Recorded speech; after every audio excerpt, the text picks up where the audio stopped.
A Room with a View. By E.M. Forster. Chapter I. The Bertolini. The Signora had no business to do it, said Miss Bartlett, no business at all. She promised us south rooms with a view close together, instead of which here are north rooms, looking into a courtyard and a long way apart. Oh, Lucy. And a cockney besides, said Lucy, who had been further saddened by the Signora's unexpected accent. It might be London. She looked at the 2 rows of English people who were sitting at the table, at the row of white bottles of water and red bottles of wine that ran between the English people, at the portraits of the late Queen and the late Poet Laureate that hung behind the English people, heavily framed, at the notice of the English Church, Rev. Cuthbert Eager, M. Say. Oxon, that was the only other decoration of the wall. Charlotte, don't you feel, too, that we might be in London? I can hardly believe that all kinds of other things are just outside. I suppose it is one's being so tired. This meat has surely been used for soup, said Miss Bartlett, laying down her fork. I want so to see the Arno. The rooms the Signora promised us in her letter would have looked over the Arno. The Signora had no business to do it at all. Oh, it is a shame. Any nook does for me, Miss Bartlett continued, but it does seem hard that you shouldn't have a view. Lucy felt that she had been selfish. Charlotte, you mustn't spoil me. Of course, you must look over the Arno, too. I meant that. The first vacant room in the front, you must have it, said Miss Bartlett, part of whose traveling expenses were paid by Lucy's mother, a piece of generosity to which she made many a tactful allusion. No, no. You must have it. I insist on it. Your mother would never forgive me, Lucy. She would never forgive me. The ladies' voices grew animated, and if the sad truth be owned, a little peevish. They were tired, and under the guise of unselfishness they wrangled. Some of their neighbors interchanged glances, and one of them, one of the ill-bred people whom one does meet abroad, leant forward over the table and actually intruded into their argument. He said, I have a view, I have a view. Miss Bartlett was startled. Generally, at a pension, people look them over for a day or 2 before speaking, and often did not find out that they would do till they had gone. She knew that the intruder was ill-bred, even before she glanced at him. He was an old man, of heavy build, with a fair, shaven face and large eyes. There was something childish in those eyes, though it was not the childishness of senility. What exactly it was Miss Bartlett did not stop to consider, for her glance passed on to his clothes. These did not attract her. He was probably trying to become acquainted with them before they got into the swim. So she assumed a dazed expression when he spoke to her, and then said, A view. Oh, a view. How delightful a view is. This is my son, said the old man. His name's George. He has a view, too. Ah, said Miss Bartlett, repressing Lucy, who was about to speak. What I mean, he continued, is that you can have our rooms and we'll have yours. We'll change. The better class of tourist was shocked at this, and sympathized with the newcomers. Miss Bartlett, in reply, opened her mouth as little as possible, and said, Thank you very much indeed. That is out of the question. Why, said the old man, with both fists on the table. Because it is quite out of the question, thank you. You see, we don't like to take, began Lucy. Her cousin again repressed her. But why, he persisted. Women like looking at a view, men don't. And he thumped with his fists like a naughty child and turned to his son, saying, George, persuade them. It's so obvious they should have the rooms, said the son. There's nothing else to say. He did not look at the ladies as he spoke, but his voice was perplexed and sorrowful. Lucy, too, was perplexed. but she saw that they were in for what is known as quite a scene. And she had an odd feeling that whenever these ill-bred tourists spoke, the contest widened and deepened till it dealt, not with rooms and views, but with something quite different, whose existence she had not realized before. Now the old man attacked Miss Bartlett almost violently. Why should she not change? What possible objection had she? They would clear out in half an hour. Miss Bartlett, though skilled in the delicacies of conversation, was powerless in the presence of brutality. It was impossible to snub anyone so gross. Her face reddened with displeasure. She looked around as much as to say, "Are you all like this?" And two little old ladies, who were sitting further up the table, with shawls hanging over the backs of the chairs, looked back, clearly indicating, "We are not. We are genteel." "Eat your dinner, dear," she said to Lucy, and began to toy again with the meat that she had once censured. Lucy mumbled that those seemed very odd people opposite. "Eat your dinner, dear. This pension is a failure. Tomorrow we will make a change." Hardly had she announced this fell decision when she reversed it. The curtains at the end of the room parted and revealed a clergyman, stout but attractive, who hurried forward to take his place at the table, cheerfully apologizing for his lateness. Lucy, who had not yet acquired decency, at once rose to her feet, exclaiming, Oh. Why, it's Mr. Beebe. Oh, how perfectly lovely. Oh, Charlotte, we must stop now, however bad the rooms are." "Oh," Miss Bartlett said, with more restraint. "How do you do, Mr. Beebe? I expect that you have forgotten us. Miss Bartlett and Miss Honeychurch, who were at Tunbridge Wells when you helped the vicar of St. Peter's that very cold Easter." The clergyman, who had the air of one on a holiday, did not remember the ladies quite as clearly as they remembered him. But he came forward pleasantly enough, and accepted the chair into which he was beckoned by Lucy. "I am so glad to see you," said the girl, who was in a state of spiritual starvation, and would have been glad to see the waiter if her cousin had permitted it. "Just fancy how small the world is. Summer Street, too, makes it so specially funny." "Miss Honeychurch lives in the parish of Summer Street," said Miss Bartlett, filling up the gap, "and she happened to tell me in the course of conversation that you have just accepted the living." "Yes, I heard from Mother so last week. She didn't know that I knew you at Tunbridge Wells, but I wrote back at once and I said, 'Mr. Beebe is.'" "Quite right," said the clergyman. "I move into the rectory at Summer Street next June. I am lucky to be appointed to such a charming neighborhood." "Oh, how glad I am. The name of our house is Windy Corner, Mr. Beebe Bode. There is Mother and me generally, and my brother, though it's not often we get him to CH. The church is rather far off, I mean." "Lucy, dearest, let Mr. Beebe eat his dinner." "I am eating it, thank you, and enjoying it." He preferred to talk to Lucy, whose playing he remembered, rather than to Miss Bartlett, who probably remembered his sermons.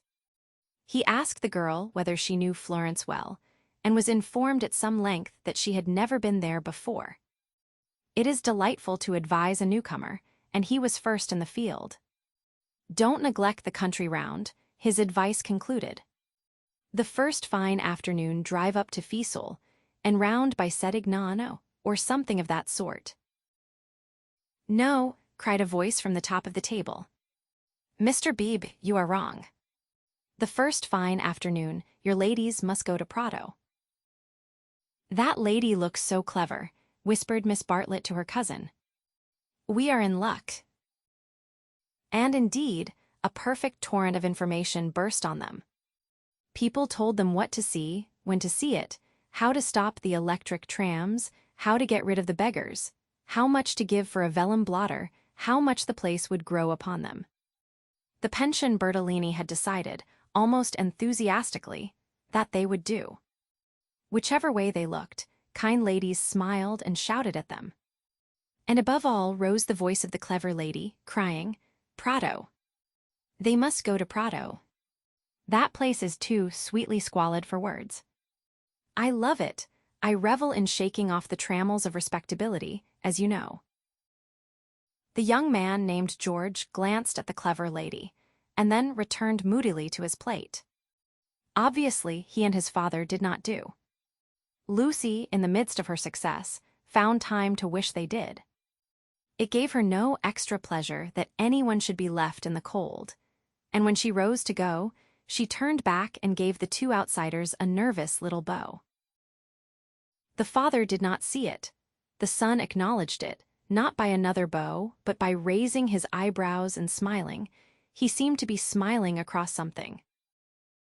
She hastened after her cousin, who had already disappeared through the curtains which smote one in the face and seemed heavy with more than cloth. Beyond them stood the unreliable Signora, bowing good evening to her guests, and supported by Enery, her little boy, and Victorier, her daughter. It made a curious little scene, this attempt of the Cockney to convey the grace and geniality of the South. And even more curious was the drawing-room, which attempted to rival the solid comfort of a Bloomsbury boarding house. Was this really Italy? Miss Bartlett was already seated on a tightly stuffed armchair, which had the color and the contours of a tomato. She was talking to Mr. Beebe, and as she spoke, her long narrow head drove backwards and forwards, slowly, regularly, as though she were demolishing some invisible obstacle. "We are most grateful to you," she was saying. "The first evening means so much. When you arrived, we were in for a peculiarly Vyse court to hear." He expressed his regret. "Do you, by any chance, know the name of an old man who sat opposite us at dinner?" "Emerson." "Is he a friend of yours?" "We are friendly, as one is in pensions." "Then I will say no more." He pressed her very slightly, and she said more.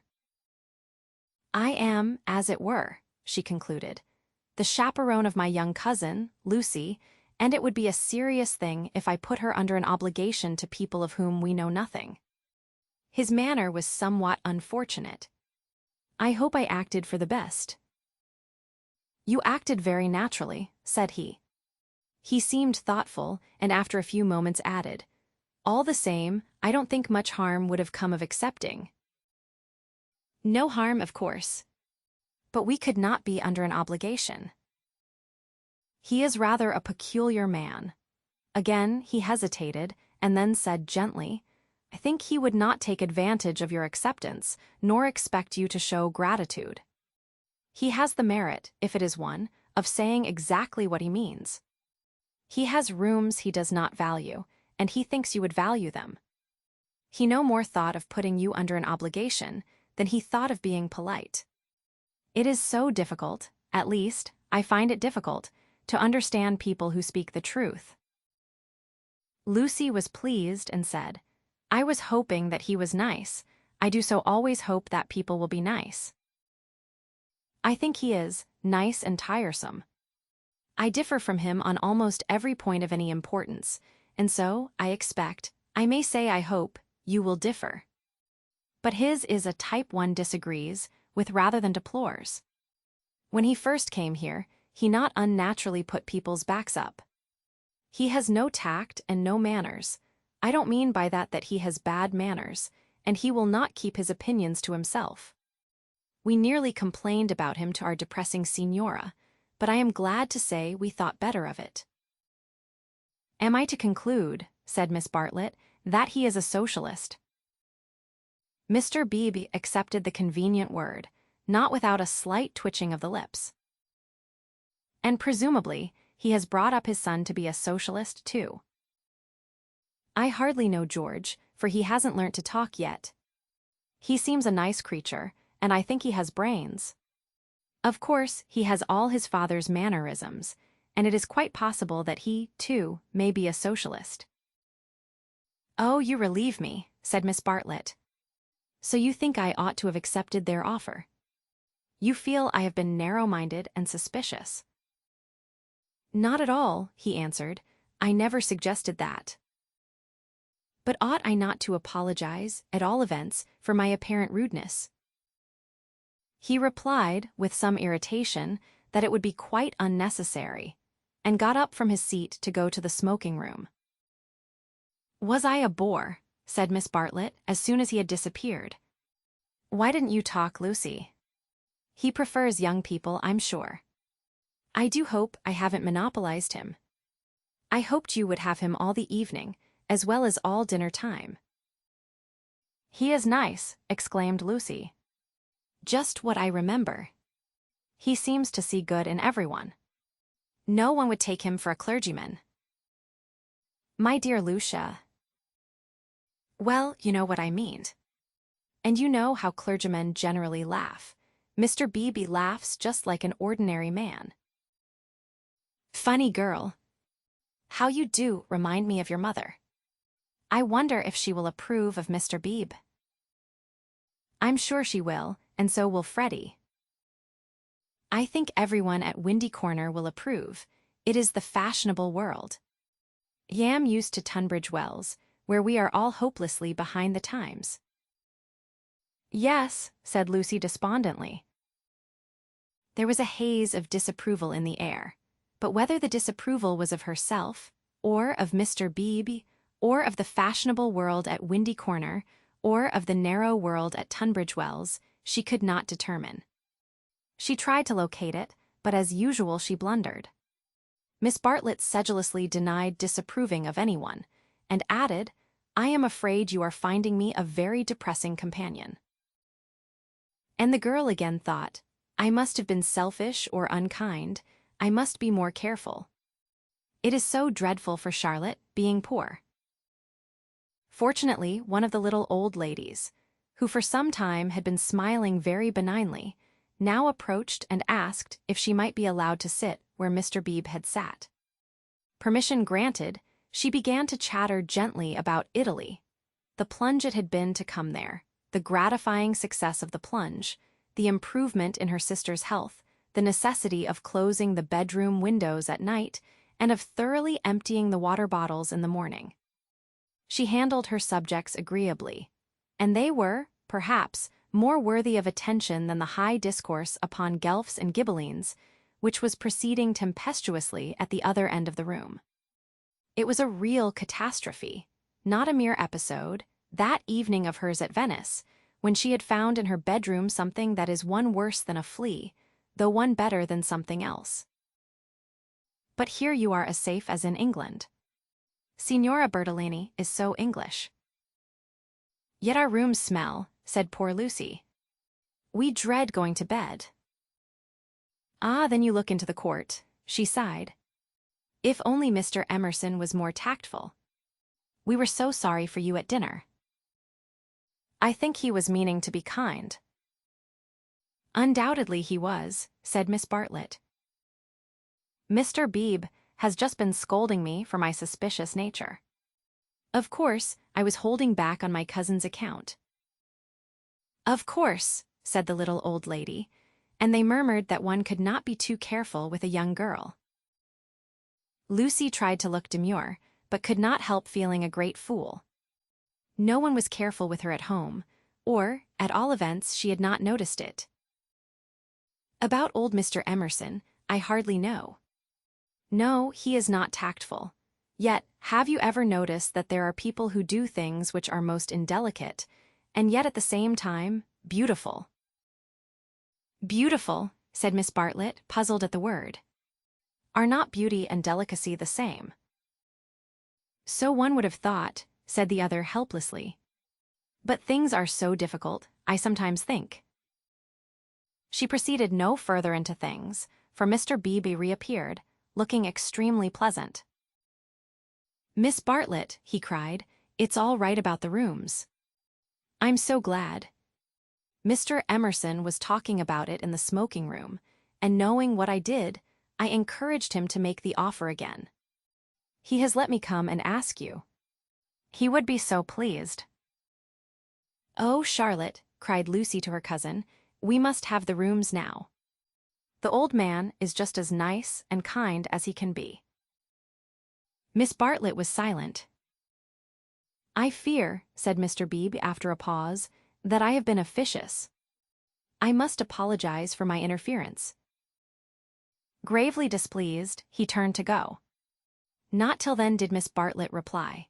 "My own wishes, dearest Lucy, are unimportant in comparison with yours. It would be hard indeed if I stopped you doing as you liked at Florence, when I am only here through your kindness. If you wish me to turn these gentlemen out of their rooms, I will do it. Would you then, Mr. Beebe, kindly tell Mr. Emerson that I accept his kind offer, and then conduct him to me in order that I may thank him personally?" She raised her voice as she spoke. It was heard all over the drawing-room and silenced the Guelphs and the Ghibellines. The clergyman, inwardly cursing the female sex, bowed and departed with her message.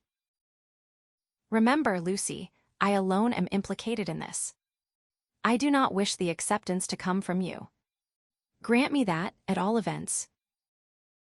Mr. Beebe was back, saying rather nervously, "Mr. Emerson is engaged, but here is his son instead." The young man gazed down on the three ladies, who felt seated on the floor, so low were their chairs. "My father," he said, "is in his bath, so you cannot thank him personally. But any message given by you to me will be given by me to him as soon as he comes out." Miss Bartlett was unequal to the bath. All her barbed civilities came forth wrong end first. Young Mr. Emerson scored a notable triumph to the delight of Mr. Beebe and to the secret delight of Lucy. "Poor young man," said Miss Bartlett as soon as he had gone. "How angry he is with his father about the rooms. It is all he can do to keep polite." "In half an hour or so your rooms will be ready," said Mr. Beebe. Then, looking rather thoughtfully at the two cousins, he retired to his own rooms to write up his philosophically diary. "Oh dear," breathed the little old lady, and shuddered as if all the winds of heaven had entered the apartment. "Gentlemen sometimes do not realize." Her voice faded away, but Miss Bartlett seemed to understand, and a conversation developed, in which gentlemen who did not thoroughly realize played a principal part. Lucy, not realizing either, was reduced to literature. Taking up Baedeker's handbook to northern Italy, she committed to memory the most important dates of Florentine history. For she was determined to enjoy herself on the morrow. Thus the half-hour crept profitably away, and at last Miss Bartlett rose with a sigh and said, "I think one might venture now. No, Lucy, do not stir. I will superintend the move." "How you do everything," said Lucy. "Naturally, dear. It is my affair. But I would like to help you." "No, dear." Charlotte's energy and her unselfishness. She had been thus all her life, but really, on this Italian tour, she was surpassing herself. So Lucy felt, or strove to feel. And yet, there was a rebellious spirit in her, which wondered whether the acceptance might not have been less delicate and more beautiful. At all events, she entered her own room without any feeling of joy. "I want to explain," said Miss Bartlett, "why it is that I have taken the largest room. Naturally, of course, I should have given it to you, but I happen to know that it belongs to the young man, and I was sure your mother would not like it." Lucy was bewildered. "If you are to accept a favor, it is more suitable you should be under an obligation to his father than to him. I am a woman of the world in my small way, and I know where things lead to. However, Mr. Beebe is a guarantee of a sort that they will not presume on this." "Mother wouldn't mind, I'm sure," said Lucy, but again had the sense of larger and unsuspected issues. Miss Bartlett only sighed, and enveloped her in a protecting embrace as she wished her good night. It gave Lucy the sensation of a fog, and when she reached her own room, she opened the window and breathed the clean night air, thinking of the kind old man who had enabled her to see the lights dancing in the Arno and the cypresses of San Miniato, and the foothills of the Apennines, black against the rising moon. Miss Bartlett, in her room, fastened the window shutters and locked the door, and then made a tour of the apartment to see where the cupboards led, and whether there were any oubliettes or secret entrances. It was then that she saw, pinned up over the washstand, a sheet of paper on which was scrawled an enormous note of interrogation. Nothing more. What does it mean? She thought, and she examined it carefully by the light of a candle. Meaningless at first, it gradually became menacing, obnoxious, portentous with evil. She was seized with an impulse to destroy it, but fortunately remembered that she had no right to do so, since it must be the property of young Mr. Emerson. So she unpinned it carefully, and put it between two pieces of blotting paper to keep it clean for him. Then she completed her inspection of the room, sighed heavily according to her habit, and went to bed.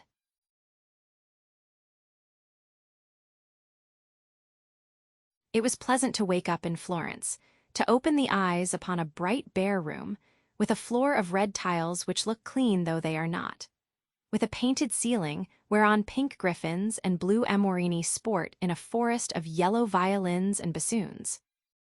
It was pleasant, too, to fling wide the windows, pinching the fingers in unfamiliar fastenings, to lean out into sunshine with beautiful hills and trees and marble churches opposite, and close below, the Arno, gurgling against the embankment of the road. Over the river men were at work with spades and sieves on the sandy foreshore, and on the river was a boat, also diligently employed for some mysterious end. An electric tram came rushing underneath the window. No one was inside it, except one tourist, but its platforms were overflowing with Italians who preferred to stand. Children tried to hang on behind, and the conductor, with no malice, spat in their faces to make them let go. Then soldiers appeared, good-looking, undersized men, wearing each a knapsack covered with mangy fur and a greatcoat which had been cut for some larger soldier. Beside them walked officers, looking foolish and fierce, and before them went little boys, turning somersaults in time with the band. The tramcar became entangled in their ranks, and moved on painfully, like a caterpillar in a swarm of ants. One of the little boys fell down, and some white bullocks came out of an archway. Indeed, if it had not been for the good advice of an old man who was selling button-hooks, the road might never have got clear. Over such trivialities as these many a valuable hour may slip away, and the traveler who has gone to Italy to study the tactile values of Giotto or the corruption of the papacy may return remembering nothing but the blue sky and the men and women who live under it. So it was as well that Miss Bartlett should tap and come in, and having commented on Lucy's leaving the door unlocked, and on her leaning out of the window before she was fully dressed, should urge her to hasten herself, or the best of the day would be gone. By the time Lucy was ready, her cousin had done her breakfast, and was listening to the clever lady among the crumbs.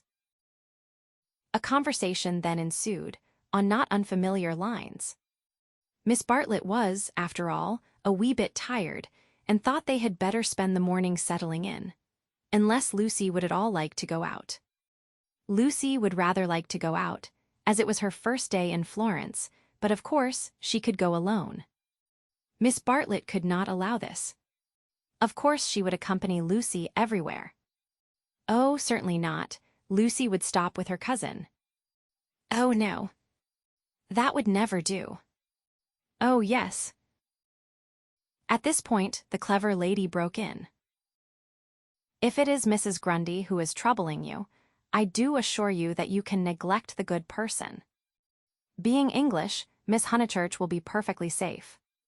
Italians understand. A dear friend of mine, Contessa Baroncelli, has 2 daughters, and when she cannot send a maid to school with them, she lets them go in sailor hats instead. Every one takes them for English, you see, especially if their hair is strained tightly behind. Miss Bartlett was unconvinced by the safety of Contessa Baroncelli's daughters. She was determined to take Lucy herself, her head not being so very bad. The clever lady, then said that she was going to spend a long morning in Santa Croce, and if Lucy would come too, she would be delighted.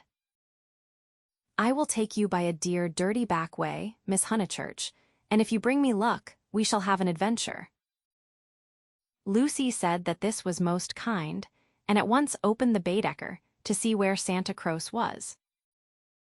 "Tut tut. Miss Lucy, I hope we shall soon emancipate you from Baedeker. He does but touch the surface of things. As to the true Italy, he does not even dream of it. The true Italy is only to be found by patient observation." This sounded very interesting, and Lucy hurried over her breakfast and started with her new friend in high spirits. Italy was coming at last. The Cockney signora and her works had vanished like a bad dream. Miss Lavish, for that was the clever lady's name, turned to the right along the sunny Lung Arno. How delightfully warm! But a wind down the side streets cut like a knife, didn't it? Ponte Allegrezzi, particularly interesting, mentioned by Dante. San Miniato, beautiful as well as interesting. The crucifix that kissed a murderer. Miss Honeychurch would remember the story. The men on the river were fishing. Untrue, but then so is most information. Then Miss Lavish darted under the archway of the White Bullocks, and she stopped and she cried. "A smell. A true Florentine smell. Every city, let me teach you, has its own smell." "Is it a very nice smell?" said Lucy, who had inherited from her mother a distaste to dirt. "One doesn't come to Italy for niceness," was the retort. "One comes for life. Buongiorno. Buongiorno," bowing right and left. "Look at that adorable wine cart. How the driver stares at us, dear, simple soul." So Miss Lavish proceeded through the streets of the city of Florence, short, fidgety, and playful as a kitten, though without a kitten's grace. It was a treat for the girl to be with anyone so clever and so cheerful, and a blue military cloak, such as an Italian officer wears, only increased the sense of festivity. Buongiorno. Take the word of an old woman, Miss Lucy, you will never repent of a little civility to your inferiors. That is the true democracy. Though I am a real radical as well. There, now you're shocked. "Indeed I'm not," exclaimed Lucy. "We are radicals, too, out and out. My father always voted for Mr. Gladstone, until he was so dreadful about Ireland." I see. And now you have gone over to the enemy." "Oh, please. If my father was alive, I am sure he would vote radical again now that Ireland is all right. And as it is, the glass over our front door was broken last election, and Freddy is sure it was the Tories. But Mother says nonsense, a tramp." "Shameful. A manufacturing district, I suppose." "No, in the Surrey Hills. About 5 miles from Dorking, looking over the Weald." Miss Lavish seemed interested, and slackened her trot. "What a delightful part, I know it so well. It is full of the very nicest people. Do you know Sir Harry Otway, a radical if ever there was?" "Very well indeed." "And old Mrs. Butterworth the philanthropist." "Why, she rents a field of us." "How funny." Miss Lavish looked at the narrow ribbon of sky and murmured, "Oh, you have property in Surrey." "Hardly any," said Lucy, fearful of being thought a snob. "Only 30 acres, just the garden, all downhill, and some fields." Miss Lavish was not disgusted, and said it was just the size of her aunt's Suffolk estate. Italy receded. They tried to remember the last name of Lady Louisa someone who had taken a house near Summer Street the other year, but she had not liked it, which was odd of her. And just as Miss Lavish had got the name, she broke off and exclaimed, "Bless us! Bless us and save us! We've lost the way." Certainly they had seemed a long time in reaching Santa Croce, the tower of which had been plainly visible from the landing window. But Miss Lavish had said so much about knowing her Florence by heart that Lucy had followed her with no misgivings. Lost. Lost. My dear Miss Lucy, during our political diatribes we have taken a wrong turning. How those horrid conservatives would jeer at us. What are we to do? 2 lone females in an unknown town. Now, this is what I call an adventure. Lucy, who wanted to see Santa Croce, suggested, as a possible solution, that they should ask the way there. Oh, but that is the word of a craven. And no, you are not to look at your Baedeker. Give it to me, I shan't let you carry it. We will simply drift. Accordingly, they drifted through a series of those gray-brown streets, neither commodious nor picturesque, in which the eastern quarter of the city abounds. Lucy soon lost interest in the discontent of Lady Louisa, and became discontented herself. For one ravishing moment Italy appeared. She stood in the square of the Annunziata, and saw in the living terracotta those divine babies whom no cheap reproduction can ever stale. There they stood, with their shining limbs bursting from the garments of charity, and their strong white arms extended against circlets of heaven. Lucy thought she had never seen anything more beautiful, but Miss Lavish, with a shriek of dismay, dragged her forward, declaring that they were out of their path now by at least a mile.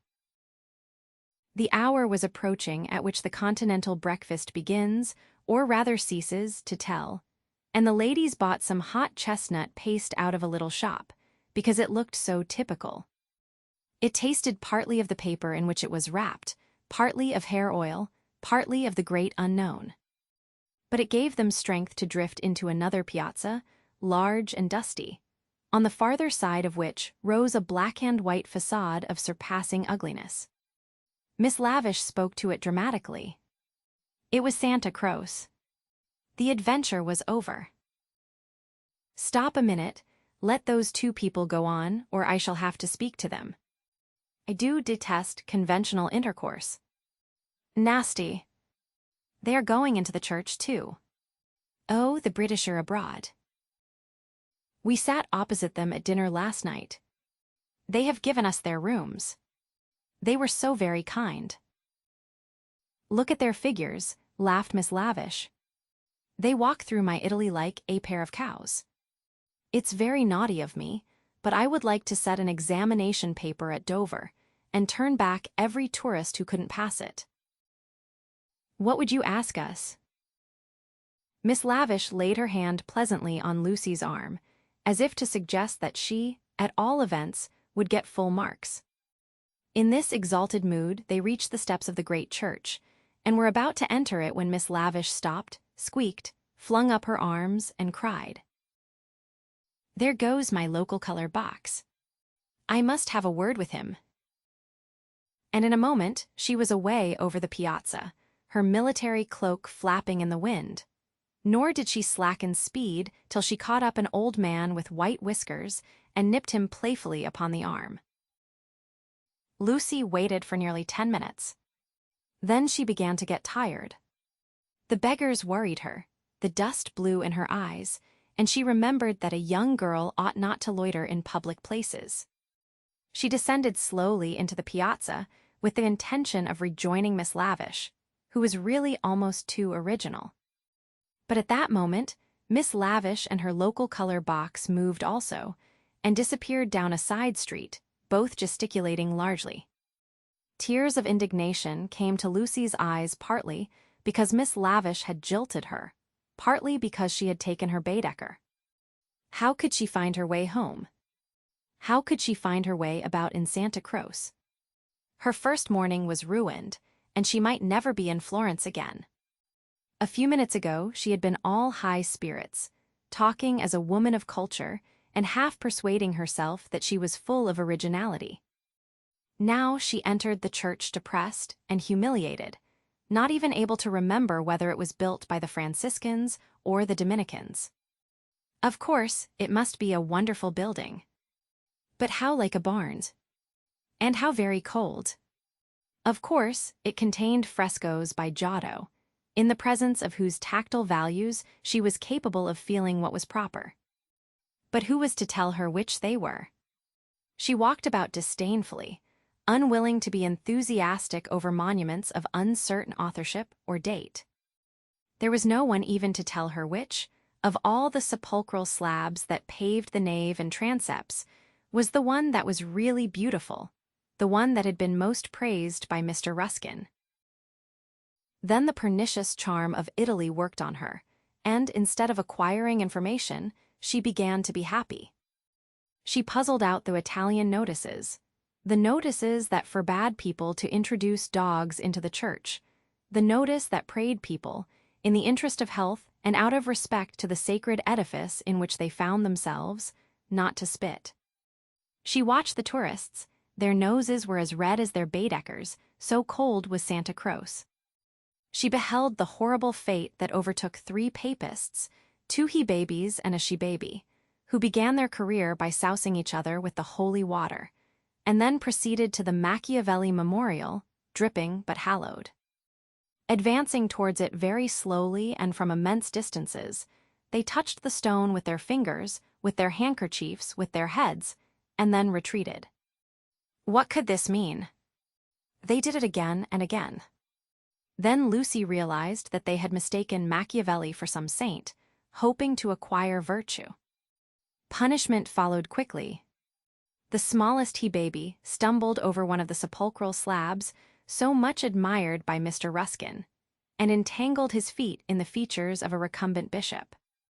Protestant as she was, Lucy darted forward. She was too late. He fell heavily upon the prelate's upturned toes. "Hateful bishop!" exclaimed the voice of old Mr. Emerson, who had darted forward also. "Hard in life, hard in death. Go out into the sunshine, little boy, and kiss your hand to the sun, for that is where you ought to be. Intolerable bishop." The child screamed frantically at these words, and at these dreadful people who picked him up, dusted him, rubbed his bruises, and told him not to be superstitious. "Look at him," said Mr. Emerson to Lucy. "Here's a mess, a baby hurt, cold, and frightened. But what else can you expect from a church?" The child's legs had become as melting wax. Each time that old Mr. Emerson and Lucy set it erect it collapsed with a roar. Fortunately, an Italian lady, who ought to have been saying her prayers, came to the rescue. By some mysterious virtue, which mothers alone possess, she stiffened the little boy's backbone and imparted strength to his knees. He stood. Still gibbering with agitation, he walked away. "You are a clever woman," said Mr. Emerson. "You have done more than all the relics in the world. I am not of your creed, but I do believe in those who make their fellow creatures happy. There is no scheme of the universe." He paused for a phrase. "Niente," said the Italian lady, and returned to her prayers. "I'm not sure she understands English," suggested Lucy. In her chastened mood, she no longer despised the Emersons. She was determined to be gracious to them, beautiful rather than delicate, and, if possible, to erase Miss Bartlett's civility by some gracious reference to the pleasant rooms. "That woman understands everything," was Mr. Emerson's reply. "But what are you doing here? Are you doing the church? Are you through with the church?" "No," cried Lucy, remembering her grievance. "I came here with Miss Lavish, who was to explain everything, and just by the door, it is too bad. She simply ran away, and after waiting quite a time, I had to come in by myself." "Why shouldn't you?" said Mr. Emerson. "Yes, why shouldn't you come by yourself?" said the son, addressing the young lady for the first time. "But Miss Lavish has even taken away Baedeker." "Baedeker," said Mr. Emerson. "I'm glad it's that you minded. It's worth minding, the loss of a Baedeker. That's worth minding." Lucy was puzzled. She was again conscious of some new idea, and was not sure whither it would lead her. "If you've no Baedeker," said the son, "you'd better join us." Was this where the idea would lead? She took refuge in her dignity. "Thank you very much, but I could not think of that. I hope you do not suppose that I came to join on to you. I really came to help with the child, and to thank you for so kindly giving us your rooms last night. I hope that you have not been put to any great inconvenience." "My dear," said the old man gently, "I think that you are repeating what you have heard older people say. You are pretending to be touchy, but you are not really. Stop being so tiresome, and tell me instead what part of the church you want to see. To take you to it will be a real pleasure." Now, this was abominably impertinent, and she ought to have been furious. But it is sometimes as difficult to lose one's temper as it is difficult at other times to keep it. Lucy could not get cross. Mr. Emerson was an old man, and surely a girl might humor him. On the other hand, his son was a young man, and she felt that a girl ought to be offended with him, or at all events be offended before him. It was at him that she gazed before replying. "I am not touchy, I hope. It is the Giottos that I want to see, if you will kindly tell me which they are." The son nodded. With a look of somber satisfaction, he led the way to the Peruzzi chapel. There was a hint of the teacher about him. She felt like a child in school who had answered a question rightly. The chapel was already filled with an earnest congregation, and out of them rose the voice of a lecturer, directing them how to worship Giotto, not by tactful valuations, but by the standards of the Spirit. "Remember," he was saying, "the facts about this church of Santa Croce, how it was built by faith in the full fervor of medievalism before any taint of the Renaissance had appeared. Observe how Giotto in these frescoes, now, unhappily, ruined by restoration, is untroubled by the snares of anatomy and perspective. Could anything be more majestic, more pathetic, beautiful, true? How little, we feel, avails knowledge and technical cleverness against a man who truly feels." "No," exclaimed Mr. Emerson, in much too loud a voice for church. "Remember nothing of the sort. Built by faith indeed. That simply means the workmen weren't paid properly. And as for the frescoes, I see no truth in them.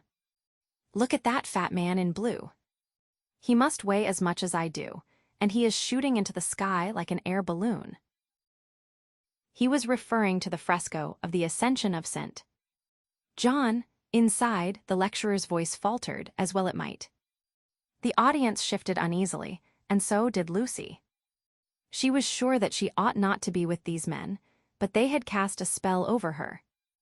They were so serious and so strange that she could not remember how to behave.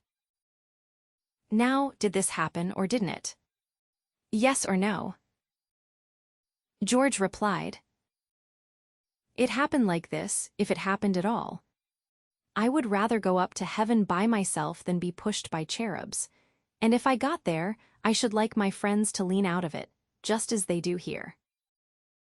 "You will never go up," said his father. "You and I, dear boy, will lie at peace in the earth that bore us, and our names will disappear as surely as our work survives. Some of the people can only see the empty grave, not the saint, whoever he is, going up. It did happen like that, if it happened at all." "Pardon me," said a frigid voice.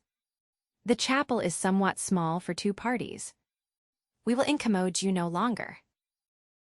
The lecturer was a clergyman, and his audience must be also his flock, for they held prayer books as well as guidebooks in their hands.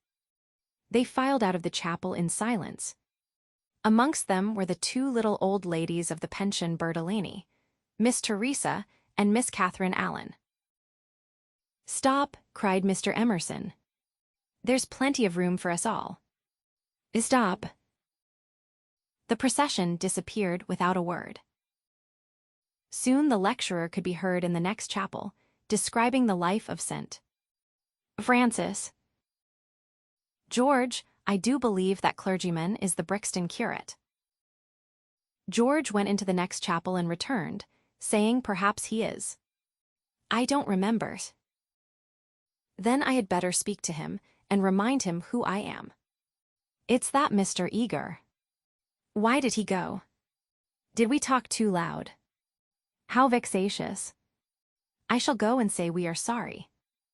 Hadn't I better? Then perhaps he will come back. He will not come back, said George. But Mr. Emerson, contrite and unhappy, hurried away to apologize to the Rev. Cuthbert Eager. Lucy, apparently absorbed in a lunette, could hear the lecturer again interrupted. The anxious, aggressive voice of the old man, the curt, injured replies of his opponent. The son, who took every little contretemps as if it were a tragedy, was listening also. My father has that effect on nearly everyone, he informed her. He will try to be kind. I hope we all try, said she, smiling nervously. Because we think it improves our characters.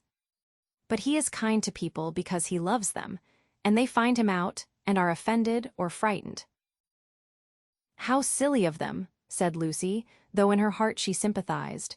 I think that a kind action done tactfully. Tact. He threw up his head in disdain. Apparently, she had given the wrong answer. She watched the singular creature pace up and down the chapel. For a young man, his face was rugged, and until the shadows fell upon it, hard. Enshadowed, it sprang into tenderness. She saw him once again at Rome, on the ceiling of the Sistine Chapel, carrying a burden of acorns. Healthy and muscular, he yet gave her the feeling of grayness, of tragedy that might only find solution in the night. The feeling soon passed. It was unlike her to have entertained anything so subtle. Born of silence and of unknown emotion, it passed when Mr. Emerson returned, and she could re-enter the world of rapid talk, which was alone familiar to her. Were you snubbed? Asked his son tranquilly. But we have spoilt the pleasure of I don't know how many people. They won't come back.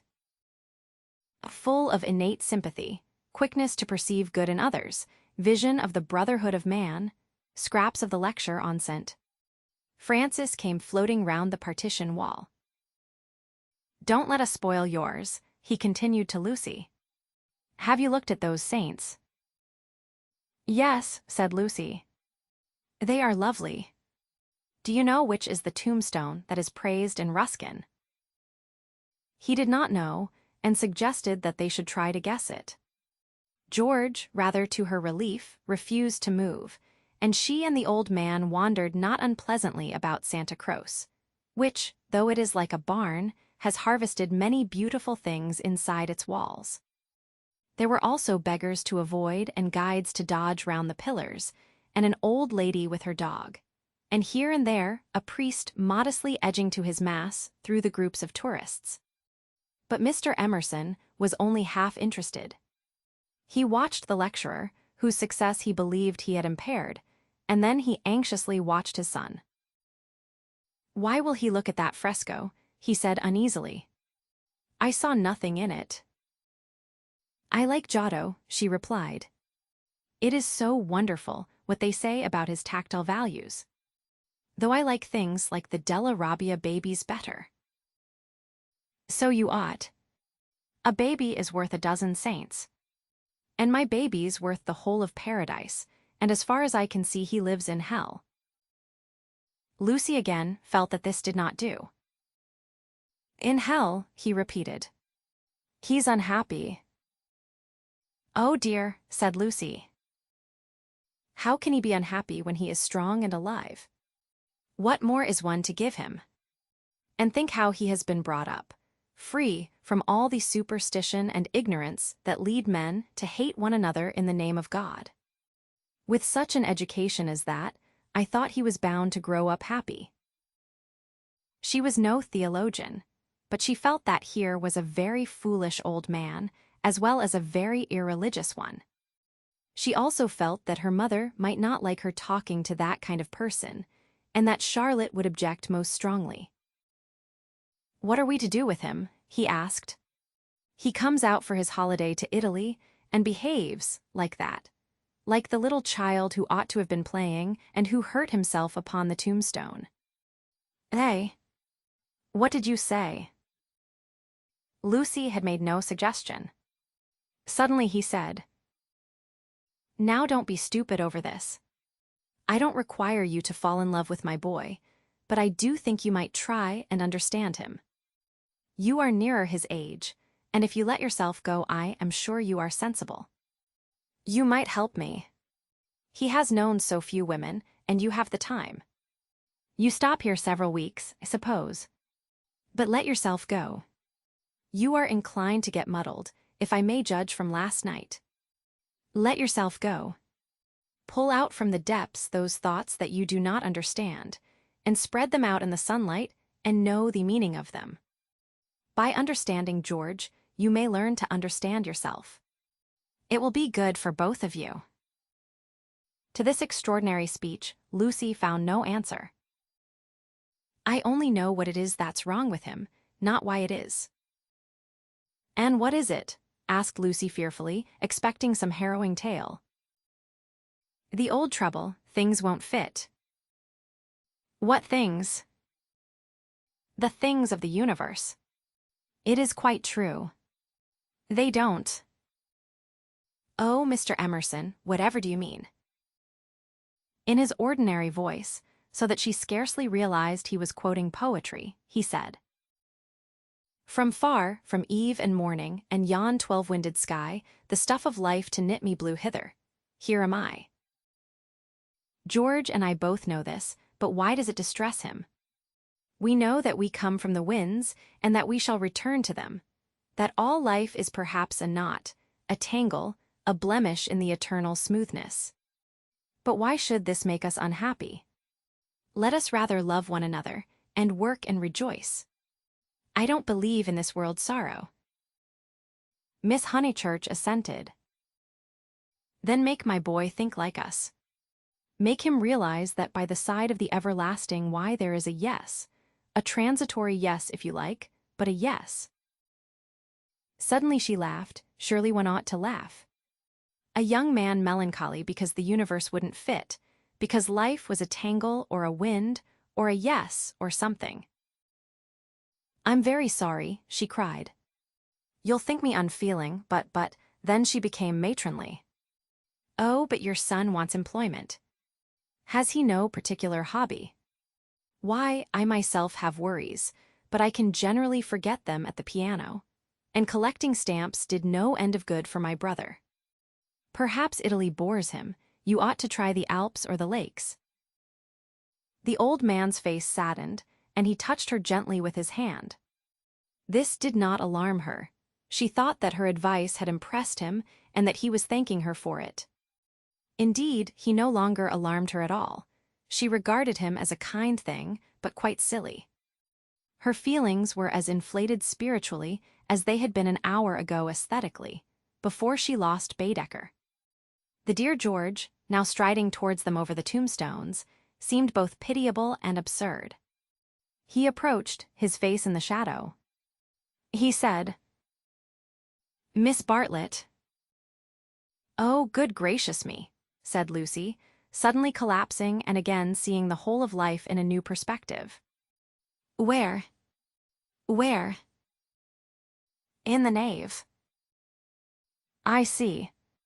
Those gossiping little Miss Allens must have." She checked herself. "Poor girl," exploded Mr. Emerson. "Poor girl." She could not let this pass, for it was just what she was feeling herself. "Poor girl." I fail to understand the point of that remark. I think myself a very fortunate girl, I assure you. I'm thoroughly happy and having a splendid time. Pray don't waste time mourning over me. There's enough sorrow in the world, isn't there, without trying to invent it. Goodbye. Thank you both so much for all your kindness. Ah, yes. There does come my cousin. A delightful morning. Santa Croce is a wonderful church. She joined her cousin. Chapter III Music, Violets, and the letter S. It so happened that Lucy, who found daily life rather chaotic, entered a more solid world when she opened the piano. She was then no longer either deferential or patronizing, no longer either a rebel or a slave. The kingdom of music is not the kingdom of this world.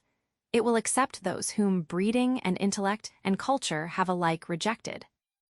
The commonplace person begins to play and shoots into the empyrean without effort, whilst we look up, marveling how he has escaped us, and thinking how we could worship him and love him, would he but translate his visions into human words and his experiences into human actions.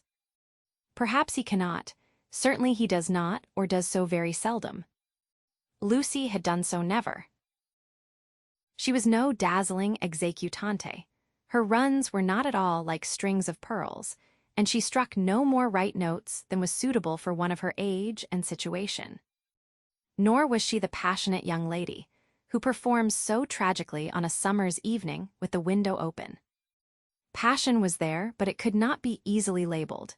It slipped between love and hatred and jealousy, and all the furniture of the pictorial style. And she was tragical only in the sense that she was great, for she loved to play on the side of victory. Victory of what and over what, that is more than the words of daily life can tell us. But that some sonatas of Beethoven are written tragic, no one can gainsay. Yet they can triumph or despair as the player decides, and Lucy had decided that they should triumph. A very wet afternoon at the Bertolini permitted her to do the thing she really liked, and after lunch she opened the little draped piano. A few people lingered round and praised her playing, but finding that she made no reply, dispersed to their rooms to write up their diaries or to sleep. She took no notice of Mr. Emerson looking for his son, nor of Miss Bartlett looking for Miss Lavish, nor of Miss Lavish looking for her cigarette case. Like every true performer, she was intoxicated by the mere feel of the notes. They were fingers caressing her own, and by touch, not by sound alone, did she come to her desire. Mr. Beebe, sitting unnoticed in the window, pondered this illogical element in Miss Honeychurch, and recalled the occasion at Tunbridge Wells when he had discovered it. It was at one of those entertainments where the upper classes entertain the lower. The seats were filled with a respectful audience, and the ladies and gentlemen of the parish, under the auspices of their vicar, sang, or recited, or imitated the drawing of a champagne cork. Among the promised items was Miss Honeychurch, piano, Beethoven, and Mr. Beebe was wondering whether it would be a Delata or the March of the Ruins of Athens, when his composure was disturbed by the opening bars of Opus 111. He was in suspense all through the introduction, for not until the pace quickens does one know what the performer intends. With the roar of the opening theme, he knew that things were going extraordinarily. In the chords that herald the conclusion, he heard the hammer strokes of victory. He was glad that she only played the first movement, for he could have paid no attention to the winding intricacies of the measures of 9/16. The audience clapped, no less respectful. It was Mr. Beebe who started the stamping. It was all that one could do. "Who is she?" he asked the vicar afterwards. "Cousin of one of my parishioners. I do not consider her choice of a piece happy. Beethoven is so usually simple and direct in his appeal that it is sheer perversity to choose a thing like that, which, if anything, disturbs. Introduce me." "She will be delighted. She and Miss Bartlett are full of the praises of your sermon." "My sermon?" cried Mr. Beebe. "Why ever did she listen to it?" When he was introduced, he understood why. For Miss Honeychurch, disjoined from her music stool, was only a young lady with a quantity of dark hair and a very pretty, pale, undeveloped face. She loved going to concerts, she loved stopping with her cousin, she loved iced coffee and meringues. He did not doubt that she loved his sermon also. But before he left Tunbridge Wells, he made a remark to the vicar. which he now made to Lucy herself when she closed the little piano and moved dreamily towards him. If Miss Honeychurch ever takes to live as she plays, it will be very exciting both for us and for her. Lucy at once re-entered daily life. Oh, what a funny thing. Someone said just the same to Mother, and she said she trusted I should never live a duet. Doesn't Mrs. Honeychurch like music? She doesn't mind it.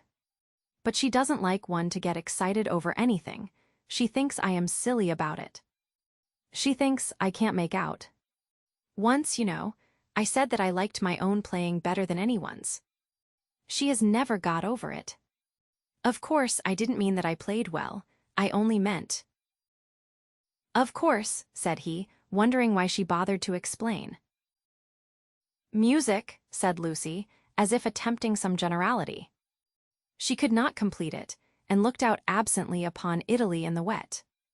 The whole life of the South was disorganized, and the most graceful nation in Europe had turned into formless lumps of clothes. The street and the river were dirty yellow, the bridge was dirty gray, and the hills were dirty purple. Somewhere in their folds were concealed Miss Lavish and Miss Bartlett, who had chosen this afternoon to visit the Torre del Gallo.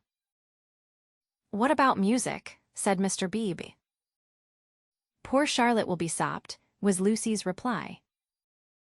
The expedition was typical of Miss Bartlett, who would return cold, tired, hungry, and angelic, with a ruined skirt, a pulpy Baedeker, and a tickling cough in her throat.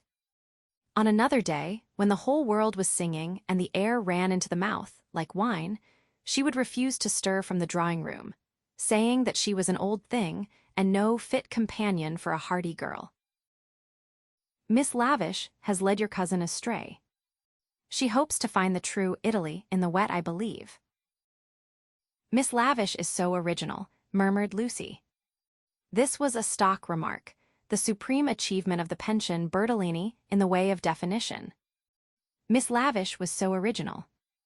Mr. Beebe had his doubts, but they would have been put down to clerical narrowness. For that, and for other reasons, he held his peace. Is it true, continued Lucy in awestruck tone, that Miss Lavish is writing a book? They do say so. What is it about? It will be a novel, replied Mr. Beebe, dealing with modern Italy. Let me refer you for an account to Miss Catherine Allen, who uses words herself more admirably than anyone I know. I wish Miss Lavish would tell me herself. We started such friends. But I don't think she ought to have run away with Baedeker that morning in Santa Croce. Charlotte was most annoyed at finding me practically alone, and so I couldn't help being a little annoyed with Miss Lavish. The two ladies, at all events, have made it up. He was interested in the sudden friendship between women so apparently dissimilar as Miss Bartlett and Miss Lavish. They were always in each other's company, with Lucy a slighted third. Miss Lavish he believed he understood, but Miss Bartlett might reveal unknown depths of strangeness, though not perhaps of meaning. Was Italy deflecting her from the path of prim chaperone, which he had assigned to her at Tunbridge Wells? All his life he had loved to study maiden ladies. They were his specialty, and his profession had provided him with ample opportunities for the work. Girls like Lucy were charming to look at, but Mr. Beebe was, from rather profound reasons, somewhat chilly in his attitude towards the other sex, and preferred to be interested rather than enthralled. Lucy, for the third time, said that poor Charlotte would be sopped. The Arno was rising in flood, washing away the traces of the little carts upon the foreshore. But in the southwest there had appeared a dull haze of yellow, which might mean better weather if it did not mean worse. She opened the window to inspect, and a cold blast entered the room, drawing a plaintive cry from Miss Catherine Allen, who entered at the same moment by the door. Oh, dear Miss Honeychurch, you will catch a chill. And Mr. Beebe here besides. Who would suppose this is Italy? There is my sister actually nursing the hot water can. No comforts or proper provisions. She sidled towards them and sat down, self-conscious, as she always was on entering a room which contained one man or a man and one woman. I could hear your beautiful playing, Miss Honeychurch, though I was in my room with the door shut. Doors shut, indeed most necessary. No one has the least idea of privacy in this country. And one person catches it from another. Lucy answered suitably. Mr. Beebe was not able to tell the ladies of his adventure at Modena, where the chambermaid burst in upon him in his bath, exclaiming cheerfully, "Fa niente, sono vecchia." He contented himself with saying, "I quite agree with you, Miss Allen. The Italians are a most unpleasant people. They pry everywhere, they see everything, and they know what we want before we know it ourselves.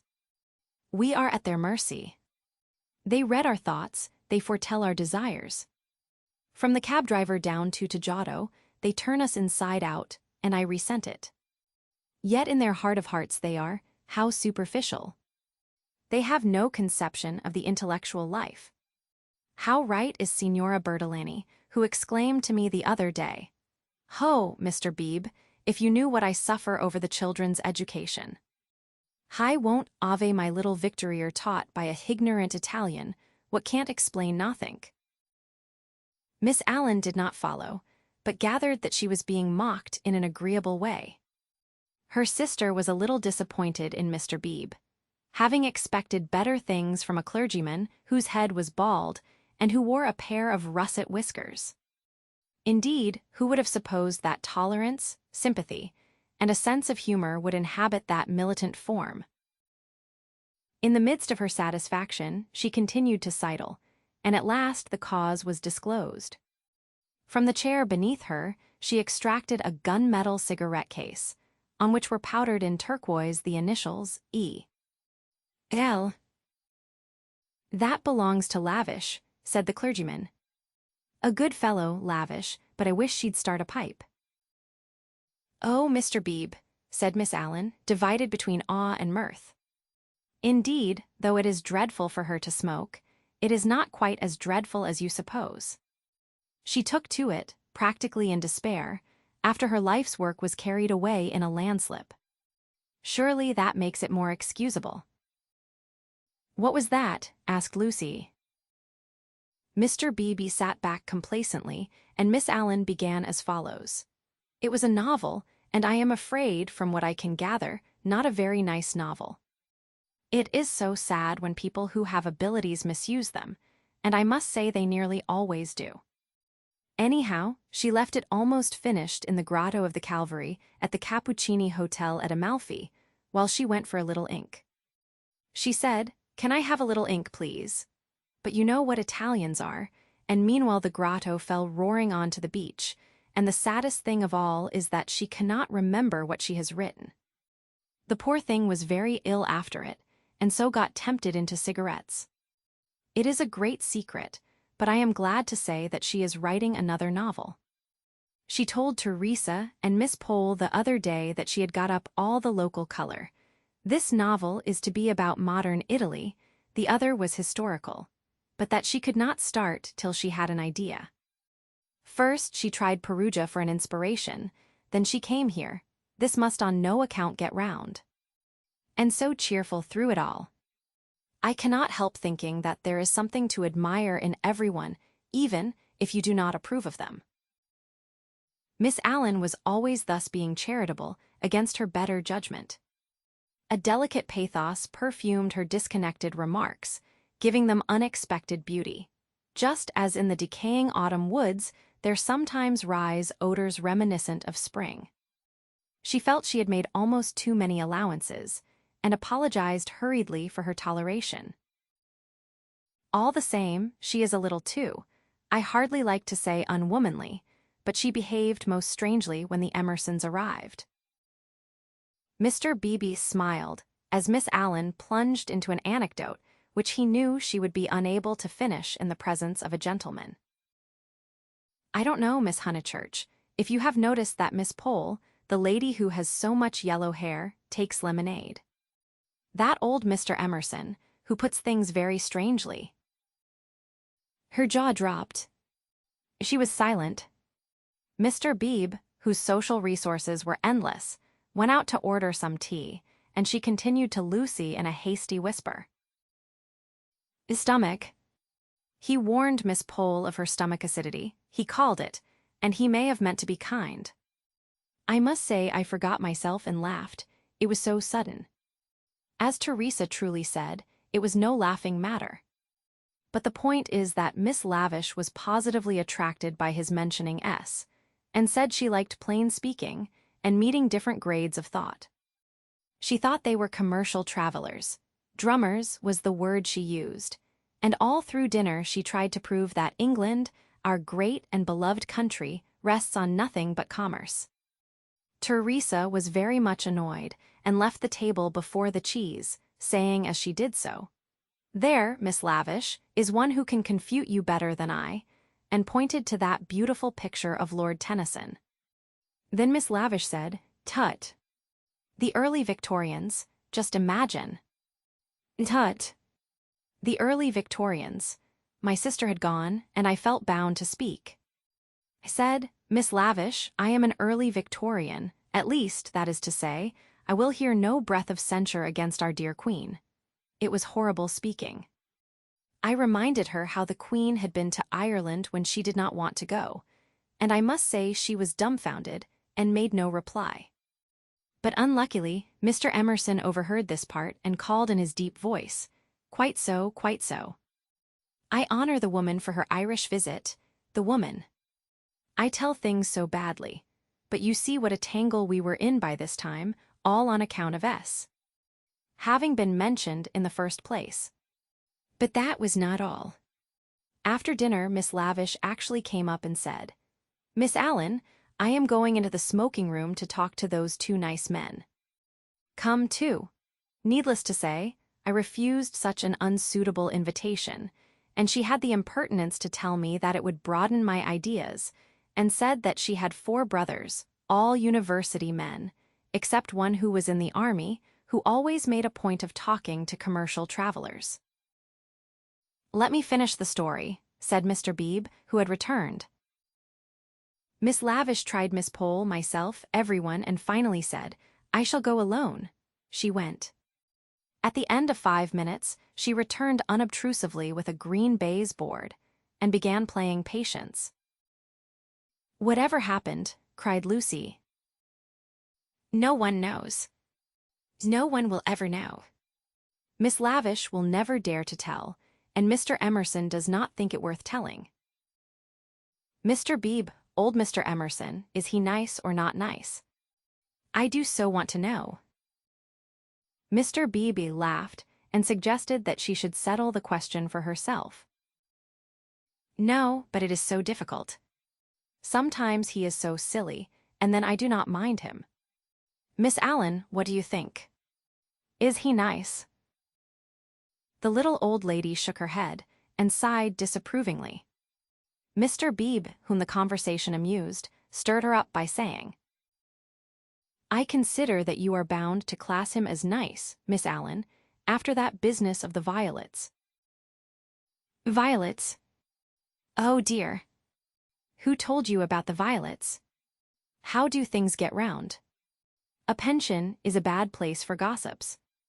No, I cannot forget how they behaved at Mr. Eager's lecture at Santa Croce. Oh, poor Miss Honeychurch. It really was too bad. No, I have quite changed. I do not like the Emersons. They are not nice." Mr. Beebe smiled nonchalantly. He had made a gentle effort to introduce the Emersons into Bertolini society, and the effort had failed. He was almost the only person who remained friendly to them. Miss Lavish, who represented intellect, was avowedly hostile, and now the Miss Allens, who stood for good breeding, were following her. Miss Bartlett, smarting under an obligation, would scarcely be civil. The case of Lucy was different. She had given him a hazy account of her adventures in Santa Croce, and he gathered that the 2 men had made a curious and possibly concerted attempt to annex her, to show her the world from their own strange standpoint, to interest her in their private sorrows and joys. This was impertinent. He did not wish their cause to be championed by a young girl. He would rather it should fail. After all, he knew nothing about them, and pension joys, pension sorrows are flimsy things, whereas Lucy would be his parishioner. Lucy, with one eye upon the weather, finally said that she thought the Emersons were nice, not that she saw anything of them now. Even their seats at dinner had been moved. "But aren't they always waylaying you to go out with them, dear?" said the little lady inquisitively. "Only once." Charlotte didn't like it and said something, quite politely, of course. "Most right of her. They don't understand our ways. They must find their level." Mr. Beebe, rather, felt that they had gone under. They had given up their attempt, if it was one, to conquer society, and now the father was almost as silent as the son. He wondered whether he would not plan a pleasant day for these folk before they left. Some expedition, perhaps, with Lucy well chaperoned to be nice to them. It was one of Mr. Beebe's chief pleasures, to provide people with happy memories. Evening approached while they chatted. The air became brighter. The colors on the trees and hills were purified, and the Arno lost its muddy solidity and began to twinkle. There were a few streaks of bluish-green among the clouds, a few patches of watery light upon the earth, and then the dripping facade of San Miniato shone brilliantly in the declining sun. "Too late to go out," said Miss Allen in a voice of relief. "All the galleries are shut." "I think I shall go out," said Lucy. "I want to go round the town in the circular tram, on the platform by the driver."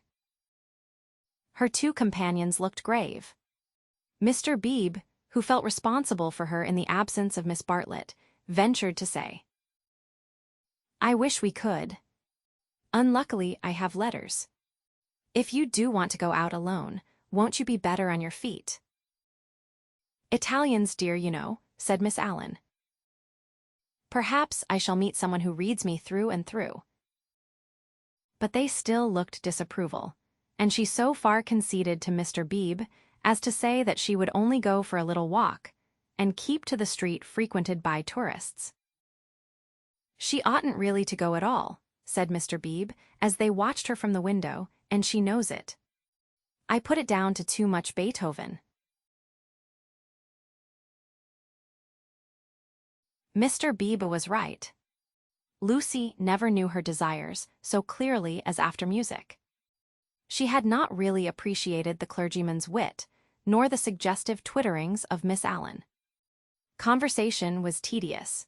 She wanted something big, and she believed that it would have come to her on the wind-swept platform of an electric tram. This she might not attempt. It was unladylike. Why? Why were most big things unladylike? Charlotte had once explained to her why. It was not that ladies were inferior to men, it was that they were different. Their mission was to inspire others to achievement rather than to achieve themselves. Indirectly, by means of tact and a spotless name, a lady could accomplish much. But if she rushed into the fray herself, she would be first censured, then despised, and finally ignored. Poems had been written to illustrate this point. There is much that is immortal in this medieval lady. The dragons have gone, and so have the knights, but still she lingers in our midst. She reigned in many an early Victorian castle, and was queen of much early Victorian song. It is sweet to protect her in the intervals of business, sweet to pay her honor when she has cooked our dinner well. But alas, the creature grows degenerate. In her heart also there are springing up strange desires. She too is enamored of heavy winds, and vast panoramas and green expanses of the sea. She has marked the kingdom of this world, how full it is of wealth and beauty and war, a radiant crust, built around the central fires, spinning towards the receding heavens. Men, declaring that she inspires them to it, move joyfully over the surface, having the most delightful meetings with other men, happy, not because they are masculine, but because they are alive. Before the show breaks up, she would like to drop the august title of the eternal woman, and go there as her transitory self. Lucy does not stand for the medieval lady, who was rather an ideal to which she was bidden to lift her eyes when feeling serious. Nor has she any system of revolt. Here and there a restriction annoyed her particularly, and she would transgress it, and perhaps be sorry that she had done so. This afternoon she was peculiarly restive. She would really like to do something of which her well-wishers disapproved. As she might not go on the electric tram, she went to Alinari's shop. There she bought a photograph of Botticelli's Birth of Venus. Venus, being a pity, spoilt the picture, otherwise so charming, and Miss Bartlett had persuaded her to do without it. A pity in art, of course, signified the nude. Giorgiani's Tempesta, the Idolino, some of the Sistine frescoes and the Apoxiaminos were added to it. She felt a little calmer then, and bought Fra Angelico's Coronation, Giotto's Ascension of St. John, some Della Robbia babies, and some Guido Reni Madonnas. For her taste was Catholic, and she extended uncritical approval to every well-known name. But though she spent nearly 7 lire, the gates of liberty seemed still unopened. She was conscious of her discontent. It was new to her to be conscious of it. The world, she thought, is certainly full of beautiful things, if only I could come across them.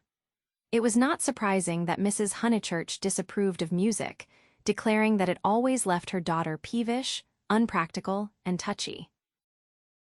Nothing ever happens to me, she reflected, as she entered the Piazza Signoria and looked nonchalantly at its marvels, now fairly familiar to her. The great square was in shadow. The sunshine had come too late to strike it. Neptune was already unsubstantial in the twilight, half god, half ghost, and his fountain plashed dreamily to the men and satyrs who idled together on its marge.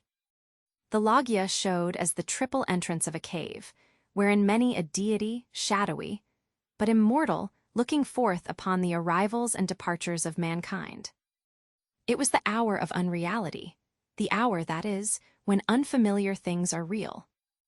An older person at such an hour, and in such a place, might think that sufficient was happening to him, and rest content. Lucy desired more. She fixed her eyes wistfully on the tower of the palace, which rose out of the lower darkness like a pillar of roughened gold.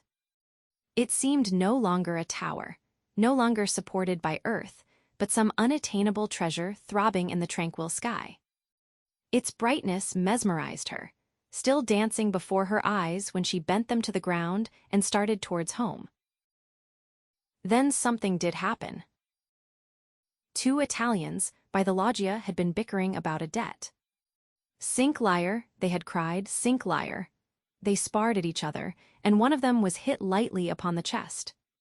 He frowned. He bent towards Lucy with a look of interest, as if he had an important message for her. He opened his lips to deliver it, and a stream of red came out between them and trickled down his unshaven chin. That was all. A crowd rose out of the dusk. It hid this extraordinary man from her, and bore him away to the fountain. Mr. George Emerson happened to be a few paces away, looking at her across the spot where the man had been. How very odd. Across something.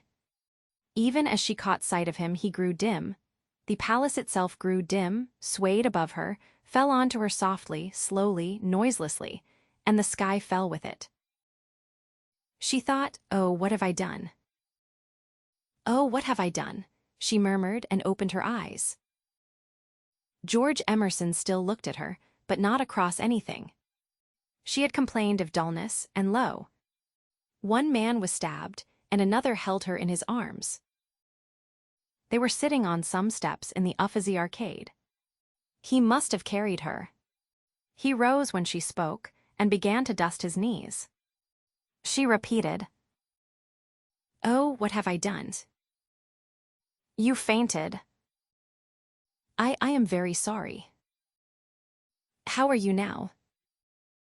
"Perfectly well, absolutely well," and she began to nod and smile. "Then let us come home. There's no point in our stopping." He held out his hand to pull her up. She pretended not to see it. The cries from the fountain, they had never ceased, rang emptily. The whole world seemed pale and void of its original meaning. "How very kind you have been. I might have hurt myself falling. But now I am well. I can go alone, thank you." His hand was still extended. "Oh, my photographs," she exclaimed suddenly. "What photographs?" "I bought some photographs at Alinari's. I must have dropped them out there in the square." She looked at him cautiously. "Would you add to your kindness by fetching them?" He added to his kindness. As soon as he had turned his back, Lucy arose with the running of a maniac and stole down the arcade towards the Arno. "Miss Honeychurch." She stopped with her hand on her heart. "You sit still, you aren't fit to go home alone." "Yes, I am, thank you so very much." "No, you aren't. You'd go openly if you were." "But I had rathers." "Then I don't fetch your photographs." "I had rather be alone." He said imperiously, "The man is dead, the man is probably dead, sit down till you are rested." She was bewildered and obeyed him. "And don't move till I come back." In the distance, she saw creatures with black hoods, such as appear in dreams. The palace tower had lost the reflection of the declining day and joined itself to earth. How should she talk to Mr. Emerson when he returned from the shadowy square? Again the thought occurred to her, "Oh, what have I done?" The thought that she, as well as the dying man, had crossed some spiritual boundary. He returned, and she talked of the murder. Oddly enough, it was an easy topic. She spoke of the Italian character. She became almost garrulous over the incident that had made her faint 5 minutes before. Being strong physically, she soon overcame the horror of blood. She rose without his assistance, and though wings seemed to flutter inside her, she walked firmly enough towards the Arno. There a cabman signaled to them, they refused him. "And the murderer tried to kiss him, you say, how very odd Italians are, and gave himself up to the police." Mr. Beebe was saying that Italians know everything, but I think they are rather childish. When my cousin and I were at the pity yesterday, what was that? He had thrown something into the stream. "What did you throw in?" "Things I didn't want," he said crossly. "Mr. Emerson." "Well, where are the photographs?" He was silent. "I believe it was my photographs that you threw away." "I didn't know what to do with them," he cried, and his voice was that of an anxious boy. Her heart warmed towards him for the first time. "They were covered with blood." "There. I'm glad I've told you, and all the time we were making conversation I was wondering what to do with them." He pointed downstream. "They've gone. The river swirled under the bridge. I did mind them so, and one is so foolish. It seemed better that they should go out to the sea. I don't know. I may just mean that they frightened me." Then the boy verged into a man. "For something tremendous has happened. I must face it without getting muddled. It isn't exactly that a man has died." Something warned Lucy that she must stop him. "It has happened," he repeated, "and I mean to find out what it is." "Mr. Emerson." He turned towards her frowning, as if she had disturbed him in some abstract quest. "I want to ask you something before we go in." They were close to their pension. She stopped and leant her elbows against the parapet of the embankment. He did likewise. There is at times a magic in identity of position. It is one of the things that have suggested to us eternal comradeship. She moved her elbows before saying, "I have behaved ridiculously." He was following his own thoughts. "I was never so much ashamed of myself in my life. I cannot think what came over me." "I nearly fainted myself," he said, but she felt that her attitude repelled him. "Well, I owe you 1,000 apologies." "Oh, all right." And this is the real point. You know how silly people are gossiping, ladies especially, I am afraid. You understand what I mean. I'm afraid I don't. I mean, would you not mention it to anyone, my foolish behavior? Your behavior? Oh yes, all right, all right. Thank you so much. And would you? She could not carry her request any further. The river was rushing below them, almost black in the advancing night. He had thrown her photographs into it, and then he had told her the reason. It struck her that it was hopeless to look for chivalry in such a man. He would do her no harm by idle gossip.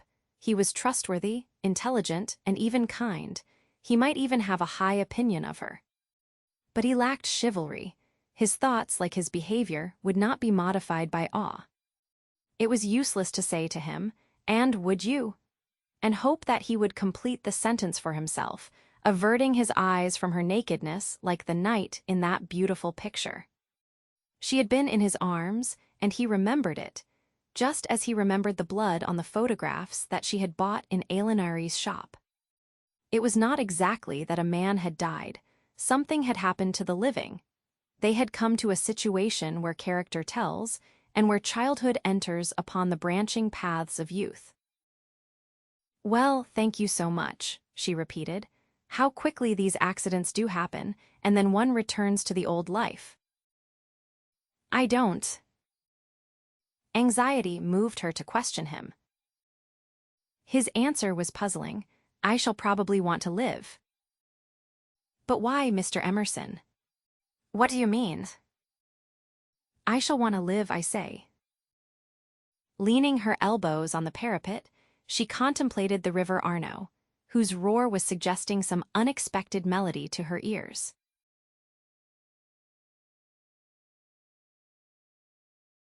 It was a family saying that you never knew which way Charlotte Bartlett would turn.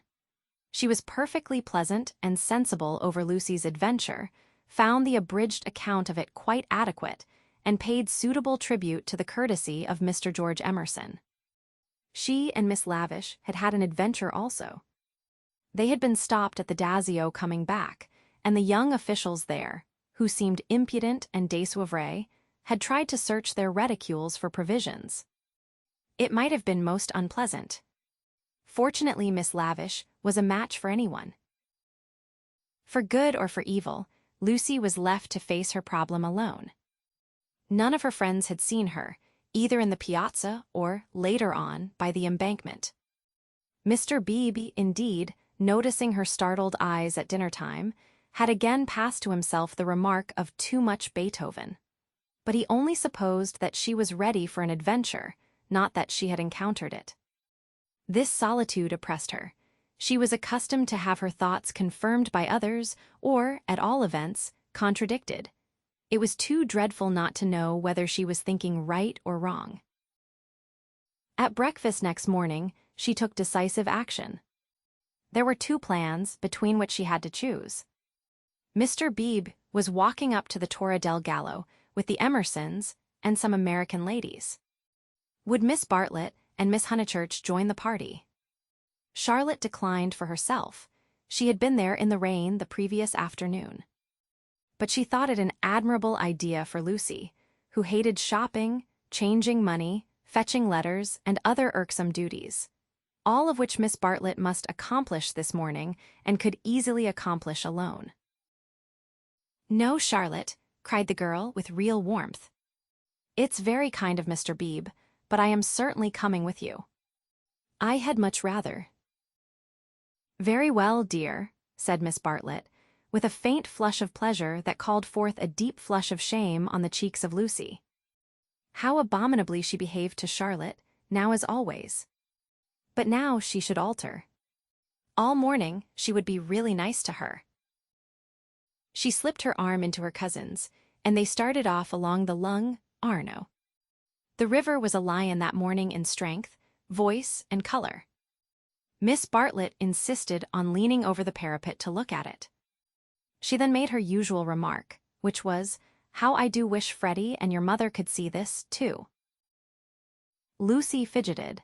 It was tiresome of Charlotte to have stopped exactly where she did. "Look, Lucia. Oh, you are watching for the Torre del Gallo party. I feared you would repent you of your choice." Serious as the choice had been, Lucy did not repent. Yesterday had been a muddle, queer and odd, the kind of thing one could not write down easily on paper. But she had a feeling that Charlotte and her shopping were preferable to George Emerson and the summit of the Torre del Gallo. Since she could not unravel the tangle, she must take care not to re-enter it. She could protest sincerely against Miss Bartlett's insinuations. But though she had avoided the chief actor, the scenery unfortunately remained. Charlotte, with the complacency of fate, led her from the river to the Piazza Signoria. She could not have believed that stones, a loggia, a fountain, a palace tower, would have such significance. For a moment, she understood the nature of ghosts. The exact site of the murder was occupied, not by a ghost, but by Miss Lavish, who had the morning newspaper in her hand. She hailed them briskly.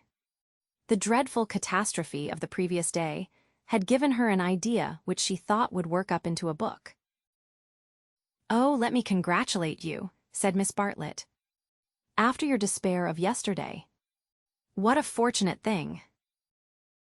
"Miss Honeychurch, come you here, I am in luck. Now, you are to tell me absolutely everything that you saw from the beginning." Lucy poked at the ground with her parasol. "But perhaps you would rather not." "I'm sorry. If you could manage without it, I think I would rather not." The elder ladies exchanged glances, not of disapproval. It is suitable that a girl should feel deeply. "It is I who am sorry," said Miss Lavish. "We literary hacks are shameless creatures. I believe there's no secret of the human heart into which we wouldn't pry." She marched cheerfully to the fountain and back, and did a few calculations in realism. Then she said that she had been in the piazza since 8 o'clock collecting material. A good deal of it was unsuitable, but of course one always had to adapt.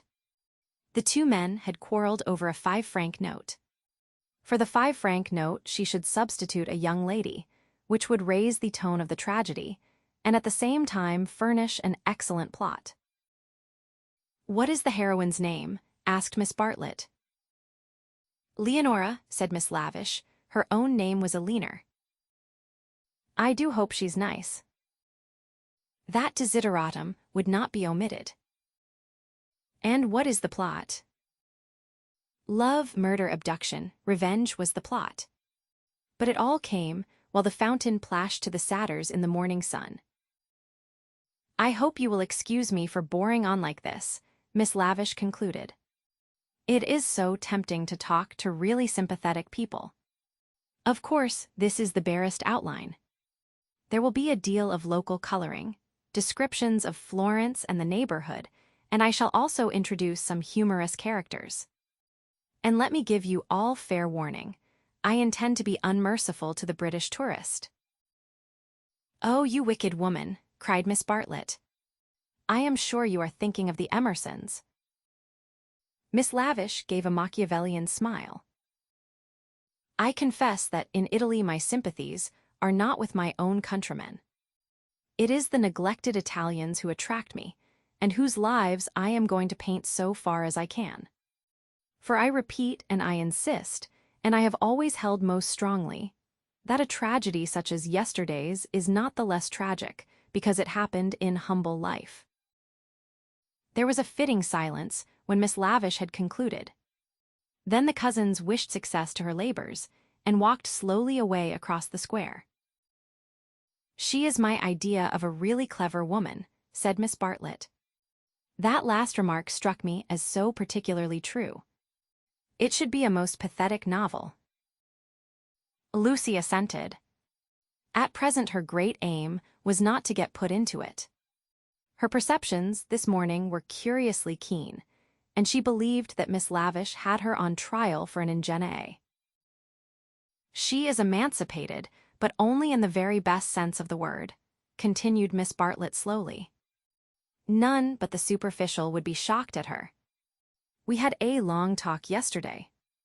She believes in justice and truth and human interest. She told me also that she has a high opinion of the destiny of woman, Mr. Eager." "Why, how nice. What a pleasant surprise." "Ah, not for me," said the chaplain blandly, "for I have been watching you and Miss Honeychurch for quite a little time." "We were chatting to Miss Lavish." His brow contracted. "So I saw." "Were you indeed?" "Andate via. Sono occupado." The last remark was made to a vendor of panoramic photographs who was approaching with a courteous smile. "I am about to venture a suggestion. Would you and Miss Honeychurch be disposed to join me in a drive some day this week? A drive in the hills. We might go up by Cecil and back by Settignano. There is a point on that road where we could get down and have an hour's ramble on the hillside. The view thence of Florence is most beautiful, far better than the hackneyed view of Cecil. It is the view that Alessio Baldavanti is fond of introducing into his pictures. That man had a decided feeling for landscape." "Decidedly. But who looks at it today? Ah, the world is too much for us." Miss Bartlett had not heard of Alessio Baldavanti, but she knew that Mr. Eager was no commonplace chaplain. He was a member of the residential colony who had made Florence their home. He knew the people who never walked about with Baedekers, who had learnt to take a siesta after lunch, who took drives the pension tourists had never heard of, and saw by private influence galleries which were closed to them. Living in delicate seclusion, some in furnished flats, others in Renaissance villas on Cecil's slope, they read, wrote, studied, and exchanged ideas, thus attaining to that intimate knowledge, or rather perception, of Florence which is denied to all who carry in their pockets the coupons of Cook. Therefore, an invitation from the chaplain was something to be proud of. Between the two sections of his flock, he was often the only link, and it was his avowed custom to select those of his migratory sheep who seemed worthy, and give them a few hours in the pastures of the permanent. Tea at a Renaissance villa. Nothing had been said about it yet. But if it did come to that, how Lucy would enjoy it. A few days ago, and Lucy would have felt the same. But the joys of life were grouping themselves anew. A drive in the hills with Mr. Eager and Miss Bartlett, even if culminating in a residential tea party, was no longer the greatest of them. She echoed the raptures of Charlotte somewhat faintly. Only when she heard that Mr. Beebe was also coming did her thanks become more sincere. "So we shall be a party, curé," said the chaplain. "In these days of toil and tumult, one has great needs of the country and its message of purity. Andate via. Andate presto, presto. Ah, the town. Beautiful as it is the town." They assented. This very square, so I am told, witnessed yesterday the most sordid of tragedies. To one who loves the Florence of Dante and Savonarola, there is something portentous in such desecration, portentous and humiliating. "Humiliating indeed," said Miss Bartlett. "Miss Honeychurch happened to be passing through as it happened. She can hardly bear to speak of it." She glanced at Lucy proudly. "And how came we to have you here?" asked the chaplain paternally. Miss Bartlett's recent liberalism oozed away at the question. "Do not blame her, please, Mr. Eager. The fault is mine. I left her unchaperoned." "So you were here alone, Miss Honeychurch?" His voice suggested sympathetic reproof, but at the same time indicated that a few harrowing details would not be unacceptable. His dark, handsome face drooped mournfully towards her to catch her reply. "Practically. One of our pension acquaintances kindly brought her home," said Miss Bartlett, adroitly concealing the sex of the preserver. For her, also, it must have been a terrible experience. I trust that neither of you was at all, that it was not in your immediate proximity. Of the many things Lucy was noticing today, not the least remarkable was this: the ghoulish fashion in which respectable people will nibble after blood. George Emerson had kept the subject strangely pure. "He died by the fountain, I believe," was her reply. "And you and your friend were over at the loggias. That must have saved you much. You have not, of course, seen the disgraceful illustrations which the gutter press. This man is a public nuisance. He knows that I am a resident perfectly well, and yet he goes on worrying me to buy his vulgar views." Surely the vendor of photographs was in league with Lucy, in the eternal league of Italy with youth. He had suddenly extended his book before Miss Bartlett and Mr. Eager, binding their hands together by a long glossy ribbon of churches, pictures, and views. "This is too much," cried the chaplain, striking petulantly at one of Fra Angelico's angels. "Escitor!" A shrill cry rose from the vendor. The book, it seemed, was more valuable than one would have supposed. "Willingly would I purchase," began Miss Bartlett. "Ignore him," said Mr. Eager sharply, and they all walked rapidly away from the square. But an Italian can never be ignored, least of all when he has a grievance. His mysterious persecution of Mr. Eager became relentless. The air rang with his threats and lamentations. He appealed to Lucy. Would not she intercede? He was poor, he sheltered a family, the tax on bread. He waited, he gibbered, he was recompensed, he was dissatisfied. He did not leave them until he had swept their minds clean of all thoughts, whether pleasant or unpleasant. Shopping was the topic that now ensued. Under the chaplain's guidance, they selected many hideous presents and mementos, florid little picture frames that seemed fashioned in gilded pastry, other little frames, more severe, that stood on little easels and were carven out of oak, a blotting book of vellum, a Dante of the same material, cheap mosaic brooches, which the maids next Christmas would never tell from real, pins, pots, heraldic saucers, brown art photographs, Eros and Psyche in alabaster, St. Peter to match, all of which would have cost less in London. This successful morning left no pleasant impressions on Lucy. She had been a little frightened, both by Miss Lavish and by Mr. Eager, she knew not why. And as they frightened her, she had, strangely enough, ceased to respect them. She doubted that Miss Lavish was a great artist. She doubted that Mr. Eager was as full of spirituality and culture as she had been led to suppose.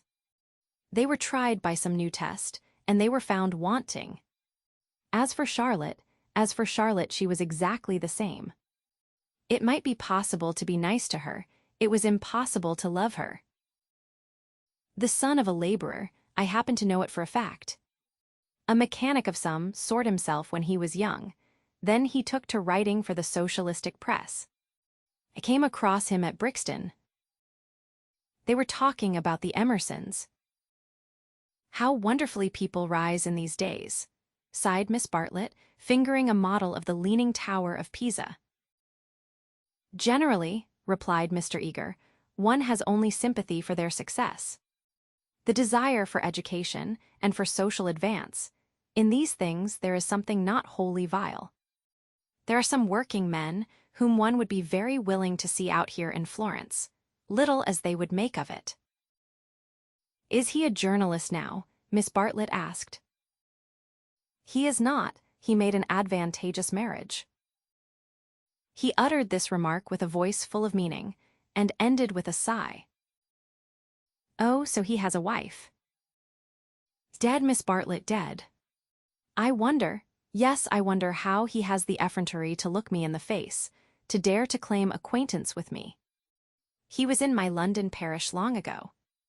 The other day in Santa Croce, when he was with Miss Honeychurch, I snubbed him. Let him beware that he does not get more than a snub. What? Cried Lucy, flushing.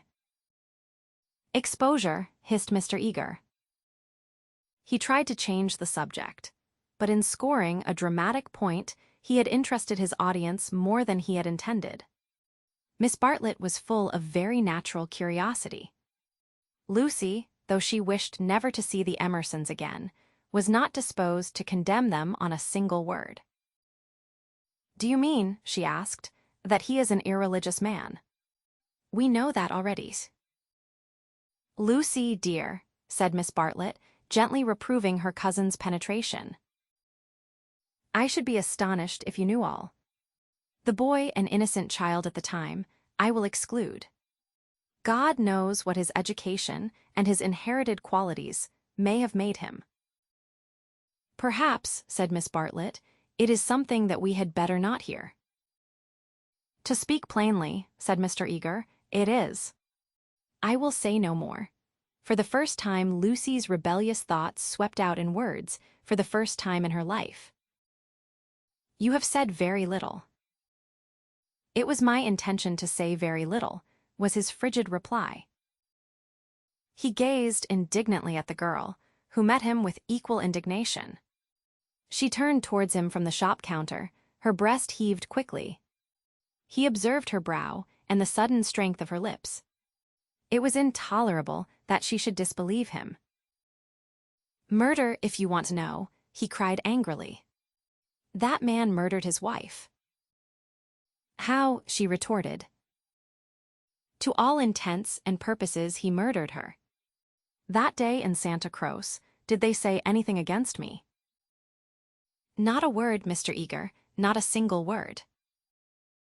"Oh, I thought they had been libeling me to you. But I suppose it is only their personal charms that makes you defend them." "I'm not defending them," said Lucy, losing her courage and relapsing into the old chaotic methods. "They're nothing to me." "How could you think she was defending them?" said Miss Bartlett, much discomfited by the unpleasant scene. The shopman was possibly listening. "She will find it difficult. For that man has murdered his wife in the sight of God." The addition of God was striking. But the chaplain was really trying to qualify a rash remark. A silence followed which might have been impressive, but was merely awkward. Then Miss Bartlett hastily purchased the leaning tower and led the way into the street. "I must be going," said he, shutting his eyes and taking out his watch. Miss Bartlett thanked him for his kindness and spoke with enthusiasm of the approaching drive. "Drive? Oh, is our drive to come off?" Lucy was recalled to her manners, and after a little exertion, the complacency of Mr. Eager was restored. "Bother the drive," exclaimed the girl as soon as he had departed. "It is just the drive we had arranged with Mr. Beebe, without any fuss at all. Why should he invite us in that absurd manner? We might as well invite him. We are each paying for ourselves." Miss Bartlett, who had intended to lament over the Emersons, was launched by this remark into unexpected thoughts. "If that is so, dear, if the drive we and Mr. Beebe are going with Mr. Eager is really the same as the one we are going with Mr. Beebe, then I foresee a sad kettle of fish." "How?" "Because Mr. Beebe has asked a leaner lavish to come too. That will mean another carriage. Far worse. Mr. Eager does not like a leaner. She knows it herself. The truth must be told, she is too unconventional for him." They were now in the newspaper room at the English Bank. Lucy stood by the central table, heedless of Punch and the Graphic, trying to answer, or at all events to formulate the questions rioting in her brain. The well-known world had broken up, and there emerged Florence, a magic city where people thought and did the most extraordinary things. Murder, accusations of murder, a lady clinging to one man and being rude to another, were these the daily incidents of her streets? Was there more in her frank beauty than met the eye? The power, perhaps, to evoke passions, good and bad, and to bring them speedily to a fulfillment.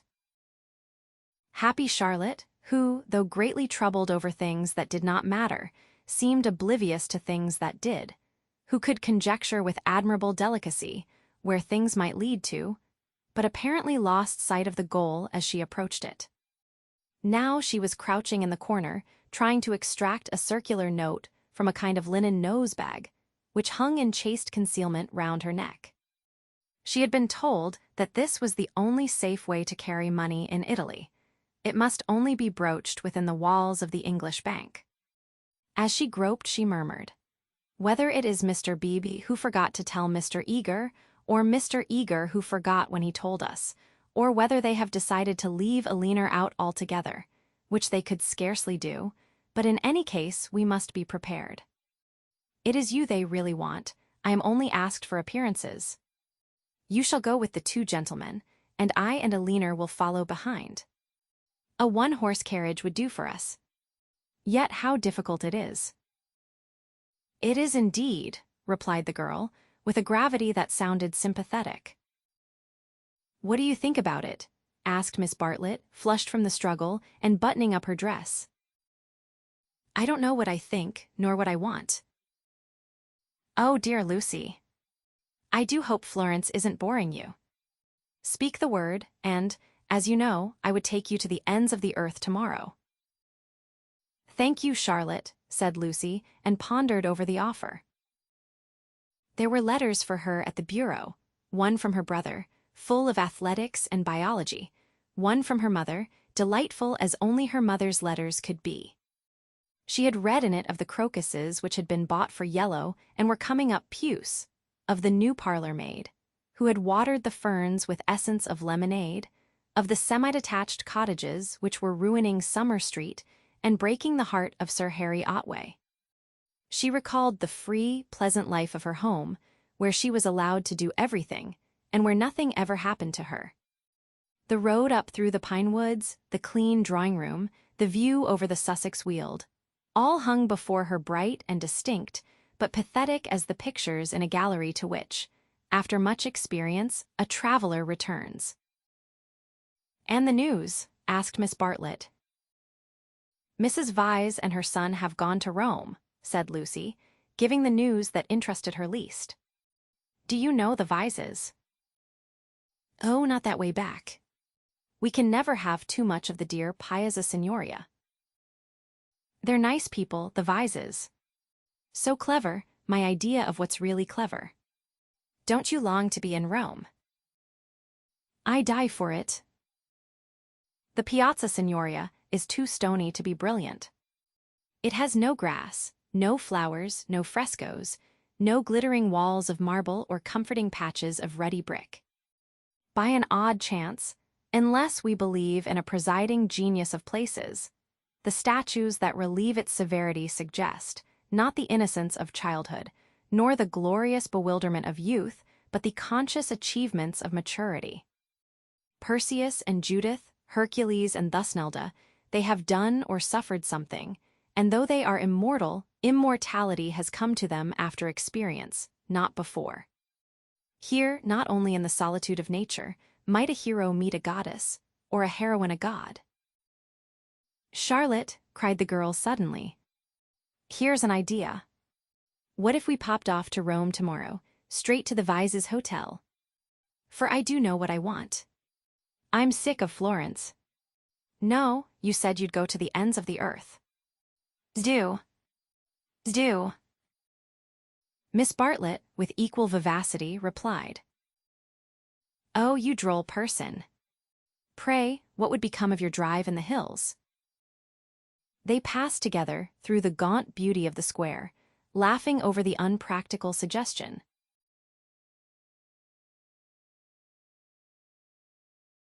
It was Phaethon who drove them to Cecil that memorable day, a youth all irresponsibility and fire, recklessly urging his master's horses up the stony hill. Mr. Beebe recognized him at once. Neither the ages of faith nor the age of doubt had touched him.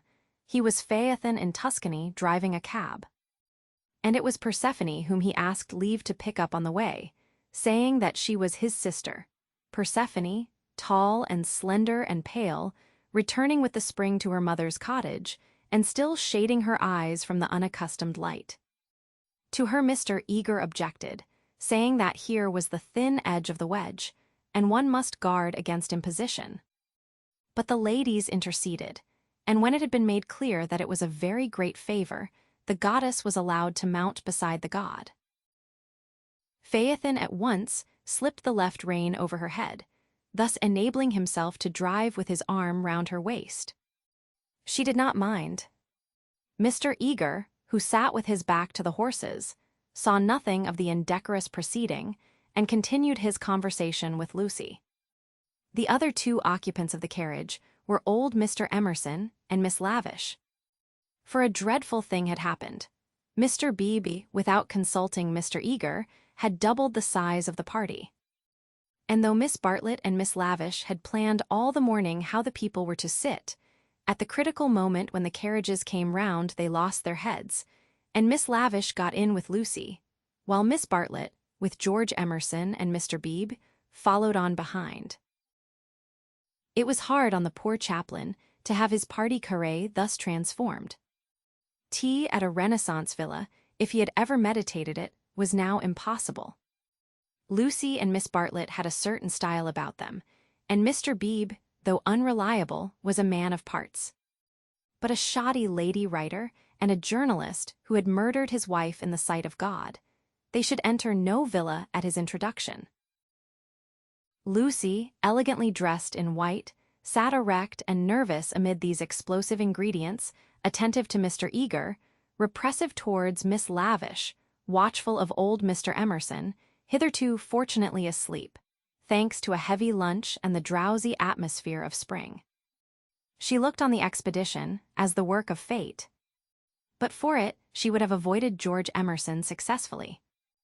In an open manner, he had shown that he wished to continue their intimacy. She had refused not because she disliked him, but because she did not know what had happened, and suspected that he did know. And this frightened her.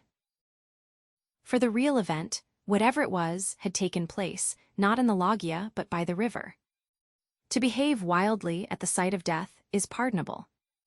But to discuss it afterwards, to pass from discussion into silence, and through silence into sympathy, that is an error not of a startled emotion, but of the whole fabric. There was really something blameworthy, she thought, in their joint contemplation of the shadowy stream, in the common impulse which had turned them to the house without the passing of a look or word. This sense of wickedness had been slight at first. She had nearly joined the party to the Torre del Gallo. But each time that she avoided George, it became more imperative that she should avoid him again. And now celestial irony, working through her cousin and two clergymen, did not suffer her to leave Florence till she had made this expedition with him through the hills. Meanwhile Mr. Eager held her in civil converse. Their little tiff was over. "So, Miss Honeychurch, you are traveling. As a student of art." "Oh dear me, no, oh no." "Perhaps as a student of human nature," interposed Miss Lavish, "like myself." "Oh no. I am here as a tourist." "Oh indeed," said Mr. Eager. "Are you indeed? If you will not think me rude, we residents sometimes pity you poor tourists not a little. Handed about like a parcel of goods from Venice to Florence, from Florence to Rome, living herded together in pensions or hotels, quite unconscious of anything that is outside Baedeker, their one anxiety to get done, or through, and go on somewhere else. The result is, they mix up towns, rivers, palaces in one inextricable whirl. You know the American girl in Punch who says, "Say, Papa, what did we see at Rome?" And the father replies, "Why, guess Rome was the place where we saw the yaller dog." There's traveling for you. Huh. Huh. Huh. "I quite agree," said Miss Lavish, who had several times tried to interrupt his mordant wit. The narrowness and superficiality of the Anglo-Saxon tourist is nothing less than a menace. "Quite so. Now the English colony at Florence, Miss Honeychurch, And it is of considerable size, though, of course, not all equally. A few are here for trade, for example. But the greater part are students. Lady Helen Laverstock is at present busy over Fra Angelico. I mention her name because we are passing her villa on the left. No, you can only see it if you stand. No, do not stand, you will fall. She is very proud of that thick hedge. Inside, perfect seclusion. One might have gone back 600 years. Some critics believe that her garden was the scene of the Decameron, which lends it an additional interest, does it not? It does indeed, cried Miss Lavish. Tell me, where do they place the scene of that wonderful seventh day? But Mr. Eager proceeded to tell Miss Honeychurch that on the right lived Mr. Someone Something, an American of the best type, so rare, and that the somebody else's were farther down the hill. Doubtless you know her monographs in the series of medieval byways. He is working at Gemistus Pletho. Sometimes, as I take tea in their beautiful grounds, I hear, over the wall, the electric trams squealing up the new road with its loads of hot, dusty, unintelligent tourists who are going to do Cecil in an hour in order that they may say they have been there. And I think how little they think what lies so near them. During this speech, the two figures on the box were sporting with each other disgracefully. Lucy had a spasm of envy. Granted that they wished to misbehave, it was pleasant for them to be able to do so. They were probably the only people enjoying the expedition. The carriage swept with agonizing jolts up through the piazza of Cecil and into the Sedignano road. Piano. Piano, said Mr. Eager, elegantly waving his hand over his head. Va bene, signor, va bene, va bene, crooned the driver and whipped his horses up again. Now Mr. Eager and Miss Lavish began to talk against each other on the subject of Alessio Baldavinti. Was he a cause of the Renaissance, or was he one of its manifestations? The other carriage was left behind. As the pace increased to a gallop, the large, slumbering form of Mr. Emerson was thrown against the chaplain with the regularity of a machine. Piano. Piano, said he with a martyred look at Lucy. An extra lurch made him turn angrily in his seat. Phaethon, who for some time had been endeavoring to kiss Persephone, had just succeeded. A little scene ensued, which, as Miss Bartlett said afterwards, was most unpleasant. The horses were stopped, the lovers were ordered to disentangle themselves, the boy was to lose his pourboire, the girl was immediately to get down. She is my sister, said he, turning round on them with piteous eyes. Mr. Eager took the trouble to tell him that he was a liar. Phaethon hung down his head, not at the matter of the accusation, but at its manner. At this point, Mr. Emerson, whom the shock of stopping had awoke, declared that the lovers must on no account be separated, and patted them on the back to signify his approval. And Miss Lavish, though unwilling to ally him, felt bound to support the cause of Bohemianism. Most certainly I would let them be, she cried. But I dare say I shall receive scant support. I have always flown in the face of the conventions all my life. This is what I call an adventure. We must not submit, said Mr. Eager. I knew he was trying it on. He is treating us as if we were a party of Cook's tourists. Surely no, said Miss Lavish, her ardor visibly decreasing. The other carriage had drawn up behind, and sensible Mr. Beebe called out that, after this warning, the couple would be sure to behave themselves properly. Leave them alone, Mr. Emerson begged the chaplain, of whom he stood in no awe. Do we find happiness so often that we should turn it off the box when it happens to sit there? To be driven by lovers, a king might envy us, and if we part them it's more like sacrilege than anything I know. Here the voice of Miss Bartlett was heard saying that a crowd had begun to collect. Mr. Eager, who suffered from an overfluent tongue rather than a resolute will, was determined to make himself heard. He addressed the driver again. Italian in the mouth of Italians is a deep-voiced stream, with unexpected cataracts and boulders to preserve it from monotony. In Mr. Eager's mouth, it resembled nothing so much as an acid whistling fountain which played ever higher and higher, and quicker, and more shrilly, till abruptly it was turned off with a click. "Signorina," said the man to Lucy when the display had ceased. Why should he appeal to Lucy? "Signorina," echoed Persephone in her glorious contralto. She pointed at the other carriage. "Why?" For a moment, the two girls looked at each other. Then Persephone got down from the box. "Victory at last," said Mr. Eager, smiting his hands together as the carriages started again. "It is not victory," said Mr. Emerson. "It is defeat. You have parted two people who were happy." Mr. Eager shut his eyes. He was obliged to sit next to Mr. Emerson, but he would not speak to him. The old man was refreshed by sleep and took up the matter warmly. He commanded Lucy to agree with him. He shouted for support to his son. "We have tried to buy what cannot be bought with money. He has bargained to drive us, and he is doing it. We have no rights over his soul." Miss Lavish frowned. It is hard when a person you have classed as typically British speaks out of his character. "He was not driving us well," she said. "He jolted us." "That I deny. It was as restful as sleeping." "He is jolting us now. Can you wonder? He would like to throw us out, and most certainly he is justified. And if I were superstitious, I'd be frightened of the girl, too. It doesn't do to injure young people. Have you ever heard of Lorenzo de' Medici?" Miss Lavish bristled.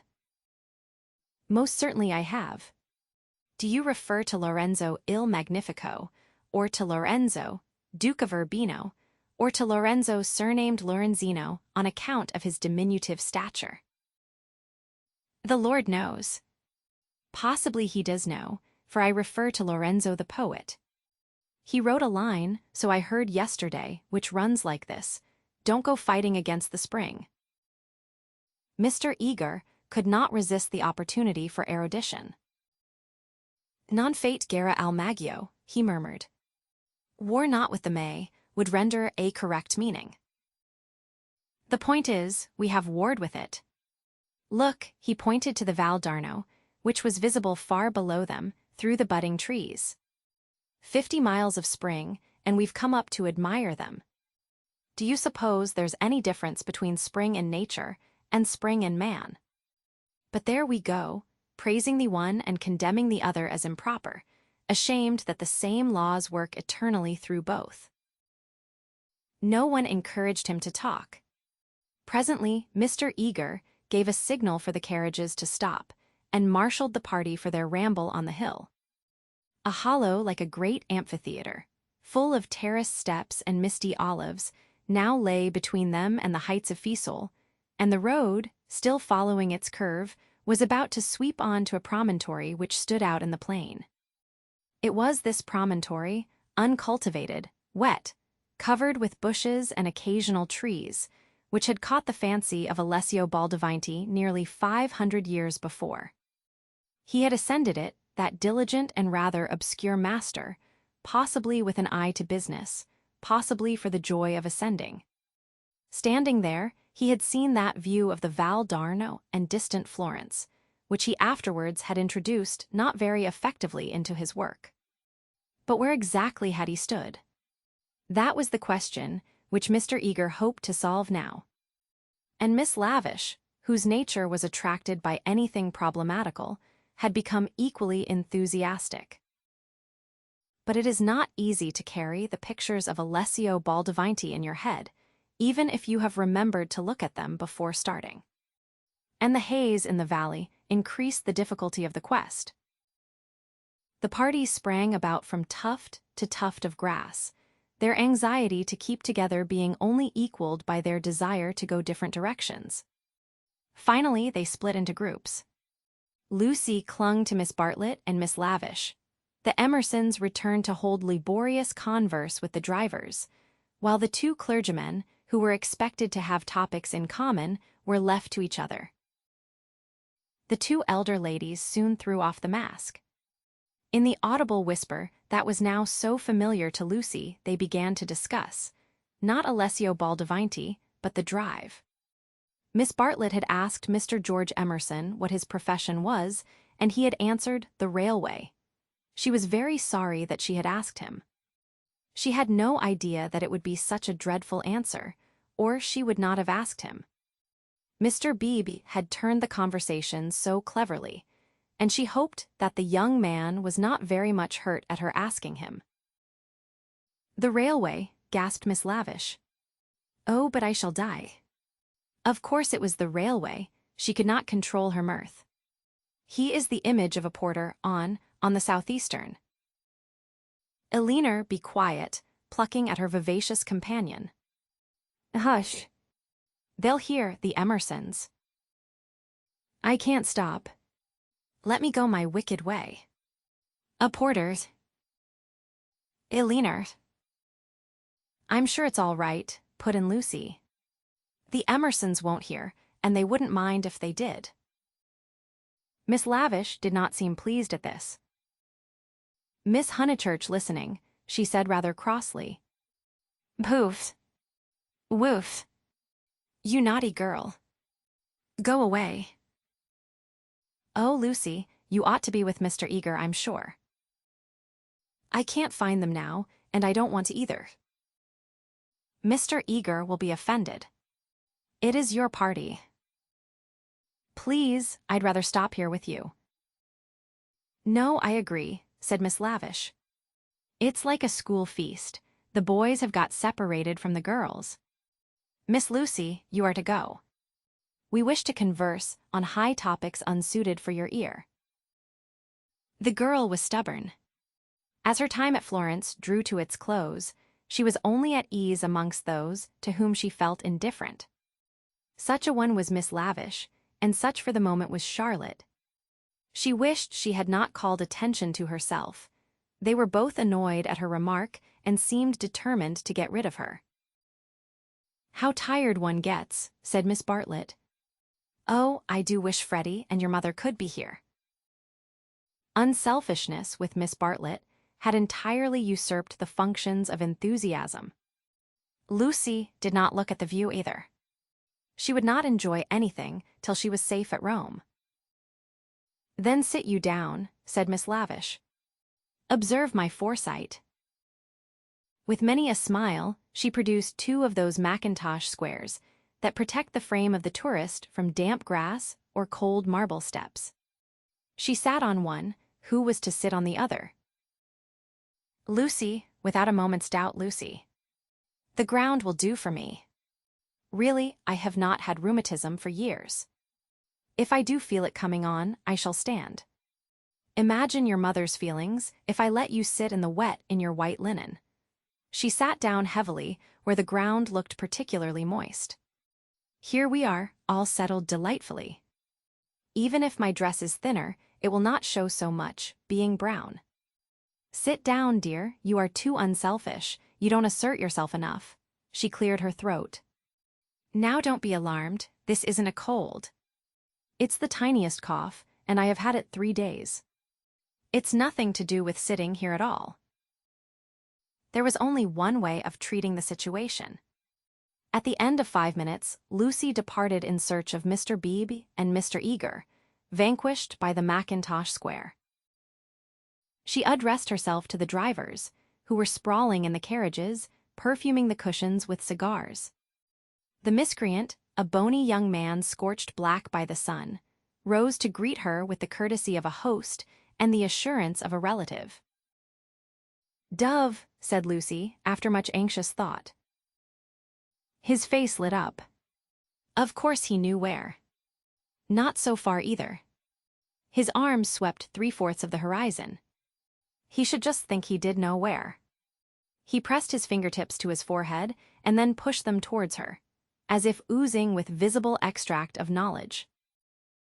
More seemed necessary. What was the Italian for clergyman? "Dov buoni uomini," said she at last. "Good." Scarcely the adjective for those noble beings. He showed her his cigar. "Uno più piccolo," was her next remark, implying, "Has the cigar been given to you by Mr. Beebe, the smaller of the two good men?" She was correct as usual. He tied the horse to a tree, kicked it to make it stay quiet, dusted the carriage, arranged his hair, remolded his hat, encouraged his mustache, and in rather less than a quarter of a minute was ready to conduct her. Italians are born knowing the way. It would seem that the whole earth lay before them, not as a map, but as a chessboard, whereon they continually behold the changing pieces as well as the squares. Anyone can find places, but the finding of people is a gift from God. He only stopped once, to pick her some great blue violets. She thanked him with real pleasure. In the company of this common man, the world was beautiful and direct. For the first time, she felt the influence of spring. His arm swept the horizon gracefully. Violets, like other things, existed in great profusion there. Would she like to see them? "Ma buoni uomini." He bowed. "Certainly. Good men first, violets afterwards." They proceeded briskly through the undergrowth, which became thicker and thicker. They were nearing the edge of the promontory, and the view was stealing round them, but the brown network of the bushes shattered it into countless pieces. He was occupied in his cigar and in holding back the pliant boughs. She was rejoicing in her escape from dullness. Not a step, not a twig, was unimportant to her. "What is that?" There was a voice in the wood, in the distance behind them. The voice of Mr. Eager. He shrugged his shoulders. An Italian's ignorance is sometimes more remarkable than his knowledge. She could not make him understand that perhaps they had missed the clergyman. The view was forming at last. She could discern the river, the golden plain, other hills. "Eccolo!" he exclaimed. At the same moment the ground gave way, and with a cry she fell out of the wood. Light and beauty enveloped her. She had fallen on to a little open terrace, which was covered with violets from end to end. "Courage!" cried her companion, now standing some 6 feet above. "Courage and love." She did not answer. From her feet the ground sloped sharply into view, and violets ran down in rivulets and streams and cataracts, irrigating the hillside with blue, eddying round the tree stems, collecting into pools in the hollows, covering the grass with spots of azure foam. But never again were they in such profusion. This terrace was the wellhead, the primal source whence beauty gushed out to water the earth. Standing at its brink, like a swimmer who prepares, was the good man. But he was not the good man that she had expected, and he was alone. George had turned at the sound of her arrival. For a moment he contemplated her, as one who had fallen out of heaven. He saw radiant joy in her face. He saw the flowers beat against her dress in blue waves. The bushes above them closed. He stepped quickly forward and kissed her. Before she could speak, almost before she could feel, a voice called, "Lucy." "Lucy." Lucy, the silence of life had been broken by Miss Bartlett, who stood brown against the view. Some complicated game had been playing up and down the hillside all the afternoon. What it was, and exactly how the players had sided, Lucy was slow to discover. Mr. Eager had met them with a questioning eye. Charlotte had repulsed him with much small talk. Mr. Emerson, seeking his son, was told whereabouts to find him. Mr. Beebe, who wore the heated aspect of a neutral, was bidden to collect the factions for the return home. There was a general sense of groping and bewilderment. Pan had been amongst them, not the great god Pan, who has been buried these 2,000 years, but the little god Pan, who presides over social contretemps and unsuccessful picnics. Mr. Beebe had lost everyone, and had consumed in solitude the tea basket which he had brought up as a pleasant surprise. Miss Lavish had lost Miss Bartlett. Lucy had lost Mr. Eager. Mr. Emerson had lost George. Miss Bartlett had lost a Mackintosh square. Phaethon had lost the game. That last fact was undeniable. He climbed onto the box shivering, with his collar up, prophesying the swift approach of bad weather. "Let us go immediately," he told them. "The signorina will walk all the way." "He will be ours," said Mr. Beebe. "Apparently." I told him it was unwise. He would look no one in the face. Perhaps defeat was particularly mortifying for him. He alone had played skillfully, using the whole of his instinct, while the others had used scraps of their intelligence. He alone had divined what things were, and what he wished them to be. He alone had interpreted the message that Lucy had received 5 days before from the lips of a dying man. Persephone, who spends half her life in the grave, she could interpret it also.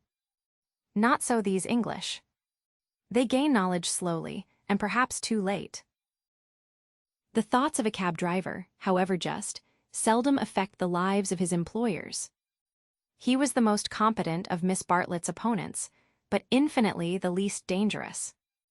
Once back in the town, he and his insight and his knowledge would trouble English ladies no more. Of course, it was most unpleasant. She had seen his black head in the bushes. He might make a tavern story out of it. But after all, what have we to do with taverns? Real menace belongs to the drawing-room. It was of drawing-room people that Miss Bartlett thought as she journeyed downwards towards the fading sun. Lucy sat beside her. Mr. Eager sat opposite, trying to catch her eye. He was vaguely suspicious. They spoke of Alessio Baldavanti. Rain and darkness came on together. The two ladies huddled together under an inadequate parasol. There was a lightning flash, and Miss Lavish, who was nervous, screamed from the carriage in front. At the next flash, Lucy screamed also. Mr. Eager addressed her professionally. "Courage, Miss Honeychurch, courage and faith. If I might say so, there is something almost blasphemous in this horror of the elements. Are we seriously to suppose that all these clouds, all this immense electrical display, is simply called into existence to extinguish you or me? No, of course. Even from the scientific standpoint, the chances against our being struck are enormous. The steel knives, the only articles which might attract the current, are in the other carriage. And in any case, we are infinitely safer than if we were walking. Courage, courage, and faith." Under the rug, Lucy felt the kindly pressure of her cousin's hand. At times our need for a sympathetic gesture is so great that we care not what exactly it signifies or how much we may have to pay for it afterwards. Miss Bartlett, by this timely exercise of her muscles, gained more than she would have got in hours of preaching or cross-examination. She renewed it when the two carriages stopped, half into Florence. "Mr. Eager," called Mr. Beebe, "we want your assistance. Will you interpret for us?" "George," cried Mr. Emerson. "Ask your driver which way George went. The boy may lose his way. He may be killed." "Go, Mr. Eager," said Miss Bartlett. "Don't ask our driver is no help. Go and support poor Mr. Beebe. He is nearly demented." "He may be killed," cried the old man. "He may be killed." "Typical behavior," said the chaplain as he quitted the carriage. In the presence of reality, that kind of person invariably breaks down. "What does he know?" whispered Lucy as soon as they were alone. "Charlotte, how much does Mr. Eager know?" "Nothing, dearest, he knows nothing." But she pointed at the driver. "He knows everything." "Dearest, had we better?" "Shall I?" She took out her purse. It is dreadful to be entangled with low-class people. He saw it all. Tapping Phaethon's back with her guidebook, she said, "Silenzio," and offered him a franc. "Va bene," he replied and accepted it. As well this ending to his day as any. But Lucy, a mortal maid, was disappointed in him. There was an explosion up the road. The storm had struck the overhead wire of the tramline, and one of the great supports had fallen. If they had not stopped, perhaps, they might have been hurt.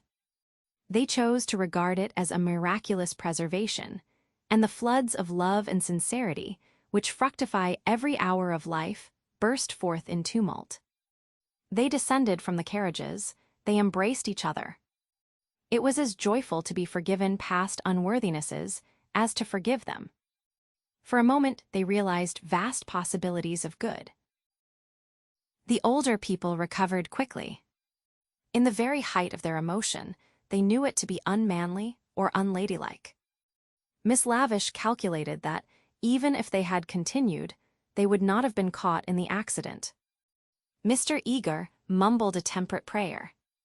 But the drivers, through miles of dark, squalid road, poured out their souls to the dryads and the saints, and Lucy poured out hers to her cousin. "Charlotte, dear Charlotte, kiss me. Kiss me again. Only you can understand me. You warned me to be careful. And I thought I was developing. Do not cry, dearest. Take your time. I have been obstinate and silly, worse than you know, far worse. Once by the river, oh, but he isn't killed. He wouldn't be killed, would he?" The thought disturbed her repentance. As a matter of fact, the storm was worst along the road, but she had been near danger, and so she thought it must be near to everyone. "I trust not. One would always pray against that. He is really, I think he was taken by surprise, just as I was before. But this time I'm not to blame, I want you to believe that. I simply slipped into those violets. No, I want to be really truthful. I am a little to blame. I had silly thoughts. The sky, you know, was gold, and the ground all blue, and for a moment he looked like someone in a book. In a book. Heroes, gods, the nonsense of schoolgirls. And then. But Charlotte, you know what happened then." Miss Bartlett was silent. Indeed, she had little more to learn. With a certain amount of insight, she drew her young cousin affectionately to her. All the way back Lucy's body was shaken by deep sighs, which nothing could repress. "I want to be truthful," she whispered. "It is so hard to be absolutely truthful. Don't be troubled, dearest. Wait till you are calmer. We will talk it over before bedtime in my room." So they re-entered the city with hands clasped. It was a shock to the girl to find how far emotion had ebbed in others. The storm had ceased, and Mr. Emerson was easier about his son. Mr. Beebe had regained good humor, and Mr. Eager was already snubbing Miss Lavish. Charlotte alone, she was sure of, Charlotte, whose exterior concealed so much insight and love. The luxury of self-exposure kept her almost happy through the long evening. She thought not so much of what had happened as of how she should describe it. All her sensations, her spasms of courage, her moments of unreasonable joy, her mysterious discontent, should be carefully laid before her cousin. And together, in divine confidence, they would disentangle and interpret them all. At last, thought she, I shall understand myself. I shan't again be troubled by things that come out of nothing, and mean I don't know what. Miss Allen asked her to play. She refused vehemently. Music seemed to her the employment of a child. She sat close to her cousin, who, with commendable patience, was listening to a long story about lost luggage. When it was over, she capped it by a story of her own. Lucy became rather hysterical with the delay. In vain she tried to check, or at all events to accelerate, the tale. It was not till a late hour that Miss Bartlett had recovered her luggage, and could say in her usual tone of gentle reproach, "Well, dear, I at all events am ready for Bedfordshire. Come into my room, and I will give a good brush to your hair." With some solemnity, the door was shut, and a cane chair placed for the girl. Then Miss Bartlett said, "So what is to be done?" She was unprepared for the question. It had not occurred to her that she would have to do anything. A detailed exhibition of her emotions was all that she had counted upon. "What is to be done?" "A point, dearest, which you alone can settle." The rain was streaming down the black windows, and the great room felt damp and chilly. One candle burnt trembling on the chest of drawers close to Miss Bartlett's toque, which cast monstrous and fantastic shadows on the bolted door. A tram roared by in the dark, and Lucy felt unaccountably sad, though she had long since dried her eyes. She lifted them to the ceiling, where the griffins and bassoons were colorless and vague, the very ghosts of joy. "It has been raining for nearly 4 hours," she said at last. Miss Bartlett ignored the remark. "How do you propose to silence him?" "The driver." "My dear girl, no, Mr. George Emerson." Lucy began to pace up and down the room.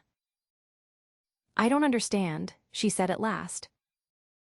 She understood very well, but she no longer wished to be absolutely truthful. "How are you going to stop him talking about it?" "I have a feeling that talk is a thing he will never do." "I, too, intend to judge him charitably. But unfortunately, I have met the type before. They seldom keep their exploits to themselves." "Exploits," cried Lucy, wincing under the horrible plural. "My poor dear, did you suppose that this was his first? Come here and listen to me. I am only gathering it from his own remarks. Do you remember that day at lunch, when he argued with Miss Allen that liking one person is an extra reason for liking another?" "Yes," said Lucy, whom at the time the argument had pleased. "Well, I am no prude. There is no need to call him a wicked young man, but obviously he is thoroughly unrefined. Let us put it down to his deplorable antecedents and education, if you wish. But we are no farther on with our question. What do you propose to do?" An idea rushed across Lucy's brain, which, had she thought of it sooner and made it part of her, might have proved victorious. "I propose to speak to him," said she. Miss Bartlett uttered a cry of genuine alarm. "You see, Charlotte, your kindness, I shall never forget it. But as you said, it is my affair. Mine and his. And you are going to implore him, to beg him to keep silence?" "Certainly not. There would be no difficulty. Whatever you ask him he answers, yes or no, then it is over. I have been frightened of him, but now I am not one little bit. But we fear him for you, dear. You are so young and inexperienced, you have lived among such nice people, that you cannot realize what men can be, how they can take a brutal pleasure in insulting a woman whom her sex does not protect and rally round. This afternoon, for example, if I had not arrived, what would have happened?" "I can't think," said Lucy gravely. Something in her voice made Miss Bartlett repeat her question, intoning it more vigorously. "What would have happened if I hadn't arrived?" "I can't think," said Lucy again. "When he insulted you, how would you have replied?" "I hadn't time to think." "You came." "Yes, but won't you tell me now what you would have done?" "I should have." She checked herself and broke the sentence off. She went up to the dripping window and strained her eyes into the darkness. She could not think what she would have done. "Come away from the window, dear," said Miss Bartlett. "You will be seen from the road." Lucy obeyed. She was in her cousin's power. She could not modulate out the key of self-abasement in which she had started. Neither of them referred again to her suggestion that she should speak to George and settle the matter, whatever it was, with him. Miss Bartlett became plaintive. "Oh, for a real man. We are only 2 women, you and I. Mr. Beebe is hopeless. There is Mr. Eager, but you do not trust him. Oh, for your brother. He is young, but I know that his sister's insult would rouse in him a very lion. Thank God, chivalry is not yet dead. There are still left some men who can reverence woman." As she spoke, she pulled off her rings, of which she wore several, and ranged them upon the pincushion. Then she blew into her gloves and said, "It will be a push to catch the morning train, but we must try." "What train?" "The train to Rome." She looked at her gloves critically. The girl received the announcement as easily as it had been given. "When does the train to Rome go?" "At 8. Signora Bertolini would be upset." "We must face that," said Miss Bartlett, not liking to say that she had given notice already. "She will make us pay for a whole week's pension." "I expect she will. However, we shall be much more comfortable at the Vyse's hotel. Isn't afternoon tea given there for nothing?" "Yes, but they pay extra for wine." After this remark, she remained motionless and silent. To her tired eyes, Charlotte throbbed and swelled like a ghostly figure in a dream. They began to sort their clothes for packing, for there was no time to lose if they were to catch the train to Rome. Lucy, when admonished, began to move to and fro between the rooms, more conscious of the discomforts of packing by candlelight than of a subtler ill. Charlotte, who was practical without ability, knelt by the side of an empty trunk, vainly endeavoring to pave it with books of varying thickness and size. She gave 2 or 3 sighs, for the stooping posture hurt her back, and for all her diplomacy, she felt that she was growing old. The girl heard her as she entered the room, and was seized with one of those emotional impulses to which she could never attribute a cause. She only felt that the candle would burn better, the packing go easier, the world be happier, if she could give and receive some human love. The impulse had come before today, but never so strongly. She knelt down by her cousin's side and took her in her arms. Miss Bartlett returned the embrace with tenderness and warmth. But she was not a stupid woman, and she knew perfectly well that Lucy did not love her, but needed her to love. For it was in ominous tones that she said, after a long pause, "Dearest Lucy, how will you ever forgive me?" Lucy was on her guard at once, knowing by bitter experience what forgiving Miss Bartlett meant. Her emotion relaxed, she modified her embrace a little, and she said, "Charlotte dear, what do you mean? As if I have anything to forgive." "You have a great deal, and I have a very great deal to forgive myself too. I know well how much I vex you at every turn.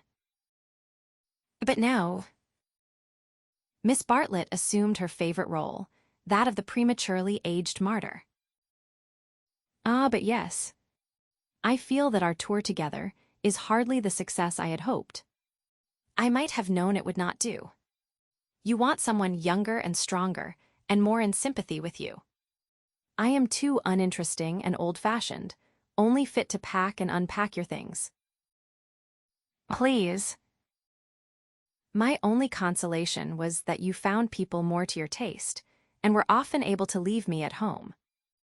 I had my own poor ideas of what a lady ought to do, but I hope I did not inflict them on you more than was necessary. You had your own way about these rooms, at all events. "You mustn't say these things," said Lucy softly. She still clung to the hope that she and Charlotte loved each other, heart and soul. They continued to pack in silence. "I have been a failure," said Miss Bartlett, as she struggled with the straps of Lucy's trunk instead of strapping her own. "Failed to make you happy, failed in my duty to your mother. She has been so generous to me, I shall never face her again after this disaster." But Mother will understand. It is not your fault, this trouble, and it isn't a disaster either. It is my fault, it is a disaster. She will never forgive me, and rightly. For instance, what right had I to make friends with Miss Lavish? Every right. When I was here for your sake. If I have vexed you, it is equally true that I have neglected you. Your mother will see this as clearly as I do, when you tell her. Lucy, from a cowardly wish to improve the situation, said, "Why need Mother hear of it? But you tell her everything." "I suppose I do generally." "I dare not break your confidence. There is something sacred in it. Unless you feel that it is a thing you could not tell her. The girl would not be degraded to this. Naturally, I should have told her. But in case she should blame you in any way, I promise I will not. I am very willing not to. I will never speak of it either to her or to anyone." Her promise brought the long-drawn interview to a sudden close. Miss Bartlett pecked her smartly on both cheeks, wished her good night, and sent her to her own room. For a moment, the original trouble was in the background. George would seem to have behaved like a cad throughout. Perhaps that was the view which one would take eventually. At present she neither acquitted nor condemned him. She did not pass judgment. At the moment when she was about to judge him, her cousin's voice had intervened, and ever since, it was Miss Bartlett who had dominated. Miss Bartlett who, even now, could be heard sighing into a crack in the partition wall. Miss Bartlett, who had really been neither pliable nor humble nor inconsistent. She had worked like a great artist. For a time, indeed for years, she had been meaningless. But at the end there was presented to the girl the complete picture of a cheerless, loveless world in which the young rush to destruction until they learn better. A shame-faced world of precautions and barriers which may avert evil, but which do not seem to bring good, if we may judge from those who have used them most. Lucy was suffering from the most grievous wrong which this world has yet discovered. Diplomatic advantage had been taken of her sincerity, of her craving for sympathy and love. Such a wrong is not easily forgotten. Never again did she expose herself without due consideration and precaution against rebuff. And such a wrong may react disastrously upon the soul. The doorbell rang, and she started to the shutters. Before she reached them, she hesitated, turned, and blew out the candle. Thus it was that, though she saw someone standing in the wet below, he, though he looked up, did not see her. To reach his room, he had to go by hers. She was still dressed. It struck her that she might slip into the passage and just say that she would be gone before he was up, and that their extraordinary intercourse was over. Whether she would have dared to do this was never proved. At the critical moment, Miss Bartlett opened her own door, and her voice said, "I wish one word with you in the drawing-room, Mr. Emerson, please." Soon their footsteps returned, and Miss Bartlett said, "Good night, Mr. Emerson." His heavy, tired breathing was the only reply. The chaperone had done her work. Lucy cried aloud, "It isn't true. It can't all be true. I want not to be muddled. I want to grow older quickly." Miss Bartlett tapped on the wall. "Go to bed at once, dear. You need all the rest you can get." In the morning, they left for Rome. Chapter VI Medieval. The drawing-room curtains at Windy Corner had been pulled to meet, for the carpet was new and deserved protection from the August sun. They were heavy curtains, reaching almost to the ground, and the light that filtered through them was subdued and varied. A poet, none was present, might have quoted, "Life like a dome of many-colored glass," or might have compared the curtains to sluice gates, lowered against the intolerable tides of heaven. Without was poured a sea of radiance. Within, the glory, though visible, was tempered to the capacities of man. Two pleasant people sat in the room.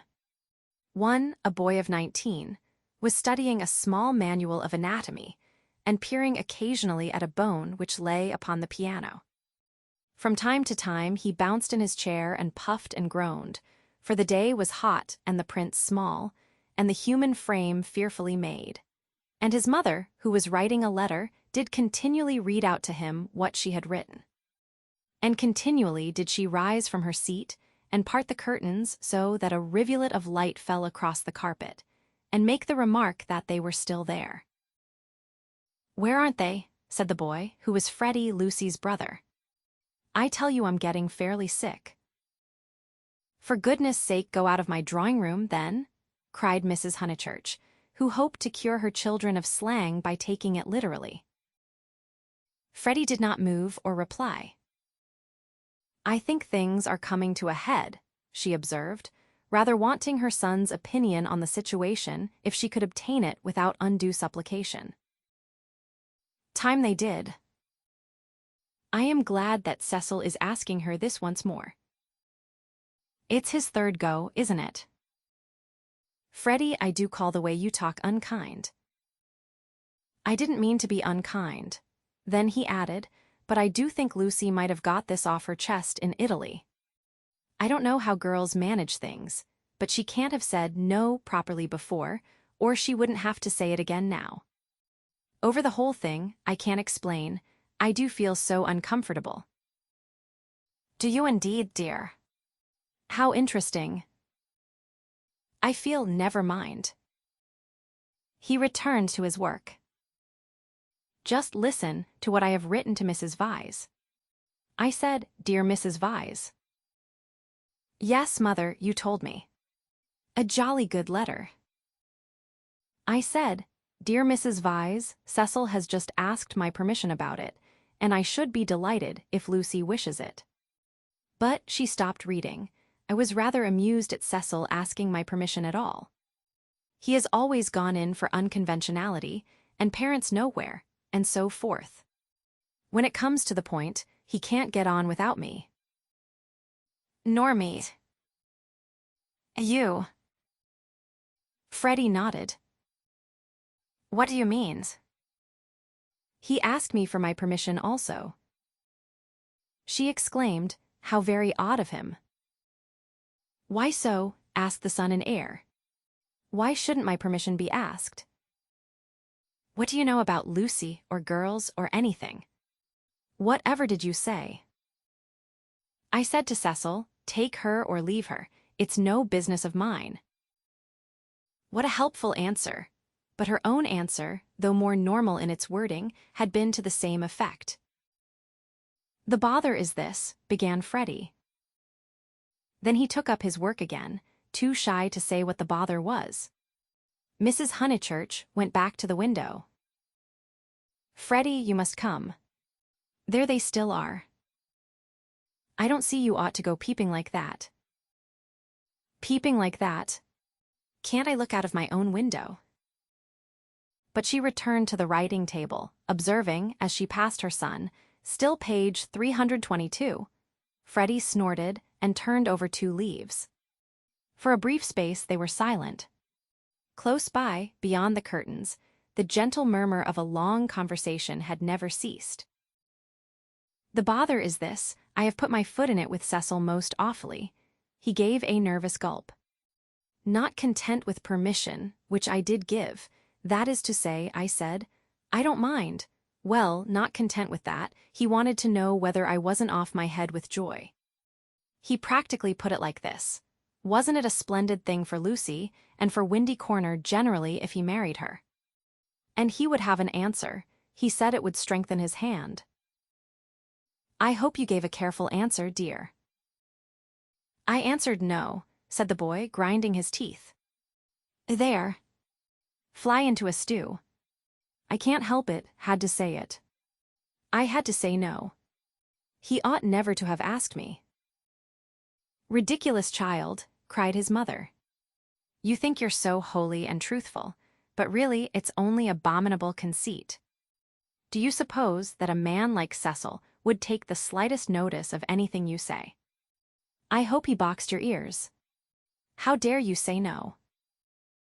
"Oh, do keep quiet, Mother." I had to say no when I couldn't say yes. I tried to laugh as if I didn't mean what I said, and, as Cecil laughed too and went away, it may be all right. But I feel my foot's in it. "Oh, do keep quiet, though, and let a man do some work." "No," said Mrs. Honeychurch, with the air of one who has considered the subject. "I shall not keep quiet. You know all that has passed between them in Rome. You know why he is down here, and yet you deliberately insult him and try to turn him out of my house." "Not a bit," he pleaded. "I only let out I didn't like him. I don't hate him, but I don't like him. What I mind is that he'll tell Lucy." He glanced at the curtains dismally. "Well, I like him," said Mrs. Honeychurch. "I know his mother. He's good, he's clever, he's rich, he's well-connected. Oh, you needn't kick the piano. He's well-connected. I'll say it again if you like. He's well-connected." She paused, as if rehearsing her eulogy, but her face remained dissatisfied. She added, "And he has beautiful manners." "I liked him till just now. I suppose it's having him spoiling Lucy's first week at home, and it's also something that Mr. Beebe said, not knowing." "Mr. Beebe," said his mother, trying to conceal her interest. "I don't see how Mr. Beebe comes in." "You know Mr. Beebe's funny way, when you never quite know what he means. He said, 'Mr. Vyse is an ideal bachelor.' I was very cute. I asked him what he meant. He said, 'Oh, he's like me, better detached.' I couldn't make him say any more, but it set me thinking. Since Cecil has come after Lucy, he hasn't been so pleasant, at least. I can't explain." "You never can, dear." "But I can. You are jealous of Cecil, because he may stop Lucy knitting you silk ties." The explanation seemed plausible, and Freddy tried to accept it. But at the back of his brain, there lurked a dim mistrust. Cecil praised one too much for being athletic. Was that it? Cecil made one talk in one's own way. This tired one. Was that it? And Cecil was the kind of fellow who would never wear another fellow's cap. Unaware of his own profundity, Freddy checked himself. He must be jealous, or he would not dislike a man for such foolish reasons. "Will this do?" called his mother. "Dear Mrs. Vyse, Cecil has just asked my permission about it, and I should be delighted if Lucy wishes it." Then, put in at the top, "and I have told Lucy so." I must write the letter out again, and I have told Lucy so. But Lucy seems very uncertain, and in these days young people must decide for themselves. I said that because I didn't want Mrs. Vyse to think us old-fashioned. She goes in for lectures and improving her mind, and all the time a thick layer of flue under the beds, and the maid's dirty thumb marks where you turn on the electric light. She keeps that flat abominably. Suppose Lucy marries Cecil, would she live in a flat or in the country? Don't interrupt so foolishly. Where was I? Oh yes, young people must decide for themselves. I know that Lucy likes your son because she tells me everything, and she wrote to me from Rome when he asked her first.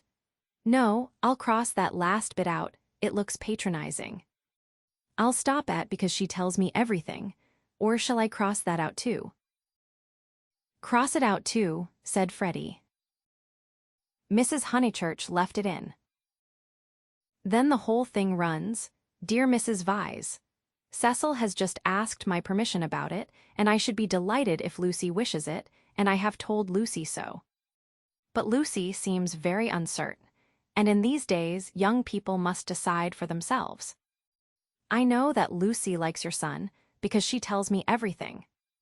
But I do not know. Look out, cried Freddy. The curtains parted. Cecil's first movement was one of irritation. He couldn't bear the Honeychurch habit of sitting in the dark to save the furniture. Instinctively, he gave the curtains a twitch and sent them swinging down their poles. Light entered. There was revealed a terrace, such as is owned by many villas with trees each side of it, and on it a little rustic seat and 2 flower beds.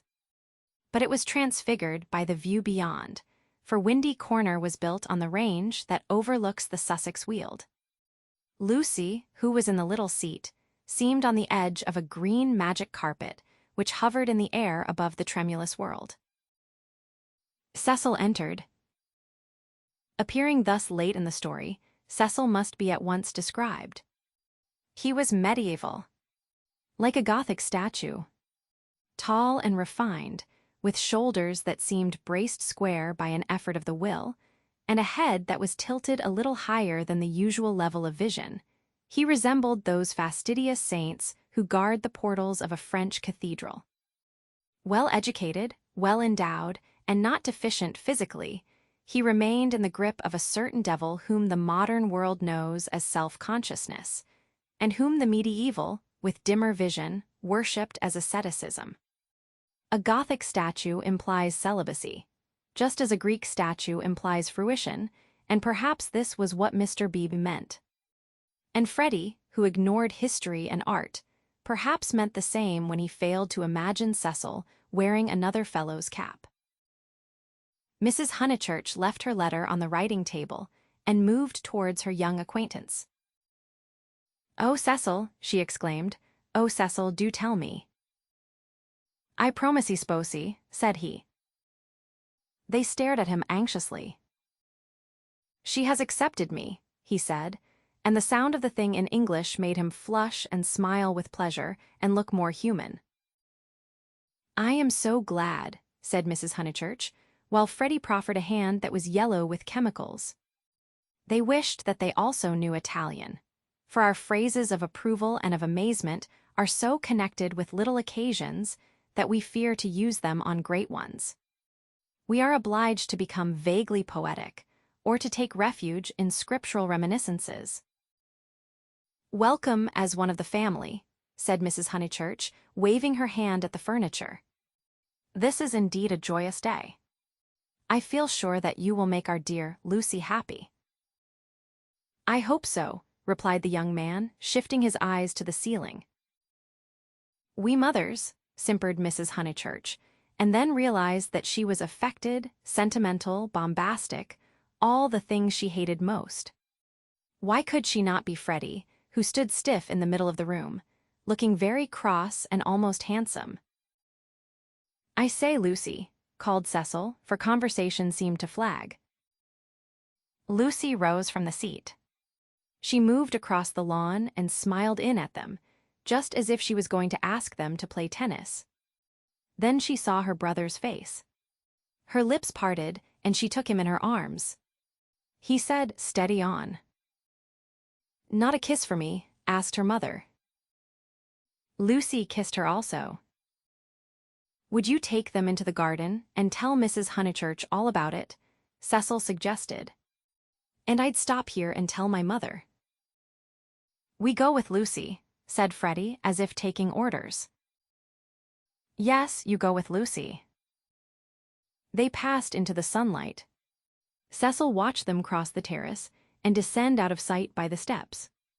They would descend, he knew their ways, past the shrubbery and past the tennis lawn and the dahlia bed, until they reached the kitchen garden, and there, in the presence of the potatoes and the peas, the great event would be discussed.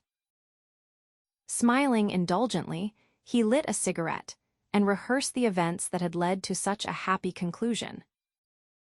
He had known Lucy for several years, but only as a commonplace girl who happened to be musical. He could still remember his depression that afternoon at Rome, when she and her terrible cousin fell on him out of the blue and demanded to be taken to St. Peter's. That day she had seemed a typical tourist, shrill, crude, and gaunt with travel. But Italy worked some marvel in her. It gave her light, and, which he held more precious, it gave her shadow. Soon he detected in her a wonderful reticence. She was like a woman of Leonardo da Vinci's, whom we love not so much for herself as for the things that she will not tell us. The things are assuredly not of this life. No woman of Leonardo's could have anything so vulgar as a story.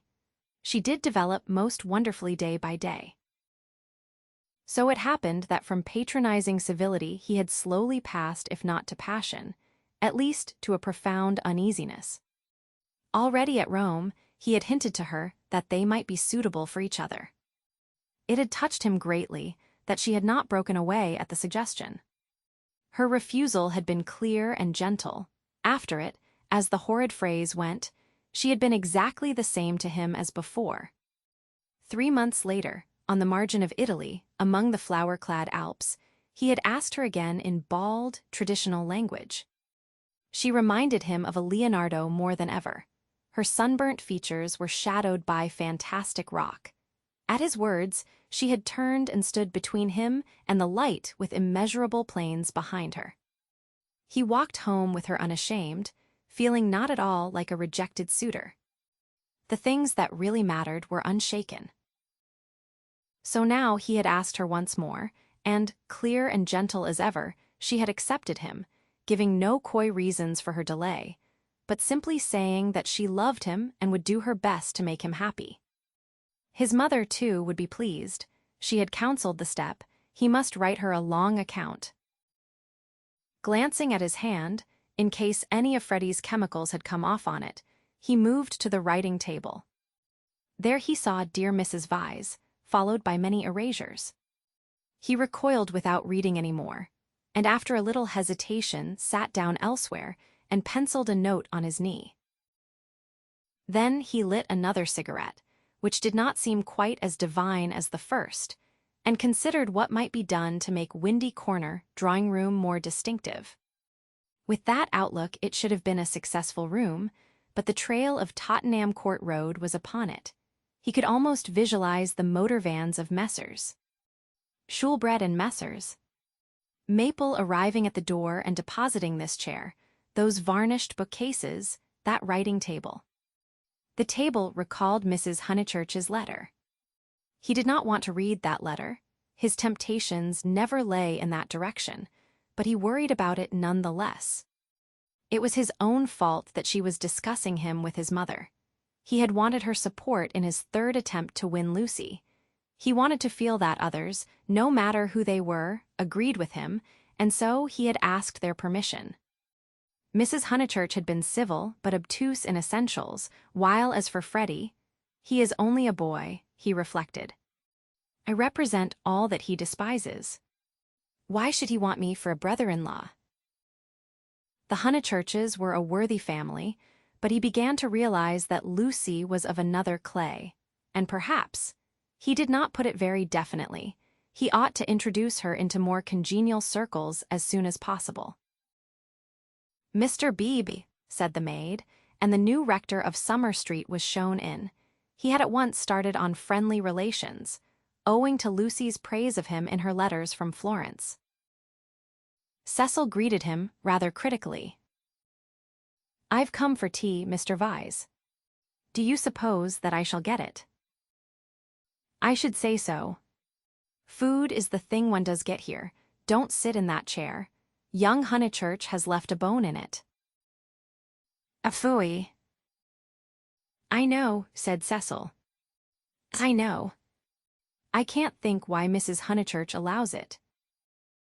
For Cecil considered the bone and the Maples' furniture separately. He did not realize that, taken together, they kindled the room into the life that he desired. I've come for tea and for gossip. Isn't this news? News. I don't understand you, said Cecil. News. Mr. Beebe, whose news was of a very different nature, prattled forward. I met Sir Harry Otway as I came up. I have every reason to hope that I am first in the field. He has bought Sissy and Albert from Mr. Flack. Has he indeed? Said Cecil, trying to recover himself. Into what a grotesque mistake had he fallen? Was it likely that a clergyman and a gentleman would refer to his engagement in a manner so flippant? But his stiffness remained, and though he asked who Sissy and Albert might be, he still thought Mr. Beebe rather a bounder. Unpardonable question. To have stopped a week at Windy Corner, and not to have met Sissy and Albert, the semi-detached villas that have been run up opposite the church. I'll set Mrs. Honeychurch after you. I'm shockingly stupid over local affairs, said the young man languidly. I can't even remember the difference between a parish council and a local government board. Perhaps there is no difference, or perhaps those aren't the right names. I only go into the country to see my friends and to enjoy the scenery. It is very remiss of me. Italy and London are the only places where I don't feel to exist on sufferance. Mr. Beebe, distressed at this heavy reception of Sissy and Albert, determined to shift the subject. Let me see, Mr. Vyse, I forget, what is your profession? I have no profession, said Cecil. It is another example of my decadence. My attitude, quite an indefensible one, is that so long as I am no trouble to anyone, I have a right to do as I like. I know I ought to be getting money out of people, or devoting myself to things I don't care a straw about, but somehow I've not been able to begin. You are very fortunate, said Mr. Beebe. It is a wonderful opportunity, the possession of leisure. His voice was rather parochial, but he did not quite see his way to answering naturally. He felt, as all who have regular occupation must feel, that others should have it also. I am glad that you approve. I daren't face the healthy person, for example, Freddy Honeychurch. Oh, Freddy's a good sort, isn't he? Admirable. The sort who has made England what she is. Cecil wondered at himself. Why, on this day of all others, was he so hopelessly contrary? He tried to get right by inquiring effusively after Mr. Beebe's mother, an old lady for whom he had no particular regard. Then he flattered the clergyman, praised his liberal-mindedness, his enlightened attitude towards philosophy and science. Where are the others? Said Mr. Beebe at last. I insist on extracting tea before evening service. I suppose Anne never told them you were here. In this house, one is so coached in the servants the day one arrives. The fault of Anne is that she begs your pardon when she hears you perfectly, and kicks the chair legs with her feet. The faults of Mary, I forget the faults of Mary, but they are very grave. Shall we look in the garden? I know the faults of Mary. She leaves the dustpans standing on the stairs.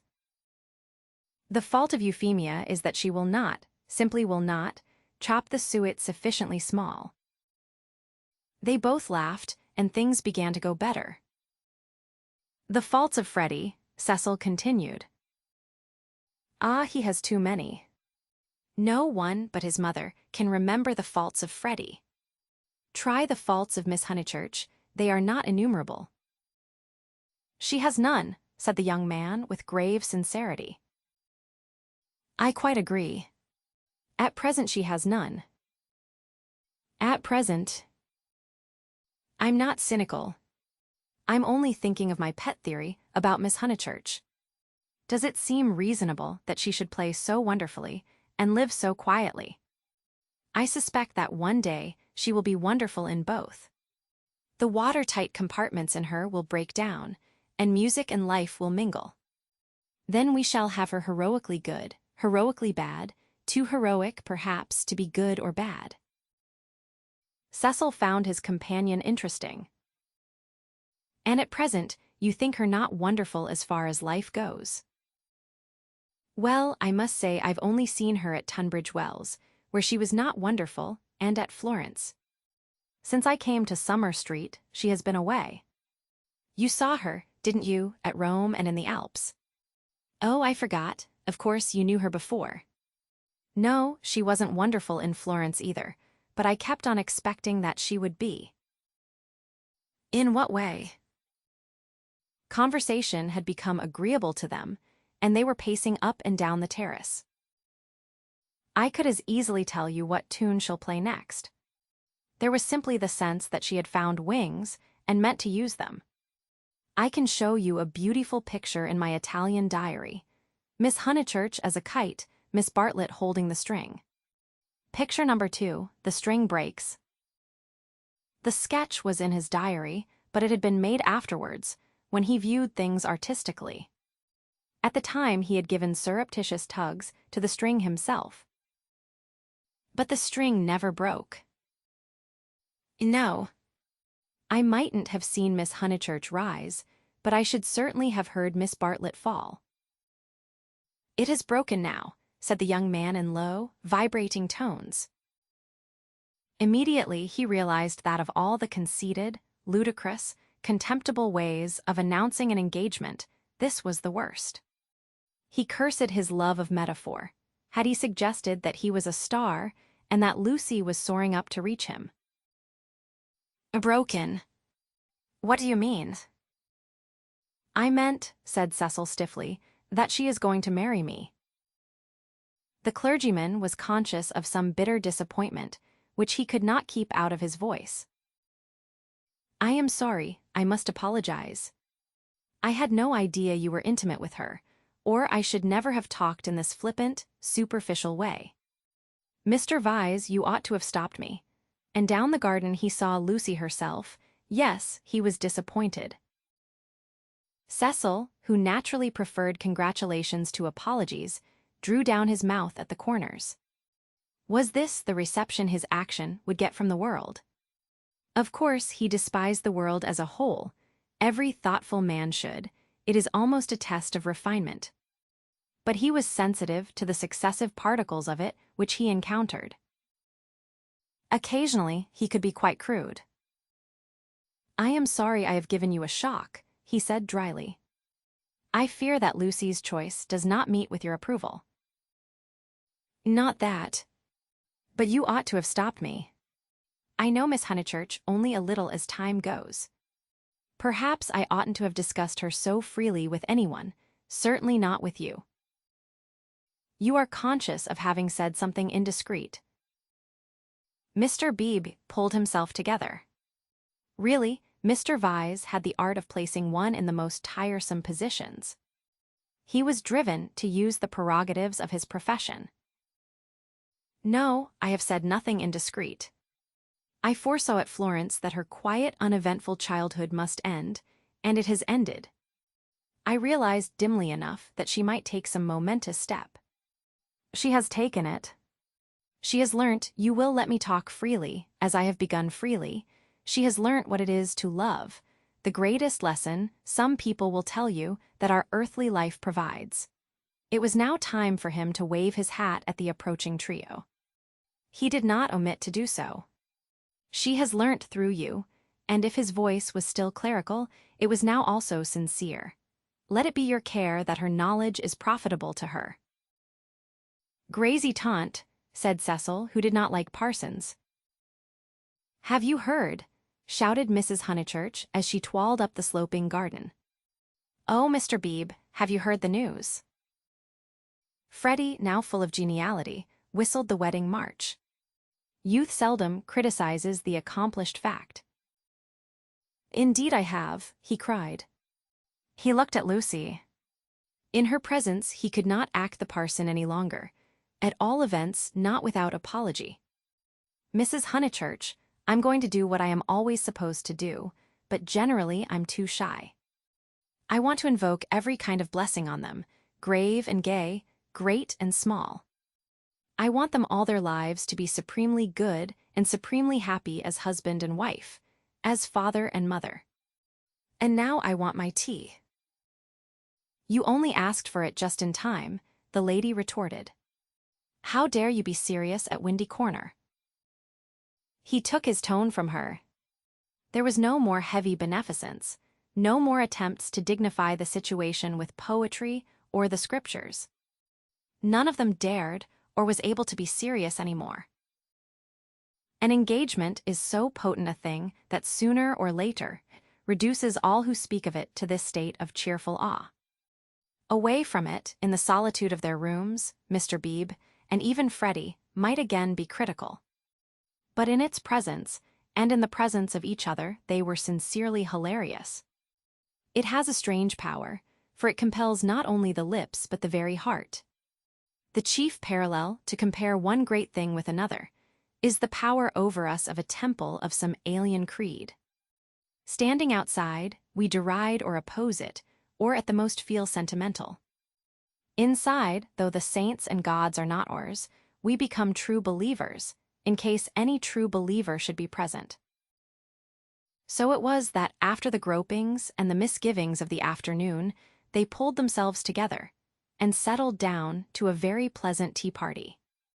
If they were hypocrites, they did not know it, and their hypocrisy had every chance of setting and of becoming true. Anne, putting down each plate as if it were a wedding present, stimulated them greatly. They could not lag behind that smile of hers, which she gave them ere she kicked the drawing-room door. Mr. Beebe chirruped. Freddy was at his wittiest, referring to Cecil as the fiasco, family-honored pun on fiancé. Mrs. Honeychurch, amusing and portly, promised well as a mother-in-law. As for Lucy and Cecil, for whom the temple had been built, they also joined in the merry ritual, but waited, as earnest worshippers should, for the disclosure of some holier shrine of joy.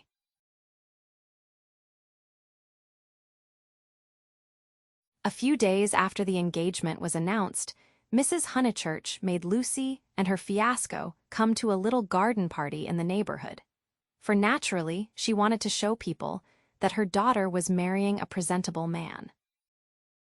Cecil was more than presentable. He looked distinguished, and it was very pleasant to see his slim figure keeping step with Lucy, and his long, fair face responding when Lucy spoke to him. People congratulated Mrs. Honeychurch, which is, I believe, a social blunder, but it pleased her, and she introduced Cecil rather indiscriminately to some stuffy dowagers. At tea, a misfortune took place. A cup of coffee was upset over Lucy's figured silk, and though Lucy feigned indifference, her mother feigned nothing of the sort, but dragged her indoors to have the frock treated by a sympathetic maid. They were gone some time, and Cecil was left with the dowagers. When they returned, he was not as pleasant as he had been. "Do you go to much of this sort of thing?" he asked when they were driving home. "Oh, now and then," said Lucy, who had rather enjoyed herself. "Is it typical of country society?" "I suppose so. Mother, would it be?" "Plenty of society," said Mrs. Honeychurch, who was trying to remember the hang of one of the dresses. Seeing that her thoughts were elsewhere, Cecil bent towards Lucy and said, "To me it seemed perfectly appalling, disastrous, portentous. I am so sorry that you were stranded." "Not that, but the congratulations. It is so disgusting, the way an engagement is regarded as public property, a kind of waste place where every outsider may shoot his vulgar sentiment. All those old women smirking. One has to go through it, I suppose. They won't notice us so much next time. But my point is that their whole attitude is wrong. An engagement, horrid word in the first place, is a private matter and should be treated as such. Yet the smirking old women, however wrong individually, were racially correct. The spirit of the generations had smiled through them, rejoicing in the engagement of Cecil and Lucy because it promised the continuance of life on earth. To Cecil and Lucy, it promised something quite different, personal love. Hence Cecil's irritation and Lucy's belief that his irritation was just. "How tiresome," she said. "Couldn't you have escaped to tennis?" "I don't play tennis, at least not in public. The neighborhood is deprived of the romance of me being athletic. Such romance as I have is that of the Inglese Italianato." "Inglese Italianato? E un diavolo incarnato. You know the proverb." She did not.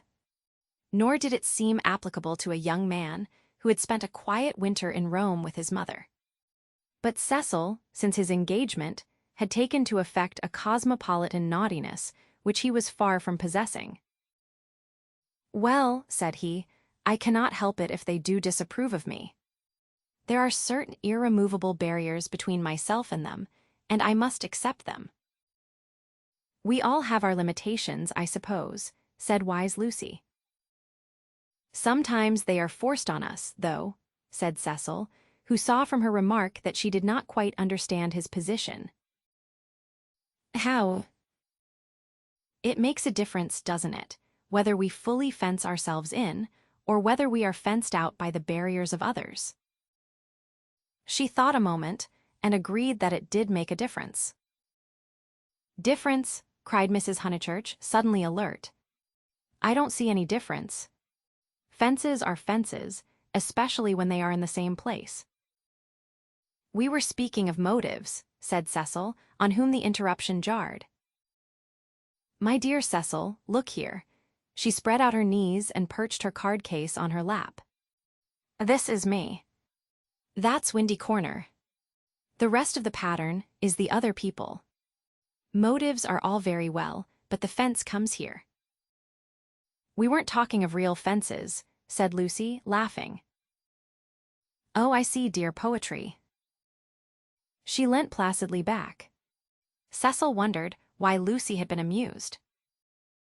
I tell you who has no fences, as you call them, she said, and that's Mr. Beebe.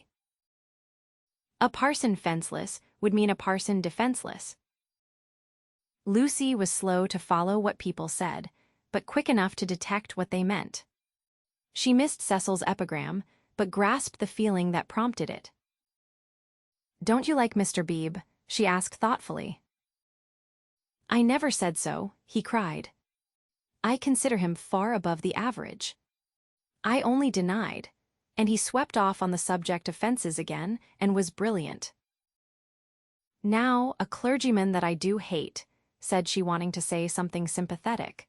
A clergyman that does have fences, and the most dreadful ones, is Mr. Eager, the English chaplain at Florence. He was truly insincere, not merely the manner unfortunate. He was a snob and so conceited, and he did say such unkind things. What sort of things? There was an old man at the Bertolini whom he said had murdered his wife. Perhaps he had. No. Why no? He was such a nice old man, I'm sure. Cecil laughed at her feminine inconsequence. Well, I did try to sift the thing. Mr. Eager would never come to the point. He prefers it vague. Said the old man had practically murdered his wife, had murdered her in the sight of God. Hush, dear, said Mrs. Honeychurch absently. But isn't it intolerable that a person whom we're told to imitate should go round spreading slander? It was, I believe, chiefly owing to him that the old man was dropped. People pretended he was vulgar, but he certainly wasn't that. Poor old man. What was his name? Harris, said Lucy glibly. Let's hope that Mrs. Harris there warn't no sich person, said her mother. Cecil nodded intelligently. Isn't Mr. Eager a parson of the cultured type? He asked. I don't know. I hate him. I've heard him lecture on Giotto. I hate him. Nothing can hide a petty nature. I hate him. My goodness gracious me, child, said Mrs. Honeychurch. You'll blow my head off. Whatever is there to shout over? I forbid you and Cecil to hate any more clergymen. He smiled. There was indeed something rather incongruous in Lucy's moral outburst over Mr. Eager. It was as if one should see the Leonardo on the ceiling of the Sistine. He longed to hint to her that not here lay her vocation, that a woman's power and charm reside in mystery, not in muscular rant. But possibly rant is a sign of vitality. It mars the beautiful creature, but shows that she is alive. After a moment, he contemplated her flushed face and excited gestures with a certain approval. He forbore to repress the sources of youth. Nature's simplest of topics, he thought, lay around them. He praised the pine woods, the deep lasts of bracken, the crimson leaves that spotted the hurt bushes, the serviceable beauty of the turnpike road. The outdoor world was not very familiar to him, and occasionally he went wrong in a question of fact. Mrs. Honeychurch's mouth twitched when he spoke of the perpetual green of the larch. "I count myself a lucky person," he concluded. "When I'm in London I feel I could never live out of it. When I'm in the country, I feel the same about the country. After all, I do believe that birds and trees and the sky are the most wonderful things in life, and that the people who live amongst them must be the best. It's true that in 9 cases out of 10, they don't seem to notice anything. The country gentleman and the country laborer are each in their way the most depressing of companions. Yet they may have a tacit sympathy with the workings of nature, which is denied to us of the town. Do you feel that, Mrs. Honeychurch?" Mrs. Honeychurch started and smiled. She had not been attending. Cecil, who was rather crushed on the front seat of the Victoria, felt irritable and determined not to say anything interesting again. Lucy had not attended either. Her brow was wrinkled, and she still looked furiously cross, the result, he concluded, of too much moral gymnastics. It was sad to see her thus blind to the beauties of an August wood. "Come down, O maid, from yonder mountain height," he quoted, and touched her knee with his own. She flushed again and said, "What height?" "Come down, O maid, from yonder mountain height, what pleasure lives in height," the shepherd sang. "In height and in the splendor of the hills. Let us take Mrs. Honeychurch's advice and hate clergymen no more. What's this place?" "Summer Street, of course," said Lucy, and roused herself. The woods had opened to leave space for a sloping triangular meadow. Pretty cottages lined it on 2 sides, and the upper and 3rd side was occupied by a new stone church, expensively simple, a charming shingled spire. Mr. Beebe's house was near the church. In height it scarcely exceeded the cottages. Some great mansions were at hand, but they were hidden in the trees. The scene suggested a Swiss Alp rather than the shrine and center of a leisured world, and was marred only by 2 ugly little villas, the villas that had competed with Cecil's engagement, having been acquired by Sir Harry Otway the very afternoon that Lucy had been acquired by Cecil. Sissy was the name of one of these villas, Albert of the other. These titles were not only picked out in shaded Gothic on the garden gates, but appeared a second time on the porches, where they followed the semicircular curve of the entrance arch in block capitals. Albert was inhabited. His tortured garden was bright with geraniums and lobelias and polished shells. His little windows were chastely swathed in Nottingham lace. Sissy was to let. 3 notice boards, belonging to Dorking agents, lolled on her fence and announced the not surprising fact. Her paths were already weedy. Her pocket handkerchief of a lawn was yellow with dandelions. "The place is ruined," said the ladies mechanically. "Summer Street will never be the same again." As the carriage passed, Sissy's door opened, and a gentleman came out of her.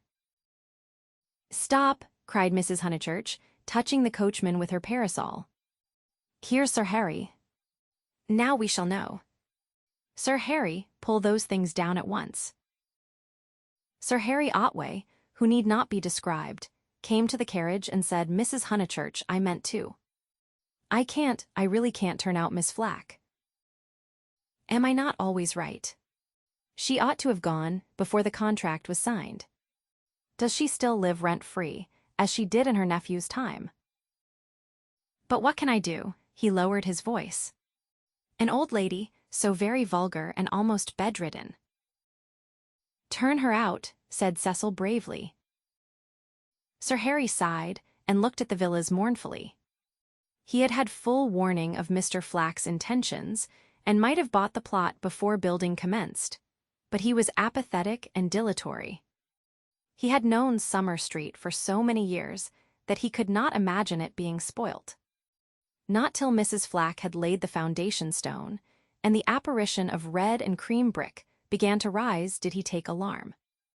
He called on Mr. Flack, the local builder, a most reasonable and respectful man, who agreed that tiles would have made more artistic roof, but pointed out that slates were cheaper. He ventured to differ, however, about the Corinthian columns which were to cling like leeches to the frames of the bow windows, saying that, for his part, he liked to relieve the facade by a bit of decoration. Sir Harry hinted that a column, if possible, should be structural as well as decorative. Mr. Flack replied that all the columns had been ordered, adding, "And all the capitals different, one with dragons in the foliage, another approaching to the Ionian style, another introducing Mrs. Flack's initials, every one different." For he had read his Ruskin. He built his villas according to his desire, and not until he had inserted an immovable ant into one of them did Sir Harry buy. This futile and unprofitable transaction filled the knight with sadness, as he leant on Mrs. Honeychurch's carriage. He had failed in his duties to the countryside, and the countryside was laughing at him as well. He had spent money, and yet Summer Street was spoilt as much as ever. All he could do now was to find a desirable tenant for Sissy, someone really desirable. "The rent is absurdly low," he told them, "and perhaps I am an easy landlord. But it is such an awkward size. It is too large for the peasant class, and too small for anyone the least like ourselves." Cecil had been hesitating whether he should despise the villas, or despise Sir Harry for despising them. The latter impulse seemed the more fruitful. "You ought to find a tenant at once," he said maliciously. "It would be a perfect paradise for a bank clerk." "Exactly," said Sir Harry excitedly. "That is exactly what I fear, Mr. Vyse. It will attract the wrong type of people. The train service has improved, a fatal improvement to my mind. And what are 5 miles from a station in these days of bicycles?" "Rather a strenuous clerk it would be," said Lucy. Cecil, who had his full share of medieval mischievousness, replied that the physique of the lower middle classes was improving at a most appalling rate. She saw that he was laughing at their harmless neighbor, and roused herself to stop him. "Sir Harry," she exclaimed, "I have an idea. How would you like spinsters?" "My dear Lucy, it would be splendid. Do you know any such?" "Yes, I met them abroad." "Gentlewomen?" he asked tentatively. "Yes, indeed, and at the present moment homeless. I heard from them last week, Miss Teresa and Miss Catherine Allen. I'm really not joking. They are quite the right people. Mr. Beebe knows them too. May I tell them to write to you?" "Indeed you may," he cried. "Here we are with the difficulty solved already. How delightful it is. Extra facilities, please tell them they shall have extra facilities, for I shall have no agents' fees. Oh, the agents. The appalling people they have sent me. One woman, when I wrote a tactful letter, you know, asking her to explain her social position to me, replied that she would pay the rent in advance. As if one cares about that. And several references I took up were most unsatisfactory, people swindlers or not respectable.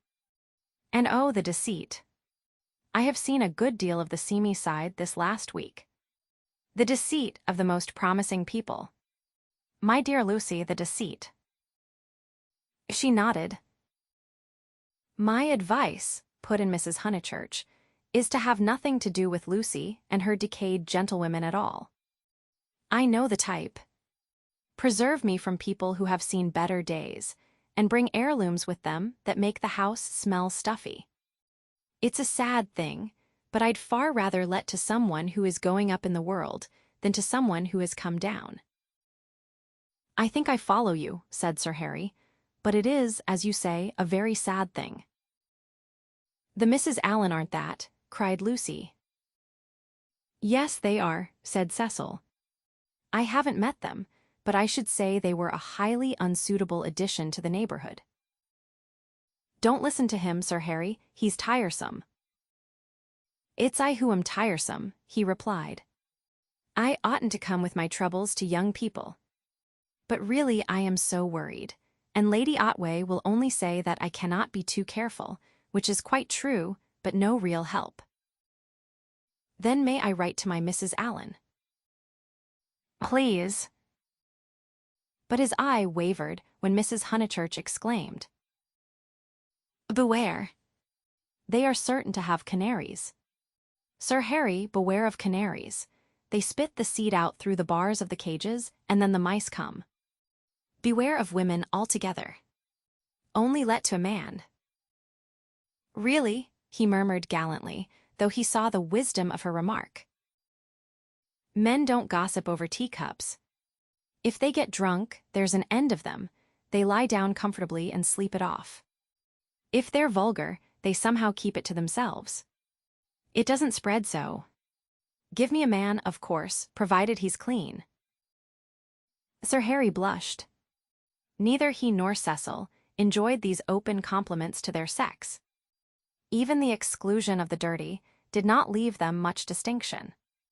He suggested that Mrs. Honeychurch, if she had time, should descend from the carriage and inspect Sissy for herself. She was delighted. Nature had intended her to be poor and to live in such a house. Domestic arrangements always attracted her, especially when they were on a small scale. Cecil pulled Lucy back as she followed her mother. "Mrs. Honeychurch," he said, "what if we two walk home and leave you?"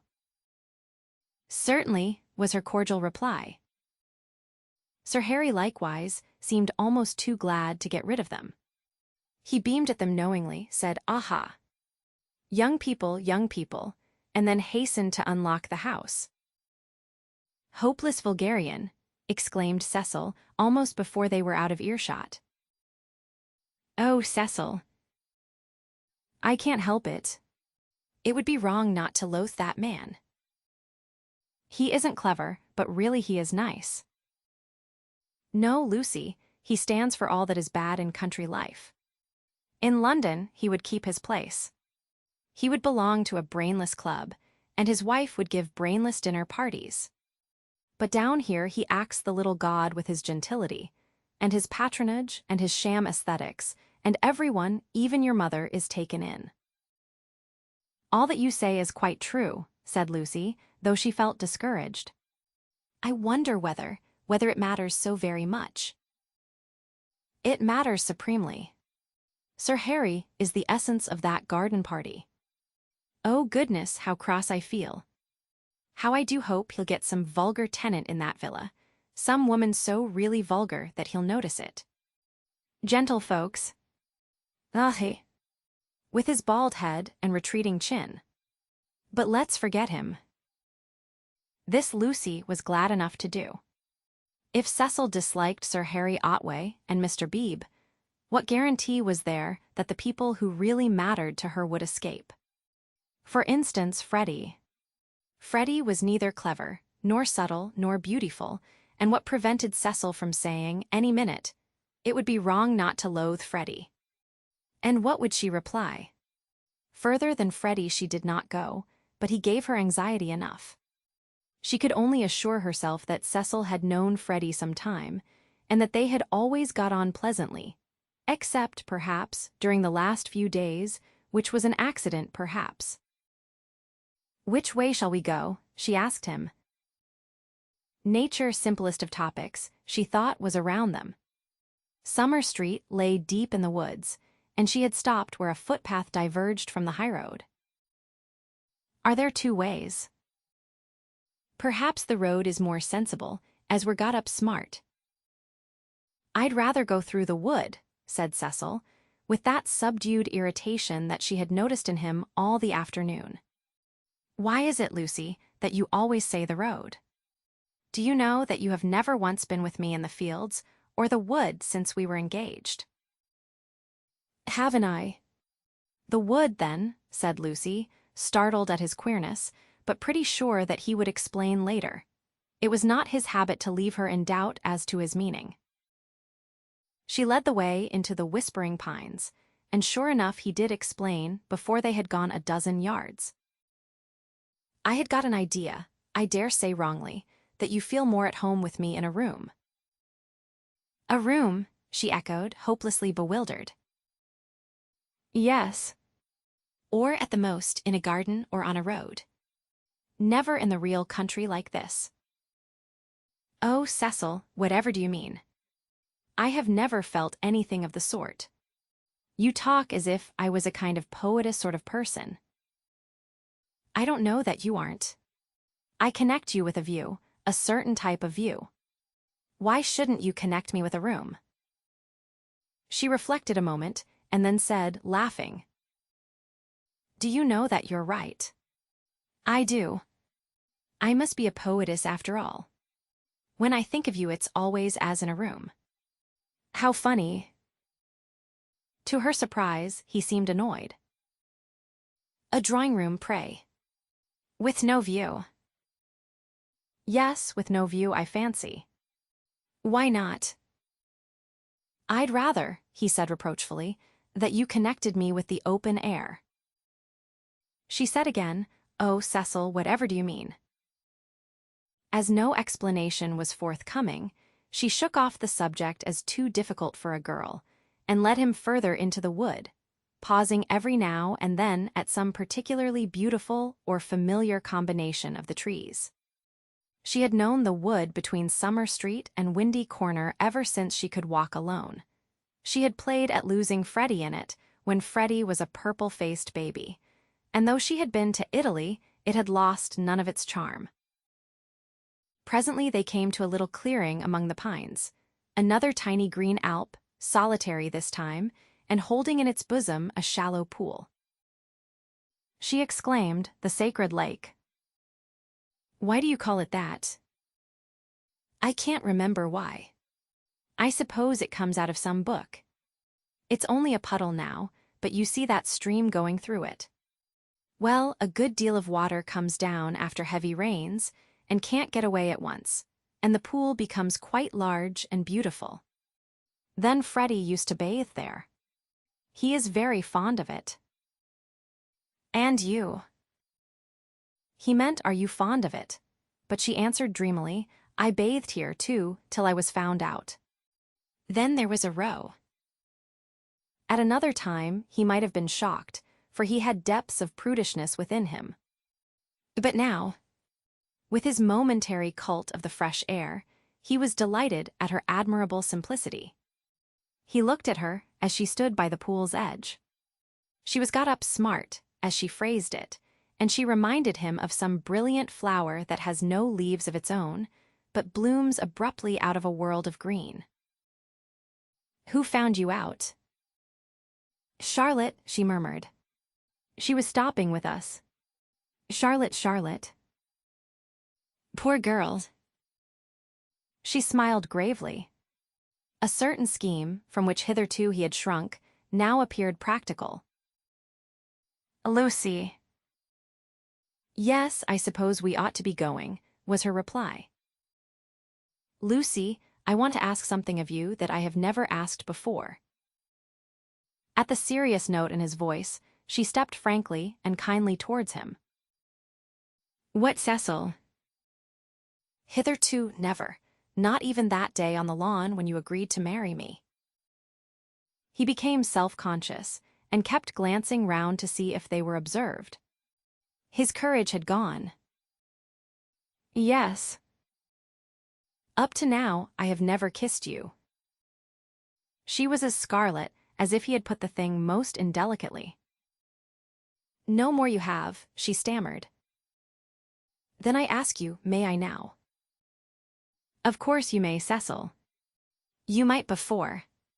I can't run at you, you know. At that supreme moment, he was conscious of nothing but absurdities. Her reply was inadequate. She gave such a businesslike lift to her veil. As he approached her, he found time to wish that he could recoil.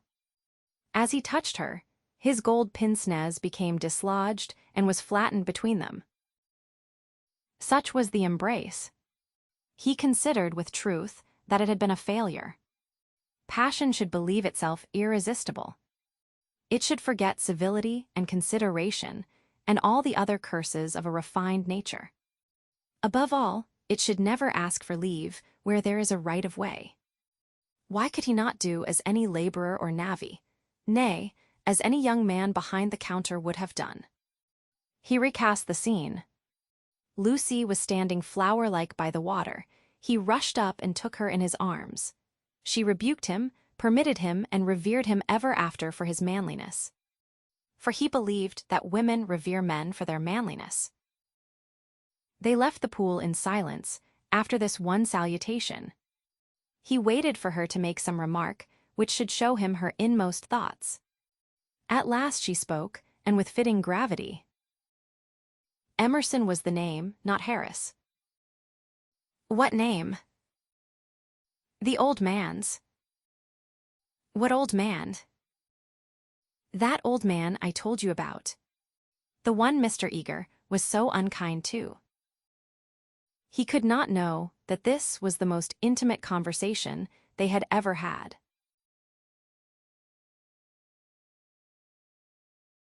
The society out of which Cecil proposed to rescue Lucy was perhaps no very splendid affair, yet it was more splendid than her antecedents entitled her to. Her father, a prosperous local solicitor, had built Windy Corner, as a speculation at the time the district was opening up, and, falling in love with his own creation, had ended by living there himself. Soon after his marriage, the social atmosphere began to alter. Other houses were built on the brow of that steep southern slope, and others, again, among the pine trees behind, and northward on the chalk barrier of the downs. Most of these houses were larger than Windy Corner, and were filled by people who came, not from the district, but from London, and who mistook the Honeychurches for the remnants of an indigenous aristocracy. He was inclined to be frightened, but his wife accepted the situation without either pride or humility. "I cannot think what people are doing," she would say, "but it is extremely fortunate for the children." She called everywhere. Her calls were returned with enthusiasm, and by the time people found out that she was not exactly of their milieu, they liked her, and it did not seem to matter. When Mr. Honeychurch died, he had the satisfaction, which few honest solicitors despise, of leaving his family rooted in the best society obtainable. The best obtainable. Certainly many of the immigrants were rather dull, and Lucy realized this more vividly since her return from Italy. Hitherto she had accepted their ideals without questioning, their kindly affluence, their inexplosive religion, their dislike of paper bags, orange peel, and broken bottles. A radical out and out, she learnt to speak with horror of suburbia. Life, so far as she troubled to conceive it, was a circle of rich, pleasant people, with identical interests and identical foes. In this circle, one thought, married, and died. Outside it were poverty and vulgarity forever trying to enter, just as the London fog tries to enter the pine woods pouring through the gaps in the northern hills. But in Italy, where anyone who chooses may warm himself in equality, as in the sun, this conception of life vanished. Her senses expanded. She felt that there was no one whom she might not get to like, that social barriers were irremovable, doubtless, but not particularly high. You jump over them just as you jump into a peasant's olive yard in the Apennines, and he is glad to see you. She returned with new eyes. So did Cecil, but Italy had quickened Cecil, not to tolerance but to irritation. He saw that the local society was narrow, but instead of saying, "Does that very much matter?" he rebelled, and tried to substitute for it the society he called broad. He did not realize that Lucy had consecrated her environment by the 1,000 little civilities that create a tenderness in time, and that though her eyes saw its defects, her heart refused to despise it entirely. Nor did he realize a more important point, that if she was too great for this society, she was too great for all society, and had reached the stage where personal intercourse would alone satisfy her. A rebel she was, but not of the kind he understood. A rebel who desired not a wider dwelling room, but equality beside the man she loved. for Italy was offering her the most priceless of all possessions, her own soul. Playing bumble puppy with Minnie Beebe, niece to the rector, and aged 13, an ancient and most honorable game, which consists in striking tennis balls high into the air, so that they fall over the net and immoderately bounce. Some hit Mrs. Honeychurch, others are lost. The sentence is confused, but the better illustrates Lucy's state of mind, for she was trying to talk to Mr. Beebe at the same time. Oh, it has been such a nuisance. First he, then they, no one knowing what they wanted, and everyone so tiresome. But they really are coming now, said Mr. Beebe. I wrote to Miss Teresa a few days ago. She was wondering how often the butcher called, and my reply of once a month must have impressed her favorably. They are coming. I heard from them this morning. I shall hate those Miss Allens, Mrs. Honeychurch cried. Just because they're old and silly ones expected to say, how sweet. I hate their a-fing and but-ting and anding. And poor Lucy, serve her right worn to a shadow. Mr. Beebe watched the shadow springing and shouting over the tennis court. Cecil was absent, one did not play bumblepuppy when he was there. Well, if they are coming, no, Minnie, not Saturn. Saturn was a tennis ball whose skin was partially unsewn. When in motion, his orb was encircled by a ring.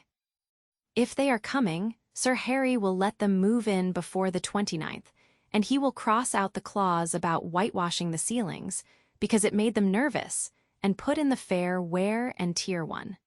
That doesn't count. I told you not Saturn. Saturn's all right for bumblepuppy, cried Freddy, joining them. Minnie, don't you listen to her. Saturn doesn't bounce. Saturn bounces enough. No, he doesn't. Well, he bounces better than the beautiful white devil. Hush, dear, said Mrs. Honeychurch. But look at Lucy, complaining of Saturn, and all the time's got the beautiful white devil in her hand, ready to plug it in. That's right, Minnie, go for her, get her over the shins with the racket, get her over the shins. Lucy fell, the beautiful white devil rolled from her hand. Mr. Beebe picked it up and said, the name of this ball is Vittoria Corombona, please. But his correction passed unheeded. Freddy possessed to a high degree the power of lashing little girls to fury, and in half a minute he had transformed Minnie from a well-mannered child into a howling wilderness. Up in the house Cecil heard them, and though he was full of entertaining news, he did not come down to impart it, in case he got hurt. He was not a coward and bore necessary pain, as well as any man. But he hated the physical violence of the young. How right it was. Sure enough, it ended in a cry. I wish the Miss Allens could see this, observed Mr. Beebe, just as Lucy, who was nursing the injured Minnie, was in turn lifted off her feet by her brother. Who are the Miss Allens? Freddy panted. They have taken Sissy Villa. That wasn't the name. Here his foot slipped, and they all fell most agreeably onto the grass. An interval elapses. Wasn't what name? Asked Lucy, with her brother's head in her lap.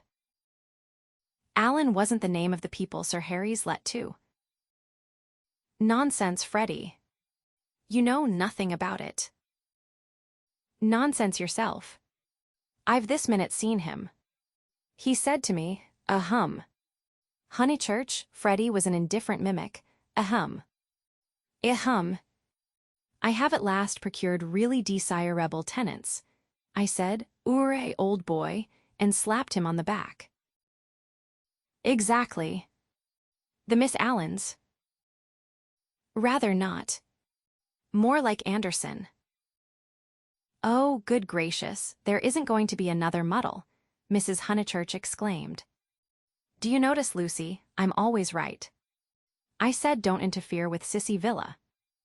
I'm always right. I'm quite uneasy at being always right so often. It's only another muddle of Freddy's. Freddy doesn't even know the name of the people he pretends have taken it instead. Yes, I do. I've got it. Emerson. What name? Emerson. I'll bet you anything you like. What a weathercock Harry is, said Lucy quietly. I wish I had never bothered over it at all. Then she lay on her back and gazed at the cloudless sky. Mr. Beebe, whose opinion of her rose daily, whispered to his niece that that was the proper way to behave if any little thing went wrong. Meanwhile, the name of the new tenants had diverted Mrs. Honeychurch from the contemplation of her own abilities. Emerson, Freddy. Do you know what Emersons they are? I don't know whether they're any Emersons, retorted Freddy, who was democratic. Like his sister, and like most young people, he was naturally attracted by the idea of equality, and the undeniable fact that there are different kinds of Emersons annoyed him beyond measure. I trust they are the right sort of person. All right, Lucy, she was sitting up again. I see you looking down your nose and thinking your mother's a snob.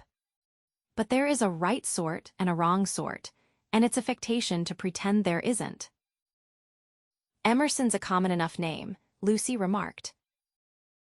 She was gazing sideways. Seated on a promontory herself, she could see the pine-clad promontories descending one beyond another into the Weald. The further one descended the garden, the more glorious was this lateral view. I was merely going to remark, Freddy, that I trusted they were no relations of Emerson the philosopher, a most trying man. Pray, does that satisfy you? Oh yes, he grumbled. And you will be satisfied, too, for they're friends of Cecil. So, elaborate irony, you and the other country families will be able to call in perfect safety. Cecil, exclaimed Lucy. Don't be rude, dear, said his mother placidly. Lucy, don't screech. It's a new bad habit you're getting into. But has Cecil... Friends of Cecil's, he repeated, and so really desirable. Honeychurch, I have just telegraphed to them. She got up from the grass. It was hard on Lucy. Mr. Beebe sympathized with her very much. While she believed that her snub about the Miss Allens came from Sir Harry Otway, she had borne it like a good girl. She might well screech when she heard that it came partly from her lover. Mr. Vyse was a tease, something worse than a tease. He took a malicious pleasure in thwarting people. The clergyman, knowing this, looked at Miss Honeychurch with more than his usual kindness.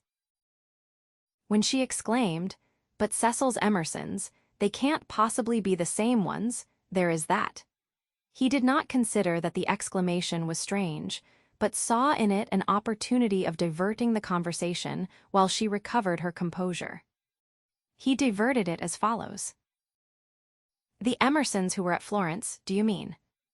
No, I don't suppose it will prove to be them. It is probably a long cry from them to friends of Mr. Vyse's. Oh, Mrs. Honeychurch, the oddest people. The queerest people. For our part we liked them, didn't we? He appealed to Lucy. There was a great scene over some violets.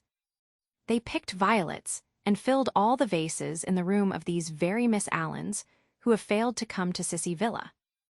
Poor little ladies. So shocked and so pleased.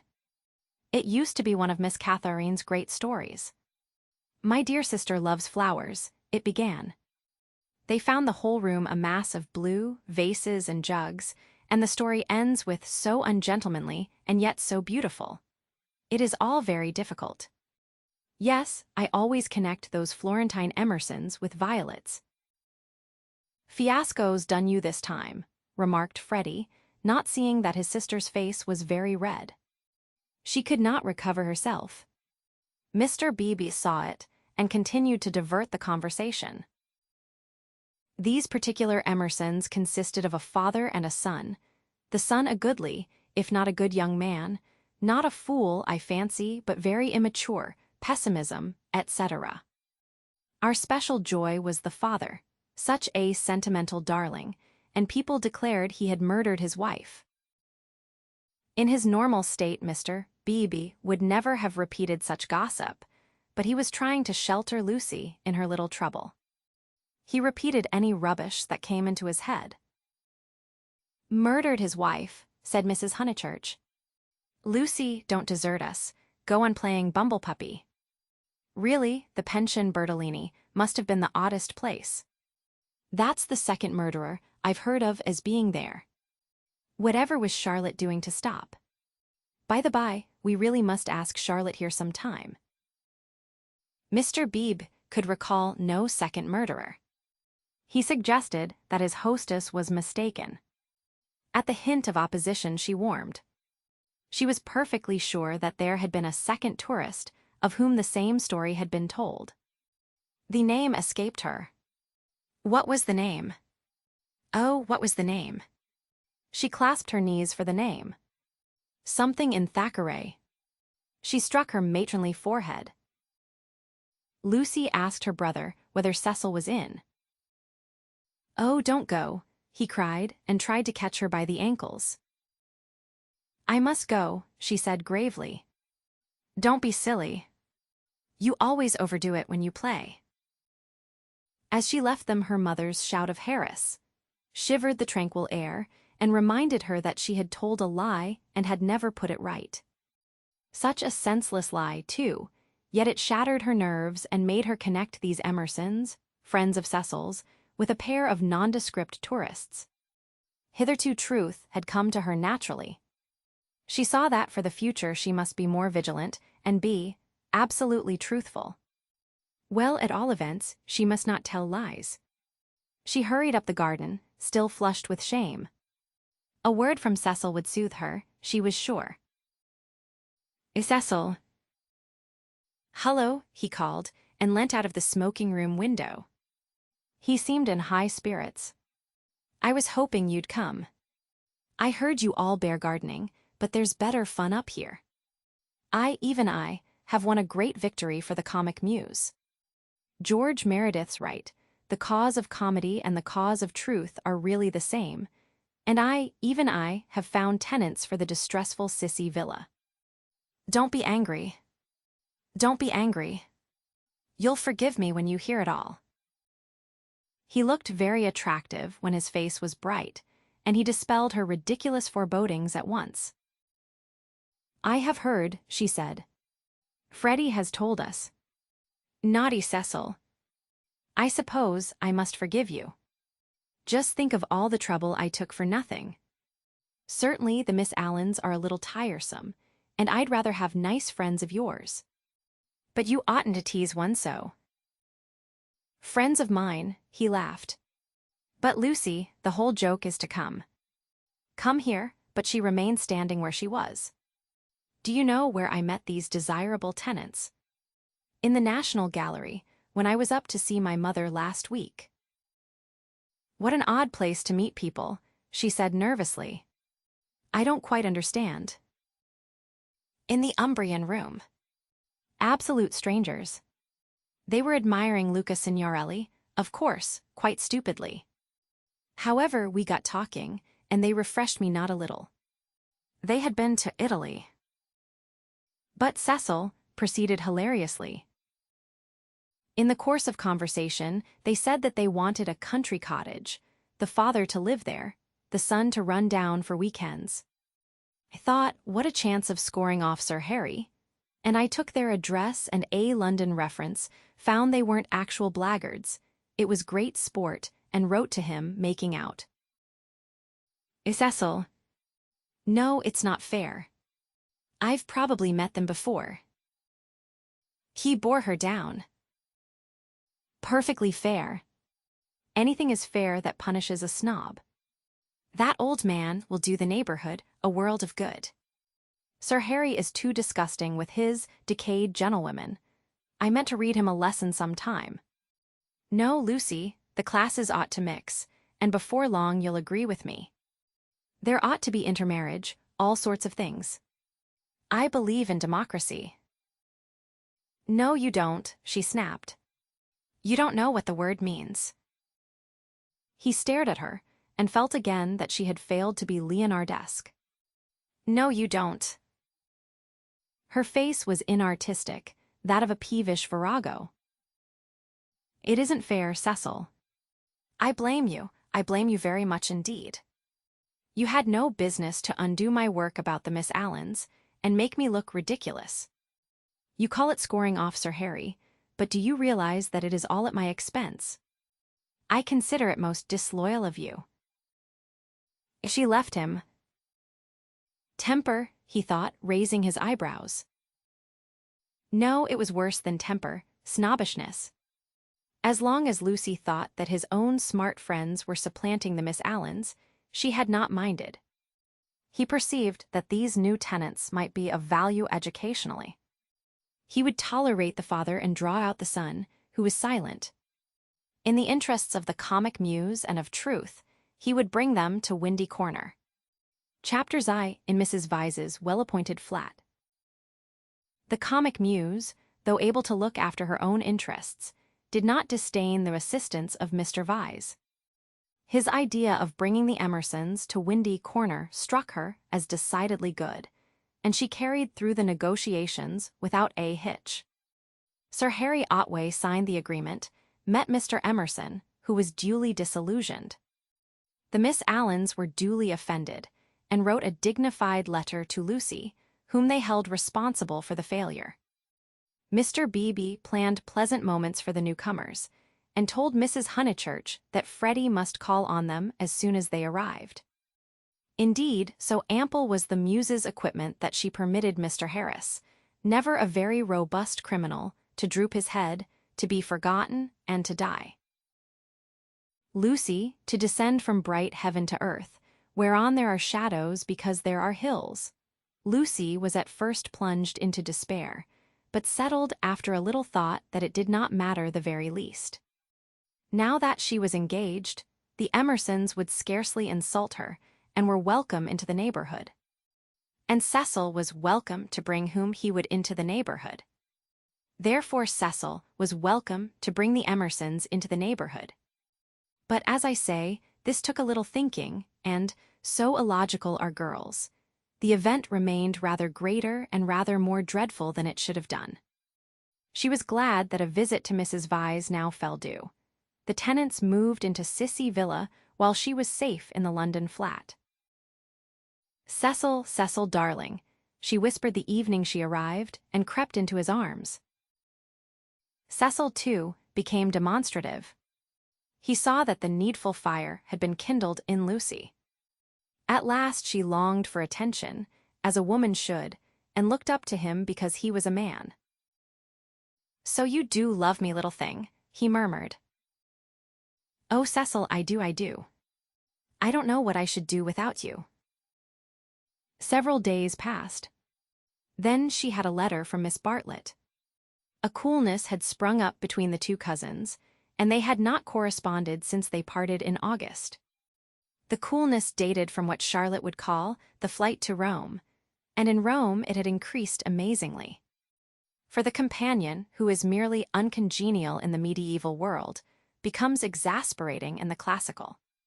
Charlotte, unselfish in the forum, would have tried a sweeter temper than Lucy's, and once, in the baths of Caracalla, they had doubted whether they could continue their tour.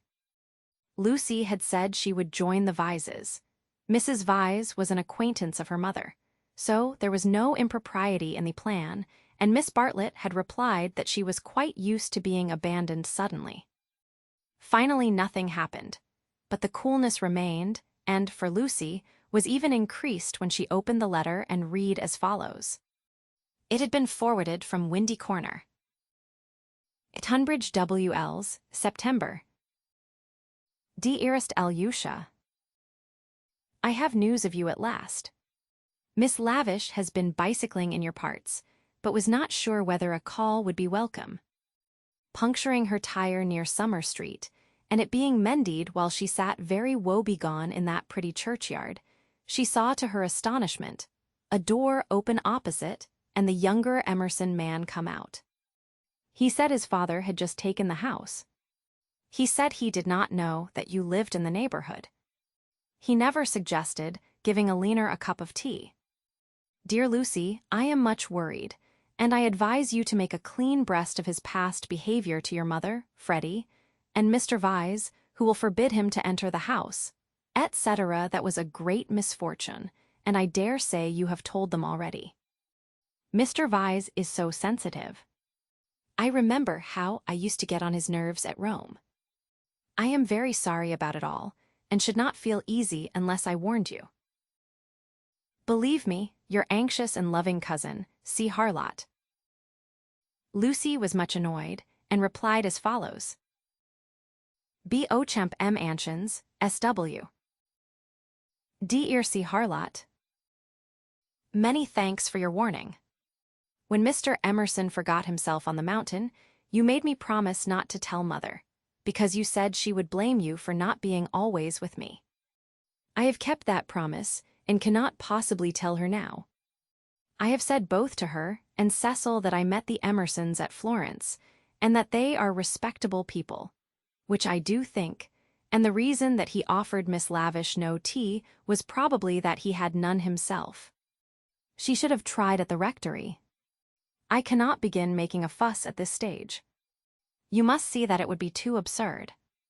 If the Emersons heard I had complained of them, they would think themselves of importance, which is exactly what they are not. I like the old father, and look forward to seeing him again. As for the son, I am sorry for him when we meet, rather than for myself. They are known to Cecil, who is very well and spoke of you the other day. We expect to be married in January. Miss Lavish cannot have told you much about me, for I am not at Windy Corner at all, but here. Please do not put private outside your envelope again. No one opens my letters. Yours affectionately, L. M. H. Honeychurch. Secrecy has this disadvantage. We lose the sense of proportion. We cannot tell whether our secret is important or not. Were Lucy and her cousin closeted with a great thing which would destroy Cecil's life if he discovered it, or with a little thing which he would laugh at? Miss Bartlett suggested the former. Perhaps she was right. It had become a great thing now. Left to herself, Lucy would have told her mother and her lover ingenuously, and it would have remained a little thing. Emerson, not Harris, it was only that a few weeks ago. She tried to tell Cecil even now when they were laughing about some beautiful lady who had smitten his heart at school. But her body behaved so ridiculously that she stopped.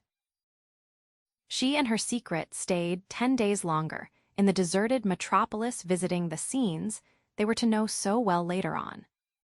It did her no harm, Cecil thought, to learn the framework of society, while society itself was absent on the golf links or the moors. The weather was cool, and it did her no harm. In spite of the season, Mrs. Vyse managed to scrape together a dinner party, consisting entirely of the grandchildren of famous people. The food was poor, but the talk had a witty weariness that impressed the girl. One was tired of everything, it seemed. One launched into enthusiasms only to collapse gracefully, and pick oneself up amid sympathetic laughter.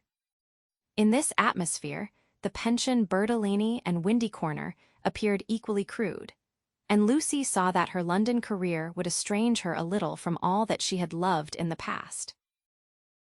The grandchildren asked her to play the piano. She played Schumann. Now some Beethoven, called Cecil, when the querulous beauty of the music had died. She shook her head and played Schumann again. The melody rose, unprofitably magical. It broke, it was resumed broken, not marching once from the cradle to the grave. The sadness of the incomplete, the sadness that is often life, but should never be art, throbbed in its disjected phrases and made the nerves of the audience throb.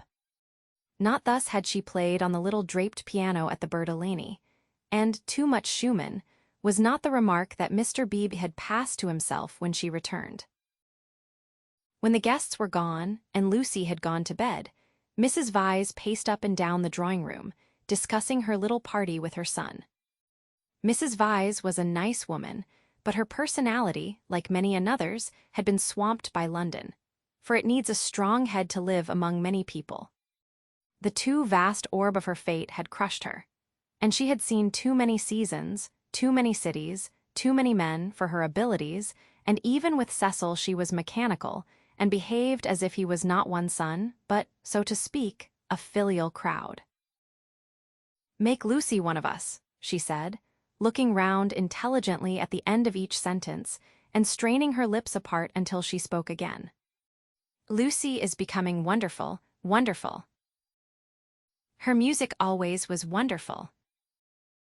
"Yes, but she is purging off the Honeychurch taint, most excellent Honeychurches, but you know what I mean. She is not always quoting servants, or asking one how the pudding is made. Italy has done it." "Perhaps," she murmured, thinking of the museum that represented Italy to her. "It is just possible. Cecil, mind you marry her next January. She is one of us already." "But her music," he exclaimed. "The style of her. How she kept to Schumann when, like an idiot, I wanted Beethoven. Schumann was right for this evening. Schumann was the thing. Do you know, Mother, I shall have our children educated just like Lucy. Bring them up among honest country folks for freshness, send them to Italy for subtlety, and then, not till then, let them come to London. I don't believe in these London educations." He broke off, remembering that he had had one himself, and concluded, "At all events, not for women." "Make her one of us," repeated Mrs. Vyse, and processed to bed. As she was dozing off, a cry, the cry of nightmare, rang from Lucy's room. Lucy could ring for the maid if she liked, but Mrs. Vyse thought it kind to go herself. She found the girl sitting upright with her hand on her cheek. "I am so sorry, Mrs. Vyse, it is these dreams." "Bad dreams." "Just dreams." The elder lady smiled and kissed her, saying very distinctly, "You should have heard us talking about you, dear. He admires you more than ever. Dream of that." Lucy returned the kiss, still covering one cheek with her hand. Mrs. Vyse recessed to bed. Cecil, whom the cry had not awoke, snored. Darkness enveloped the flat. It was a Saturday afternoon, gay and brilliant after abundant rains, and the spirit of youth dwelt in it, though the season was now autumn. All that was gracious triumphed. As the motor cars passed through Summer Street, they raised only a little dust, and their stench was soon dispersed by the wind and replaced by the scent of the wet birches or of the pines.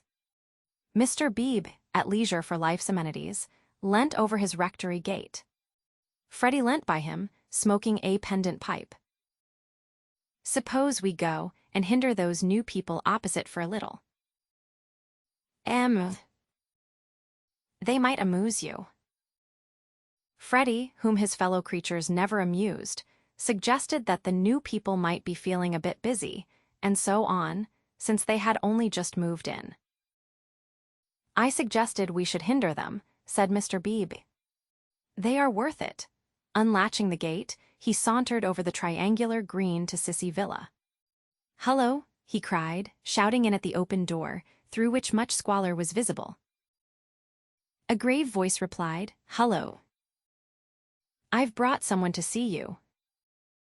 "I'll be down in a minute." The passage was blocked by a wardrobe, which the removal men had failed to carry up the stairs. Mr. Beebe edged round it with difficulty. The sitting room itself was blocked with books. "Are these people great readers?" Freddy whispered. "Are they that sort?" "I fancy they know how to read, a rare accomplishment." "What have they got?" "Byron." "Exactly." "A Shropshire lad." "Never heard of it." "The Way of All Flesh."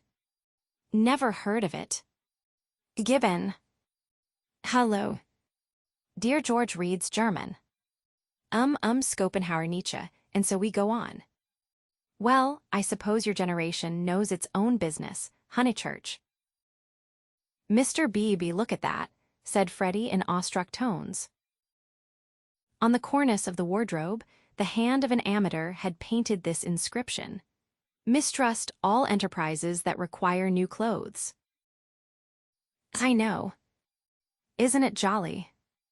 I like that. I'm certain that's the old man's doing. How very odd of him. Surely you agree. But Freddy was his mother's son, and felt that one ought not to go on spoiling the furniture. Pictures, the clergyman continued, scrambling about the room.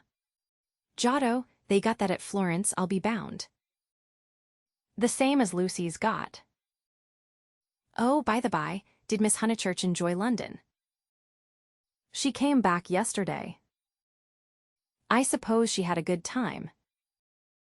Yes, very, said Freddy, taking up a book. She and Cecil are thicker than ever. That's good hearing. I wish I wasn't such a fool, Mr. Beebe. Mr. Beebe ignored the remark. Lucy used to be nearly as stupid as I am, but it'll be very different now, Mother thinks.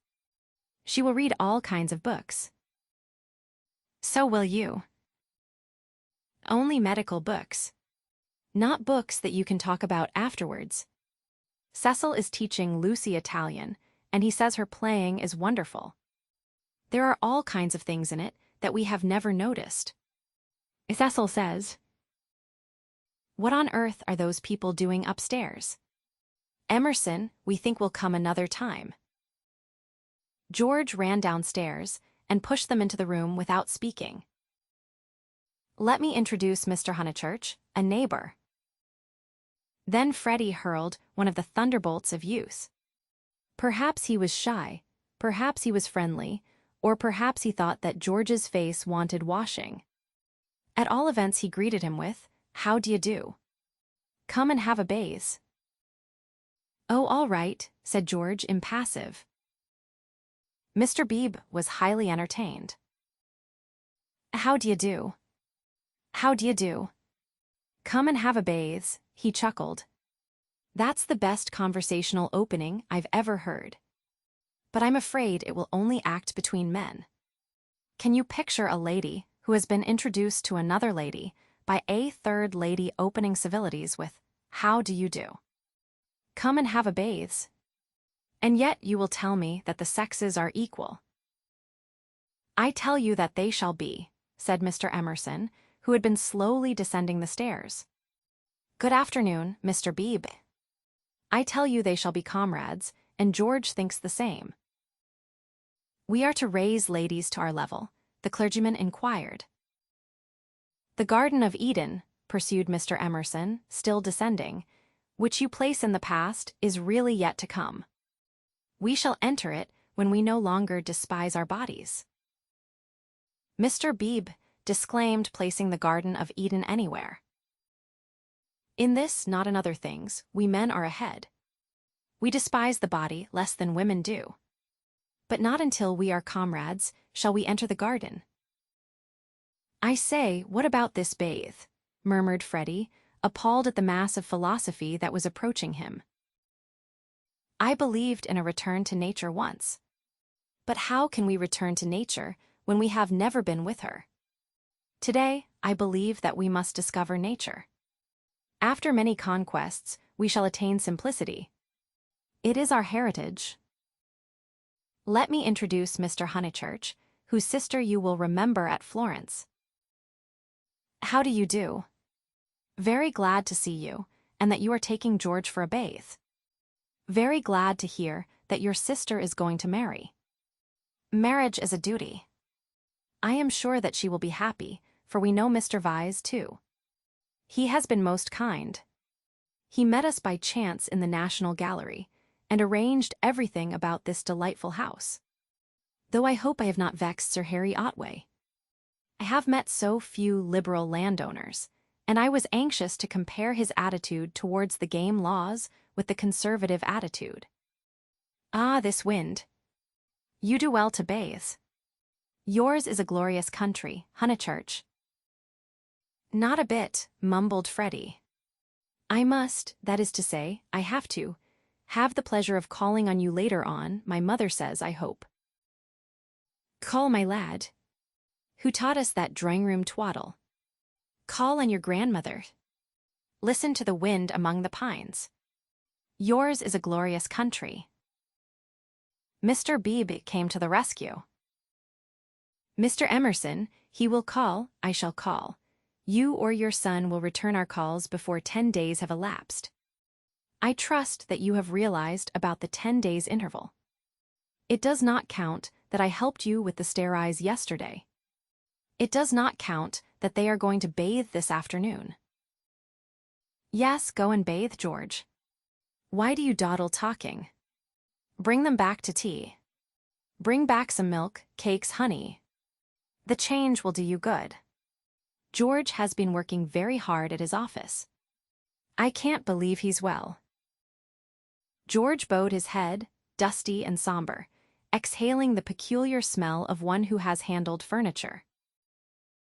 Do you really want this bathe? Freddy asked him. It is only a pond, don't you know? I dare say you are used to something better. Yes, I have said yes already. Mr. Beebe felt bound to assist his young friend, and led the way out of the house and into the pine woods. How glorious it was! For a little time, the voice of old Mr. Emerson pursued them, dispensing good wishes and philosophy. It ceased, and they only heard the fair wind blowing the bracken and the trees. Mr. Beebe, who could be silent, but who could not bear silence, was compelled to chatter, since the expedition looked like a failure, and neither of his companions would utter a word. He spoke of Florence. George attended gravely, assenting or dissenting with slight but determined gestures that were as inexplicable as the motions of the tree-tops above their heads. And what a coincidence that you should meet Mr. Vyse. Did you realize that you would find all the pension Bertolini down here? I did not. Miss Lavish told me. When I was a young man, I always meant to write a history of coincidence. No enthusiasm. Though, as a matter of fact, coincidences are much rarer than we suppose. For example, it isn't purely coincidentally that you are here now, when one comes to reflect. To his relief, George began to talk. It is. I have reflected. It is fate. Everything is fate. We are flung together by fate, drawn apart by fate, flung together, drawn apart. The 12 winds blow us, we settle nothing. You have not reflected at all, rapped the clergyman. Let me give you a useful tip, Emerson. Attribute nothing to fate. Don't say I didn't do this, for you did it 10 to 1. Now I'll cross-question you. Where did you first meet Miss Honeychurch and myself? Italy. And where did you meet Mr. Vyse, who is going to marry Miss Honeychurch? National Gallery. Looking at Italian art. There you are, and yet you talk of coincidence and fate. You naturally seek out things Italian, and so do we and our friends. This narrows the field immeasurably. We meet again in it. It is fate that I am here, persisted George. But you can call it Italy if it makes you less unhappy. Mr. Beebe slid away from such heavy treatment of the subject. But he was infinitely tolerant of the young, and had no desire to snub George. And so for this, and for other reasons, my history of coincidence is still to write. A silence. Wishing to round off the episode, he added, We are all so glad that you have come. A silence. Here we are, called Freddy's. Oh, good, exclaimed Mr. Beebe, mopping his brow. There's the pond. I wish it was bigger, he added apologetically. They climbed down a slippery bank of pine needles. There lay the pond, set in its little alp of green, only a pond, but large enough to contain the human body and pure enough to reflect the sky. On account of the rains, the waters had flooded the surrounding grass, which showed like a beautiful emerald path, tempting these feet towards the central pool. "It's distinctly successful, as ponds go," said Mr. Beebe. "No apologies are necessary for the pond." George sat down where the ground was dry and drearily unlaced his boots. "Aren't those masses of willow-herb splendid? I love willow-herb in seed. What's the name of this aromatic plant?" No one knew or seemed to care. These abrupt changes of vegetation, this little spongeous tract of water plants, and on either side of it all the growths are tough or brittle, heather, bracken, hurts, pines. Very charming, very charming. "Mr. Beebe, aren't you bathing?" called Freddy as he stripped himself. Mr. Beebe thought he was not. "Water's wonderful," cried Freddy, prancing in. "Water's water," murmured George. Wetting his hair first, a sure sign of apathy, he followed Freddy into the divine, as indifferent as if he were a statue and the pond a pail of soapsuds. It was necessary to use his muscles. It was necessary to keep clean.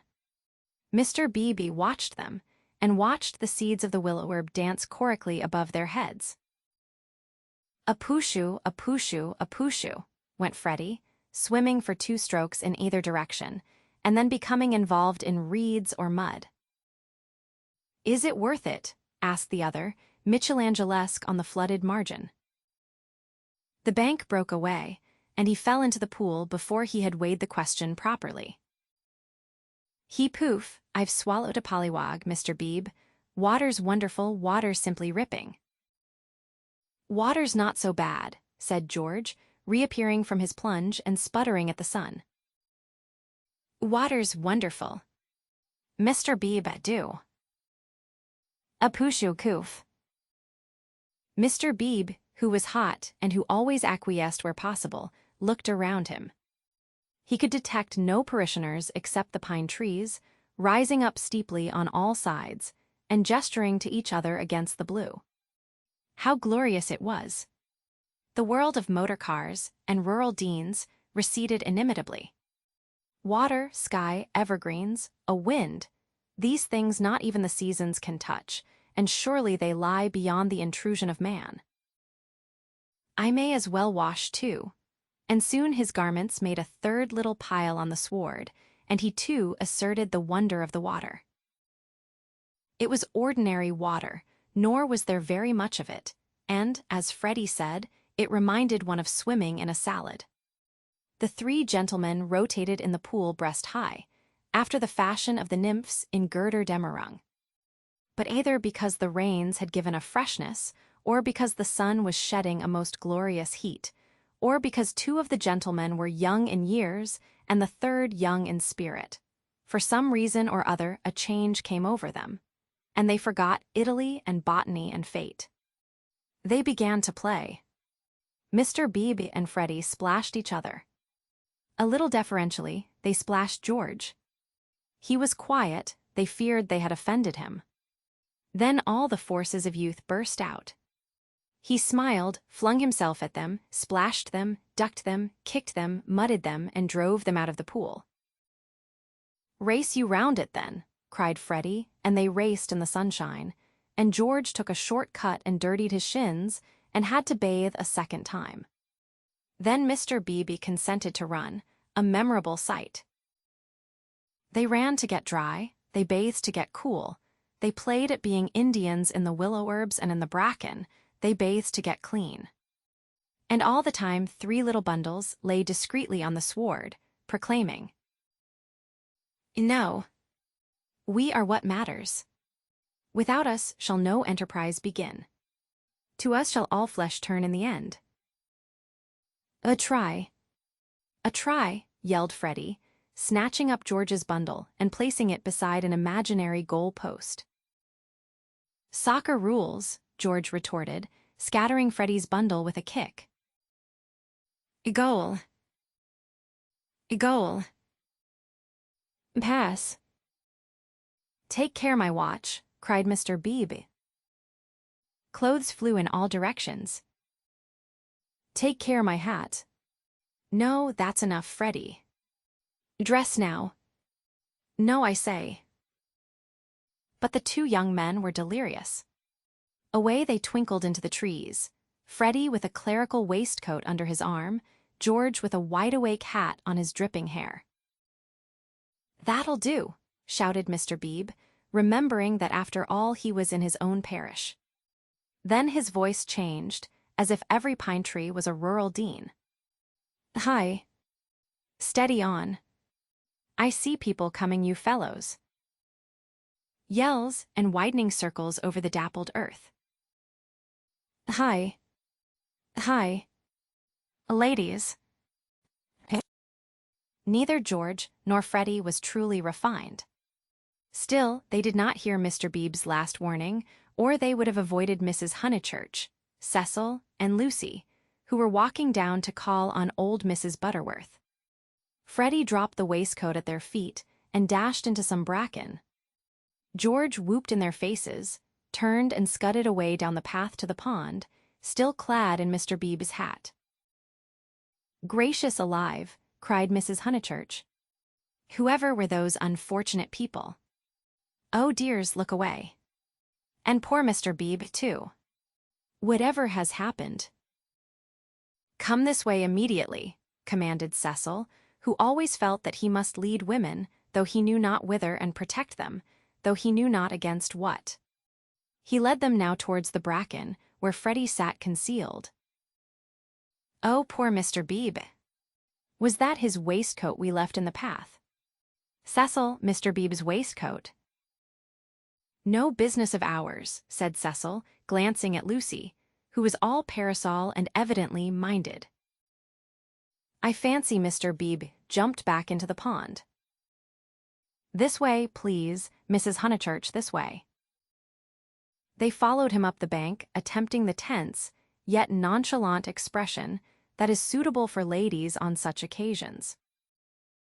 Well, I can't help it, said a voice close ahead, and Freddy reared a freckled face and a pair of snowy shoulders out of the fronds. I can't be trodden on, can I? Good gracious me, dear, so it's you. What miserable management! Why not have a comfortable bath at home, with hot and cold laid on? Look here, mother, a fellow must wash, and a fellow's got to dry, and if another fellow. Dear, no doubt you're right as usual, but you are in no position to argue. Come, Lucy, they turned. Oh, look, don't look. Oh, poor Mr. Beebe. How unfortunate again. For Mr. Beebe was just crawling out of the pond, on whose surface garments of an intimate nature did float, while George, the world-weary George, shouted to Freddy that he had hooked a fish. And me, I've swallowed one, answered he of the bracken. I've swallowed a pollywog. It wriggleth in my tummy. I shall die, Emerson, you beast, you've got on my bags. Hush, dears, said Mrs. Honeychurch, who found it impossible to remain shocked. And do be sure you dry yourselves thoroughly first. All these colds come of not drying thoroughly. Mother, do come away, said Lucy. Oh, for goodness' sake, do come. Hullo, cried George, so that again the ladies stopped. He regarded himself as dressed. Barefoot, bare-chested, radiant and personable against the shadowy woods, he called. Hullo, Miss Honeychurch. Hullo. Bow, Lucy, better bow. Whoever is it? I shall bow. Miss Honeychurch bowed. That evening and all that night the water ran away. On the morrow the pool had shrunk to its old size and lost its glory. It had been a call to the blood and to the relaxed will, a passing benediction whose influence did not pass, a holiness, a spell, a momentary chalice for youth. Chapter XIII, How Miss Bartlett's boiler was so tiresome. How often had Lucy rehearsed this bow, this interview? But she had always rehearsed them indoors, and with certain accessories, which surely we have a right to assume.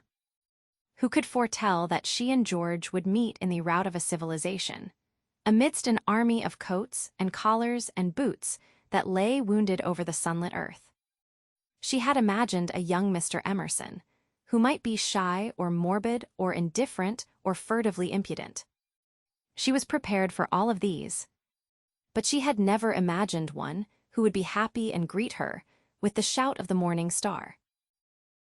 Indoors herself, partaking of tea with old Mrs. Butterworth, she reflected that it is impossible to foretell the future with any degree of accuracy, that it is impossible to rehearse life.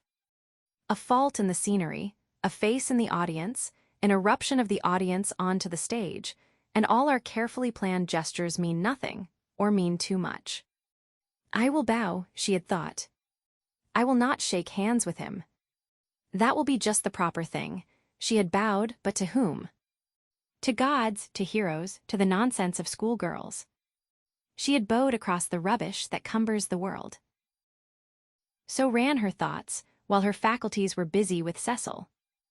It was another of those dreadful engagement calls. Mrs. Butterworth had wanted to see him, and he did not want to be seen. He did not want to hear about hydrangeas, why they changed their color at the seaside. He did not want to join the sea. So, yes.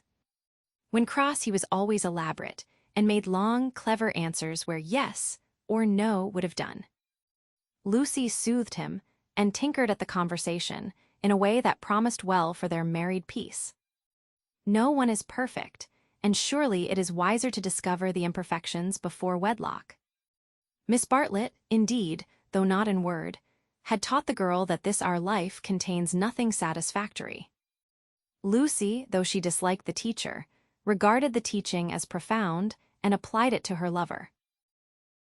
"Lucy," said her mother when they got home, "is anything the matter with Cecil?" The question was ominous. Up till now, Mrs. Honeychurch had behaved with charity and restraint. "No, I don't think so, Mother. Cecil's all right." "Perhaps he's tired." Lucy compromised. Perhaps Cecil was a little tired. Because otherwise, she pulled out her bonnet pins with gathering displeasure. Because otherwise I cannot account for him. "I do think Mrs. Butterworth is rather tiresome, if you mean that." "Cecil has told you to think so. You were devoted to her as a little girl, and nothing will describe her goodness to you through the typhoid fever. No, it is just the same thing everywhere. Let me just put your bonnet away, may I?" Surely he could answer her civilly for 1/2 hour. "Cecil has a very high standard for people," faltered Lucy, seeing trouble ahead. "It's part of his ideals. It is really that makes him sometimes seem." "Oh, rubbish. If high ideals make a young man rude, the sooner he gets rid of them the better," said Mrs. Honeychurch, handing her the bonnet. "Now, Mother, I've seen you cross with Mrs. Butterworth yourself." "Not in that way. At times, I could wring her neck. But not in that way. No. It is the same with Cecil all over. By the by, I never told you. I had a letter from Charlotte while I was away in London." This attempt to divert the conversation was too puerile, and Mrs. Honeychurch resented it. Since Cecil came back from London, nothing appears to please him. Whenever I speak, he winces. "I see him, Lucy. It is useless to contradict me. No doubt I am neither artistic nor literary nor intellectual nor musical, but I cannot help the drawing-room furniture. Your father bought it, and we must put up with it. Will Cecil kindly remember?" I see what you mean, and certainly Cecil oughtn't to. But he does not mean to be uncivil. He once explained, it is the things that upset him. He is easily upset by ugly things. He is not uncivil to people. Is it a thing or a person when Freddy sings? You can't expect a really musical person to enjoy comic songs as we do. Then why didn't he leave the room? Why sit wriggling and sneering and spoiling everyone's pleasure? We mustn't be unjust to people. faltered Lucy. Something had enfeebled her, and the case for Cecil, which she had mastered so perfectly in London, would not come forth in an effective form. The two civilizations had clashed. Cecil hinted that they might, and she was dazzled and bewildered, as though the radiance that lies behind all civilization had blinded her eyes. Good taste and bad taste were only catchwords, garments of diverse cut, and music itself dissolved to a whisper through pine trees, where the song is not distinguishable from the comic song. She remained in much embarrassment, while Mrs. Honeychurch changed her frock for dinner, and every now and then she said a word and made things no better. There was no concealing the fact. Cecil had meant to be supercilious, and he had succeeded. And Lucy, she knew not why, wished that the trouble could have come at any other time. "Go and dress, dear, you'll be late." "All right, mothers." "Don't say all right and stop. Go." She obeyed, but loitered disconsolately at the landing window. It faced north, so there was little view, and no view of the sky. Now, as in the winter, the pine trees hung close to her eyes. One connected the landing window with depression. No definite problem menaced her, but she sighed to herself, "Oh dear, what shall I do, what shall I do?" It seemed to her that everyone else was behaving very badly. And she ought not to have mentioned Miss Bartlett's letter. She must be more careful. Her mother was rather inquisitive and might have asked what it was about. Oh dear, what should she do? And then Freddy came bounding upstairs and joined the ranks of the ill-behaved. "I say, those are topping people." "My dear baby, how tiresome you've been. You have no business to take them bathing in the sacred lake. It's much too public. It was all right for you, but most awkward for everyone else. Do be more careful. You forget the place is growing half suburban. I say, is anything on tomorrow week?" "Not that I know of." "Then I want to ask the Emersons up to Sunday tennis." "Oh, I wouldn't do that, Freddy. I wouldn't do that with all this muddle." "What's wrong with the court?" "They won't mind a bump or two, and I've ordered new balls." "I meant it's better not." "I really mean it." He seized her by the elbows and humorously danced her up and down the passage. She pretended not to mind, but she could have screamed with temper. Cecil glanced at them as he proceeded to his toilet, and they impeded Mary with her brood of hot water cans. Then Mrs. Honeychurch opened her door and said, "Lucy, what a noise you're making. I have something to say to you. Did you say you had had a letter from Charlotte, and Freddy ran away?" "Yes. I really can't stop. I must dress too." "How's Charlotte?" "All right." "Lucy." The unfortunate girl returned. "You've a bad habit of hurrying away in the middle of one's sentences. Did Charlotte mention her boiler?" "Her what?" "Don't you remember that her boiler was to be had out in October, and her bath cistern cleaned out, and all kinds of terrible to-doings?" "I can't remember all Charlotte's worries," said Lucy bitterly. "I shall have enough of my own, now that you are not pleased with Cecil." Mrs. Honeychurch might have flamed out. She did not. She said, "Come here, old lady. Thank you for putting away my bonnet. Kiss me." And, though nothing is perfect, Lucy felt for the moment that her mother and Windy Corner and the Weald in the declining sun were perfect. So the grittiness went out of life. It generally did at Windy Corner. At the last minute, when the social machine was clogged hopelessly, one member or other of the family poured in a drop of oil. Cecil despised their methods, perhaps rightly. At all events, they were not his own. Dinner was at 7:30. Freddy gabbled the grace, and they drew up their heavy chairs and fell to. Fortunately, the men were hungry. Nothing untoward occurred until the pudding. Then Freddy said, "Lucy, what's Emerson like?" "I saw him in Florence," said Lucy, hoping that this would pass for a reply. "Is he the clever sort, or is he a decent chap?" "Ask Cecil, it is Cecil who brought him here." "He is the clever sort like myself," said Cecil. Freddy looked at him doubtfully. "How well did you know them at the Bertolini?" asked Mrs. Honeychurch. "Oh, very slightly. I mean, Charlotte knew them even less than I did." "Oh, that reminds me. You never told me what Charlotte said in her letter." "One thing and another," said Lucy, wondering whether she would get through the meal without a lie. Among other things, that an awful friend of hers had been bicycling through Summer Street, wondered if she'd come up and see us, and mercifully didn't. "Lucy, I do call the way you talk unkind." "She was a novelist," said Lucy craftily. The remark was a happy one, for nothing roused Mrs. Honeychurch so much as literature in the hands of females. She would abandon every topic to inveigh against those women who, instead of minding their houses and their children, seek notoriety by print.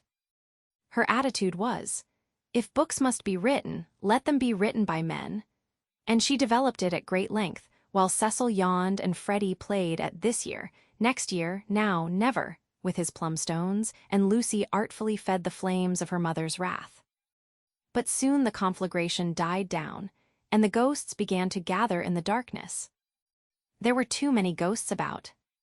The original ghost, that touch of lips on her cheek, had surely been laid long ago. It could be nothing to her that a man had kissed her on a mountain once.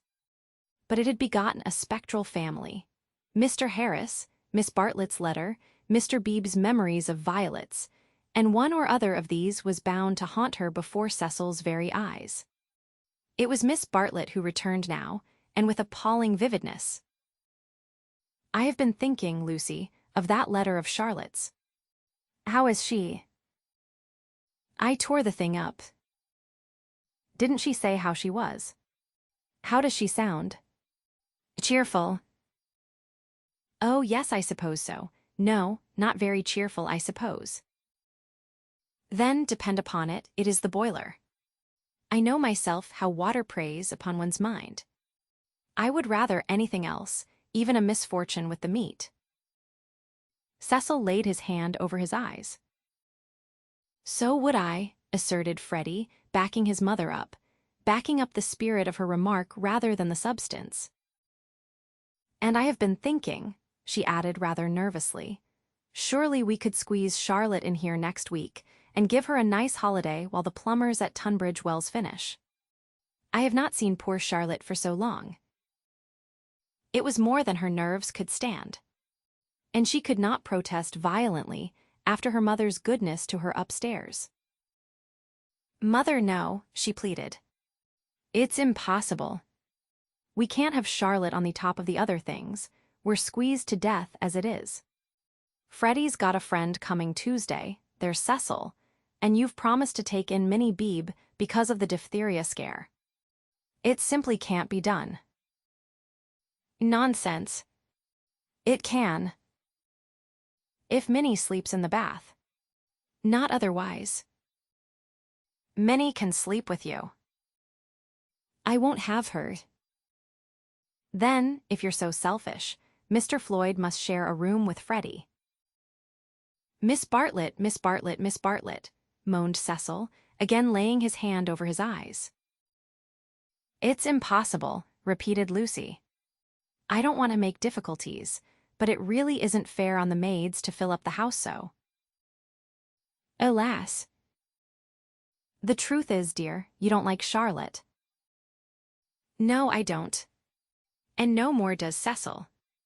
She gets on our nerves. You haven't seen her lately, and don't realize how tiresome she can be, though so good.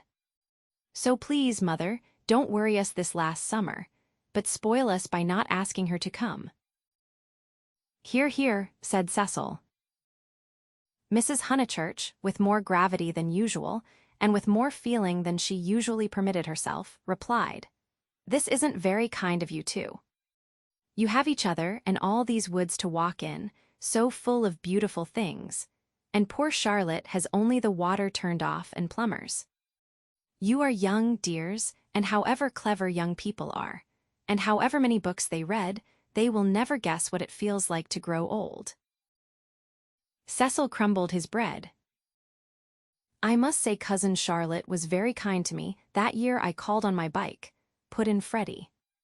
She thanked me for coming till I felt like such a fool, and fussed round no end to get an egg boiled for my tea just right. I know, dear. She is kind to everyone, and yet Lucy makes this difficulty when we try to give her some little return. But Lucy hardened her heart. It was no good being kind to Miss Bartlett. She had tried herself too often and too recently. One might lay up treasure in heaven by the attempt, but one enriched neither Miss Bartlett nor anyone else upon earth. She was reduced to saying, I can't help it, mother. I don't like Charlotte. I admit it's horrid of me. From your own account, you told her as much. Well, she would leave Florence so stupidly. She flurried. The ghosts were returning.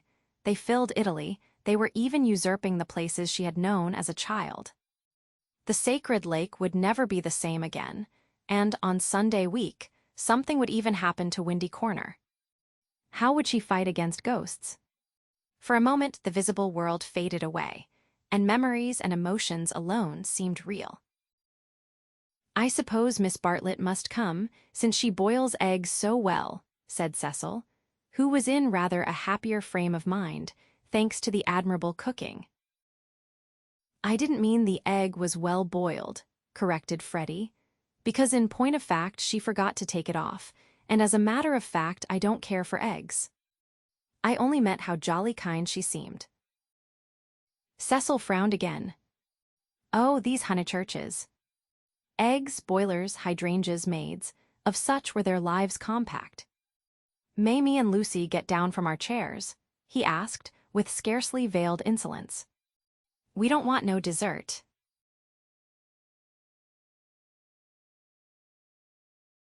Of course Miss Bartlett accepted. And equally of course, she felt sure that she would prove a nuisance, and begged to be given an inferior spare room, something with no view, anything.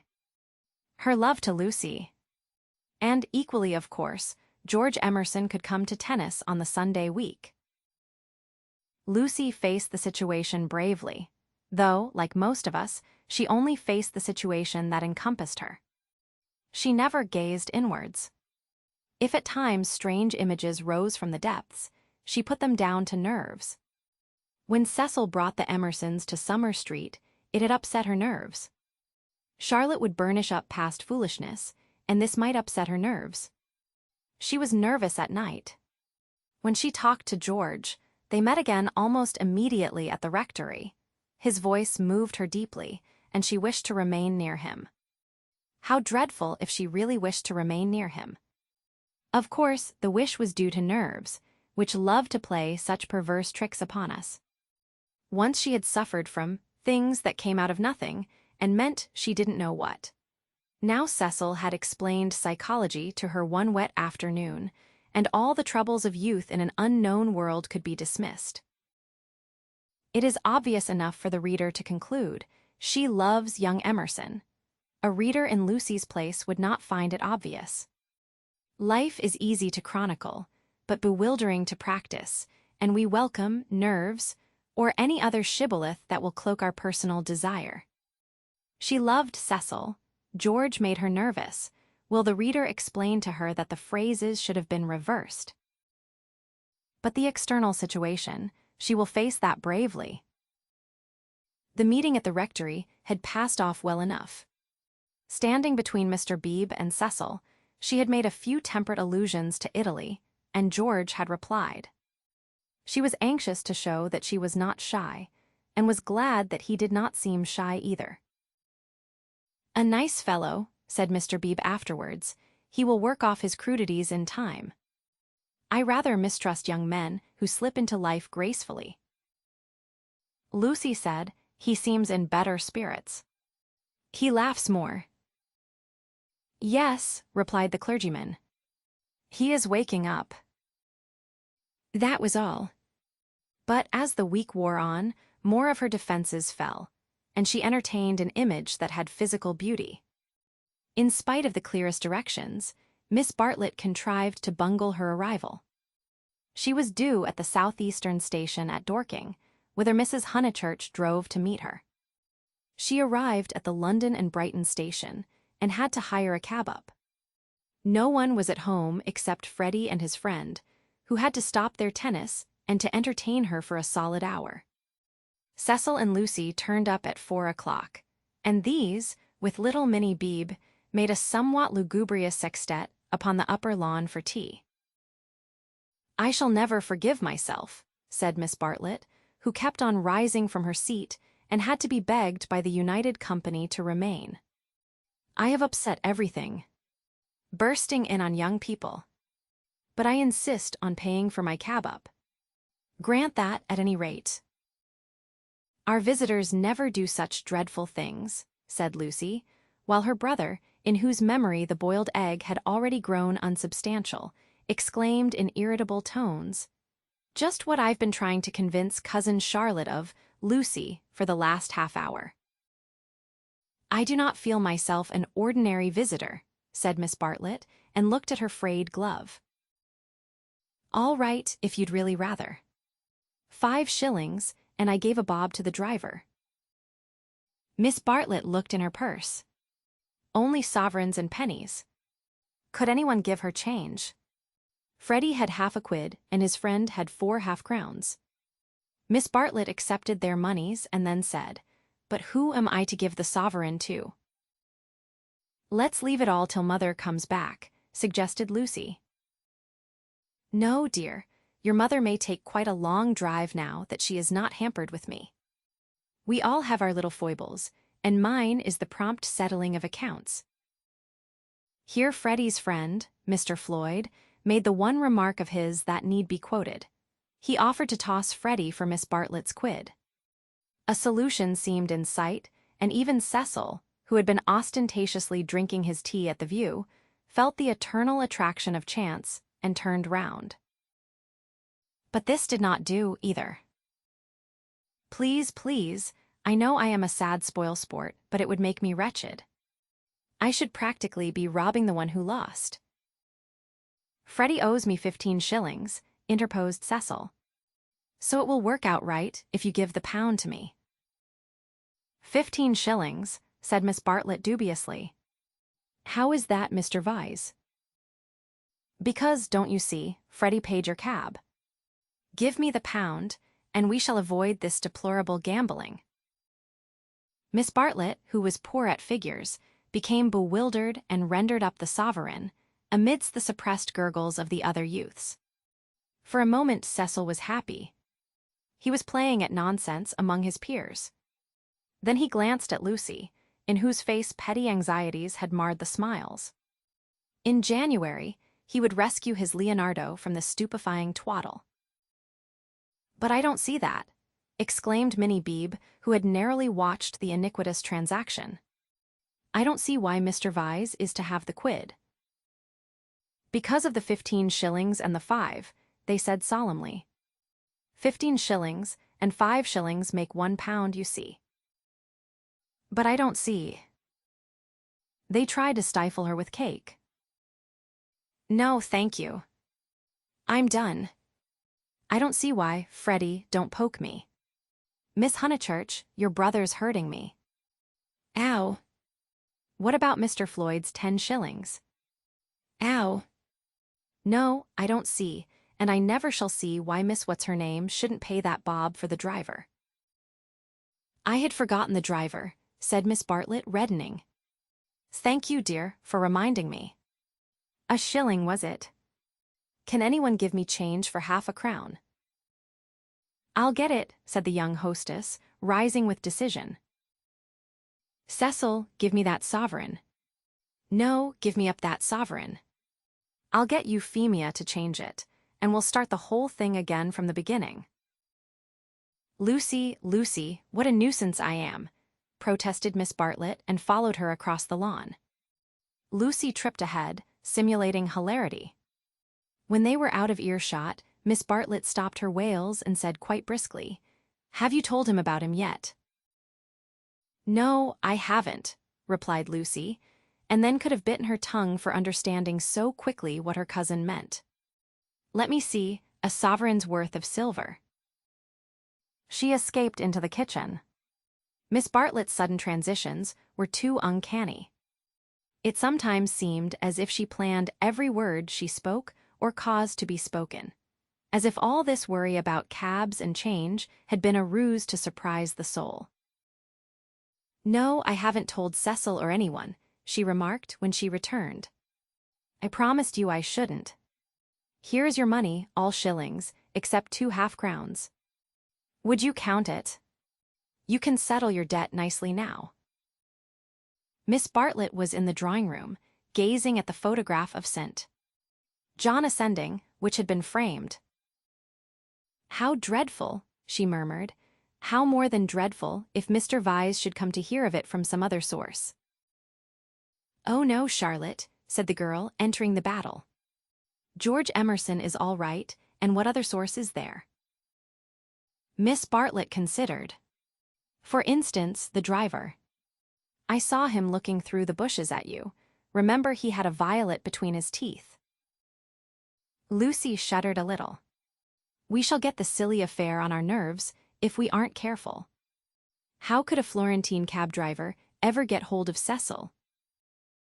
We must think of every possibility." "Oh, it's all right.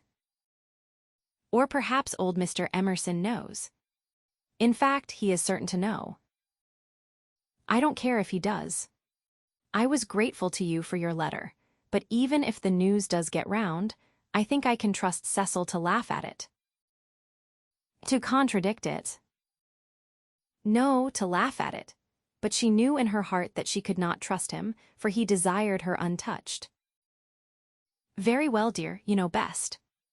Perhaps gentlemen are different to what they were when I was young. Ladies are certainly different. Now, Charlotte," she struck at her playfully. "You kind, anxious thing. What would you have me do? First you say don't tell, and then you say tell. Which is it to be? Quick." Miss Bartlett sighed. "I am no match for you in conversation, dearest. I blush when I think how I interfered at Florence, and you so well able to look after yourself, and so much cleverer in all ways than I am. You will never forgive me.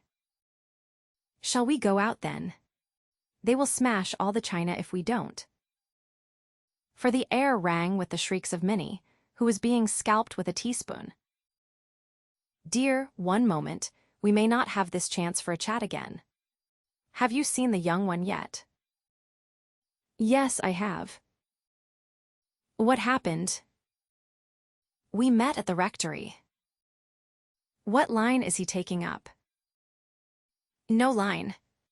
He talked about Italy, like any other person. It is really all right. What advantage would he get from being a cad, to put it bluntly? I do wish could make you see it my way. He really won't be any nuisance, Charlotte. Once a cad, always a cad. That is my poor opinion." Lucy paused.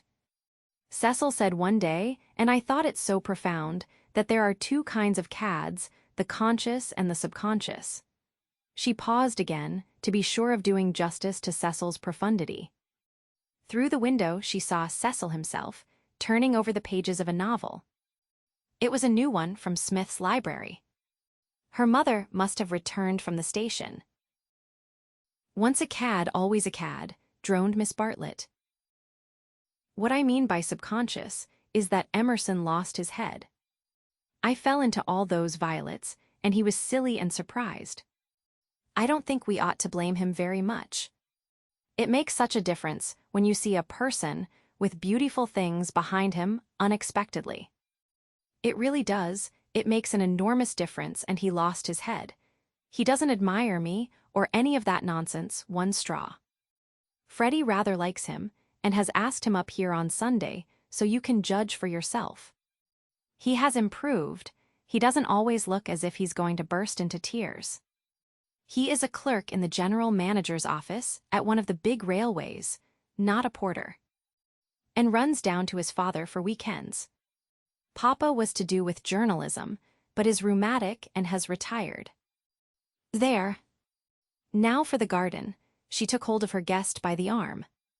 Suppose we don't talk about this silly Italian business anymore. We want you to have a nice, restful visit at Windy Corner, with no worriting. Lucy thought this rather a good speech. The reader may have detected an unfortunate slip in it. Whether Miss Bartlett detected the slip one cannot say, for it is impossible to penetrate into the minds of elderly people.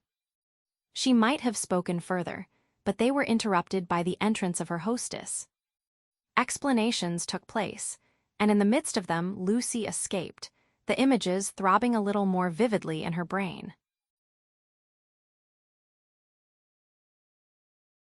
The Sunday after Miss Bartlett's arrival was a glorious day, like most of the days of that year.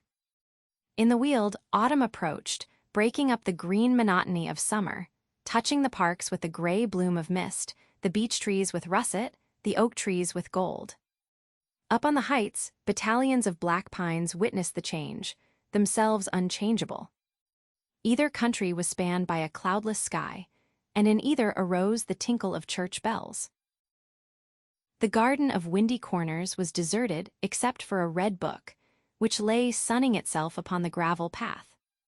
From the house came incoherent sounds, as of females preparing for worship. The men say they won't go. Well, I don't blame them. Minnie says, need she go? Tell her no nonsense. Anne. Mary. Hook me behind. Dearest Lucia, may I trespass upon you for a pin? For Miss Bartlett had announced that she at all events was one for church. The sun rose higher on its journey, guided not by Phaethon, but by Apollo, competent, unswerving, divine. Its rays fell on the ladies whenever they advanced towards the bedroom windows, on Mr. Beebe down at Summer Street as he smiled over a letter from Miss Catherine Allen, on George Emerson cleaning his father's boots, and lastly, to complete the catalogue of memorable things, on the red book mentioned previously. The ladies move, Mr. Beebe moves, George moves, and movement may engender shadow. But this book lies motionless, to be caressed all the morning by the sun and to raise its covers slightly, as though acknowledging the caress. Presently Lucy steps out of the drawing-room window. Her new cerise dress has been a failure, and makes her look tawdry and wan. At her throat is a garnet brooch, on her finger a ring set with rubies, an engagement ring. Her eyes are bent to the Weald. She frowns a little, not in anger, but as a brave child frowns when he is trying not to cry. In all that expanse, no human eye is looking at her, and she may frown unrebuked and measure the spaces that yet survive between Apollo and the western hills. Lucy. Lucy. What's that book? Who's been taking a book out of the shelf and leaving it about to spoil? It's only the library book that Cecil's been reading. But pick it up, and don't stand idling there like a flamingo. Lucy picked up the book and glanced at the title listlessly, under a loggia. She no longer read novels herself, devoting all her spare time to solid literature in the hope of catching Cecil up. It was dreadful how little she knew, and even when she thought she knew a thing, like the Italian painters, she found she had forgotten it. Only this morning she had confused Francesco Francia with Piero della Francesca, and Cecil had said, "What? You aren't forgetting your Italy already?" And this, too, had lent anxiety to her eyes when she saluted the dear view and the dear garden in the foreground, and above them, scarcely conceivable elsewhere, the dear sun. "Lucy, have you a sixpence for Minnie and a shilling for yourself?" She hastened in to her mother, who was rapidly working herself into a Sunday fluster. "It's a special collection, I forget what for." "I do beg, no vulgar clinking in the plate with halfpennies. See that Minnie has a nice bright sixpence." "Where is the child?" "Minnie." That book's all warped. Gracious, how plain you look. Put it under the atlas to press. Minnie. Oh, Mrs. Honeychurch, from the upper regions. Minnie, don't be late. Here comes the horse. It was always the horse, never the carriage. Where's Charlotte? Run up and hurry her. Why is she so long? She had nothing to do. She never brings anything but blouses. Poor Charlotte, how I do detest blouses. Minnie. Paganism is infectious, more infectious than diphtheria or piety, and the rector's niece was taken to church protesting. As usual, she didn't see why. Why shouldn't she sit in the sun with the young men? The young men, who had now appeared, mocked her with ungenerous words. Mrs. Honeychurch defended orthodoxy, and in the midst of the confusion, Miss Bartlett, dressed in the very height of the fashion, came strolling down the stairs. Dear Marian, I am very sorry, but I have no small change, nothing but sovereigns and half-crowns. Could anyone give me? Yes, easily. Jump in. Gracious me, how smart you look. What a lovely frock. You put us all to shame. If I did not wear my best rags and tatters now, when should I wear them? Said Miss Bartlett reproachfully. She got into the Victoria and placed herself with her back to the horse. The necessary roar ensued, and then they drove off. Goodbye. Be good, called out Cecil. Lucy bit her lip, for the tone was sneering. On the subject of church and so on, they had had rather an unsatisfactory conversation. He had said that people ought to overhaul themselves, and she did not want to overhaul herself. She did not know it was done. Honest orthodoxy Cecil respected, but he always assumed that honesty is the result of a spiritual crisis. He could not imagine it as a natural birthright that might grow heavenward like flowers.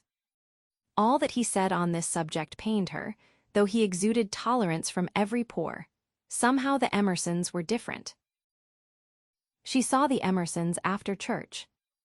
There was a line of carriages down the road, and the Honeychurch vehicle happened to be opposite Sissy Villa. To save time, they walked over the green to it, and found father and son smoking in the garden. Introduce me, said her mother. Unless the young man considers that he knows me already. He probably did, but Lucy ignored the sacred lake and introduced them formally. Old Mr. Emerson claimed her with much warmth, and said how glad he was that she was going to be married. She said yes, she was glad too. And then, as Miss Bartlett and Minnie were lingering behind with Mr. Beebe, she turned the conversation to a less disturbing topic and asked him how he liked his new house. Very much, he replied, but there was a note of offense in his voice. She had never known him offended before. He added, We find, though, that the Miss Allens were coming, and that we have turned them out. Women mind such a thing. I am very much upset about it. I believe that there was some misunderstanding, said Mrs. Honeychurch uneasily. Our landlord was told that we should be a different type of person, said George, who seemed disposed to carry the matter further. He thought we should be artistic. He is disappointed. And I wonder whether we ought to write to the Miss Allens and offer to give it up. What do you think? He appealed to Lucy. Oh, stop now, you have come, said Lucy lightly. She must avoid censuring Cecil. For it was on Cecil that the little episode turned, though his name was never mentioned. So George says. He says that the Miss Allens must go to the wall. Yet it does seem so unkind. There is only a certain amount of kindness in the world, said George, watching the sunlight flash on the panels of the passing carriages. Yes, exclaimed Mrs. Honeychurch. That's exactly what I say. Why all this twiddling and twaddling over two Miss Allens? There is a certain amount of kindness, just as there is a certain amount of light, he continued in measured tones. We cast a shadow on something wherever we stand, and it is no good moving from place to save things, because the shadow always follows. Choose a place where you won't do harm. Yes, choose a place where you won't do very much harm, and stand in it for all you are worth, facing the sunshine. Oh, Mr. Emerson, I see you're clever. Hey. I see you're going to be clever. I hope you didn't go behaving like that to poor Freddy. George's eyes laughed, and Lucy suspected that he and her mother would get on rather well. No, I didn't, he said. He behaved that way to me. It is his philosophy. Only he starts life with it, and I have tried the note of interrogation first. What do you mean? No, never mind what you mean. Don't explain. He looks forward to seeing you this afternoon. Do you play tennis? Do you mind tennis on Sunday? George mind tennis on Sunday. George, after his education, distinguished between Sunday. Very well, George doesn't mind tennis on Sunday. No more do I. That's settled. Mr. Emerson, if you could come with your son, we should be so pleased. He thanked her, but the walk sounded rather far. He could only potter about in these days. She turned to George, and then he wants to give up his house to the Miss Allens. I know, said George, and put his arm round his father's neck. The kindness that Mr. Beebe and Lucy had always known to exist in him came out suddenly, like sunlight touching a vast landscape, a touch of the morning sun. She remembered that in all his perversities, he had never spoken against affection. Miss Bartlett approached. You know our cousin, Miss Bartlett, said Mrs. Honeychurch pleasantly. You met her with my daughter in Florence. Yes, indeed, said the old man, and made as if he would come out of the garden to meet the lady. Miss Bartlett promptly got into the Victoria. Thus entrenched, she emitted a formal bow. It was the pension Bertolini again, the dining table with the decanters of water and wine. It was the old battle of the room with the view. George did not respond to the bow. Like any boy, he blushed and was ashamed. He knew that the chaperone remembered. He said, I'll come up to tennis if I can manage it, and went into the house. Perhaps anything that he did would have pleased Lucy, but his awkwardness went straight to her heart. Men were not gods after all, but as human and as clumsy as girls. Even men might suffer from unexplained desires and need help. To one of her upbringing and of her destination, the weakness of men was a truth unfamiliar. But she had surmised it at Florence, when George threw her photographs into the River Arno. George, don't go, cried his father, who thought it a great treat for people if his son would talk to them. George has been in such good spirits today, and I am sure he will end by coming up this afternoon. Lucy caught her cousin's eye. Something in its mute appeal made her reckless. Yes, she said, raising her voice, I do hope he will. Then she went to the carriage and murmured, The old man hasn't been told. I knew it was all right. Mrs. Honeychurch followed her, and they drove away. Satisfactory that Mr. Emerson had not been told of the Florence escapade. Yet Lucy's spirits should not have leapt up as if she had sighted the ramparts of heaven. Satisfactory, yet surely she greeted it with disproportionate joy. All the way home the horse's hoofs sang a tune to her. He has not told, he has not told. Her brain expanded the melody. He has not told his father, to whom he tells all things. It was not an exploit. He did not laugh at me when I had gone. She raised her hand to her cheek. He does not love me. No. How terrible if he did. But he has not told. He will not tell. She longed to shout the words, It is all right. It's a secret between us two forever. Cecil will never hear. She was even glad that Miss Bartlett had made her promise secrecy that last dark evening at Florence when they had knelt packing in his room. The secret, big or little, was guarded. Only 3 English people knew of it in the world. Thus she interpreted her joy. She greeted Cecil with unusual radiance because she felt so safe. As he helped her out of the carriage, she said, "The Emersons have been so nice. George Emerson has improved enormously." "How are my protégés?" asked Cecil, who took no real interest in them, and had long since forgotten his resolution to bring them to Windy Corner for educational purposes. "Protégés," she exclaimed with some warmth. For the only relationship which Cecil conceived was feudal, that of protector and protected. He had no glimpse of the comradeship after which the girl's soul yearned. "You shall see for yourself how your protégés are.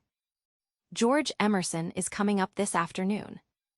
He is a most interesting man to talk to.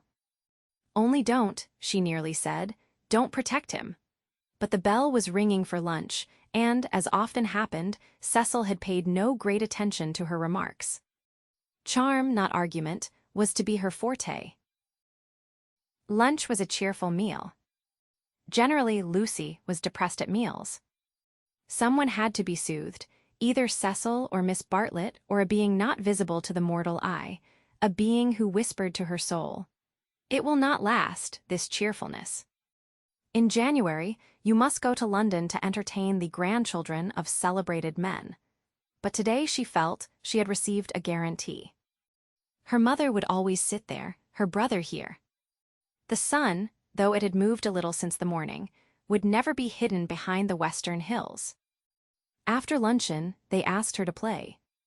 She had seen Gluck's Armide that year, and played from memory the music of the enchanted garden, the music to which Renaud approaches, beneath the light of an eternal dawn, the music that never gains, never wanes, but ripples forever like the tideless seas of fairyland. Such music is not for the piano, and her audience began to get restive, and Cecil, sharing the discontent, called out, "Now play us the other garden, the one in Parsifal."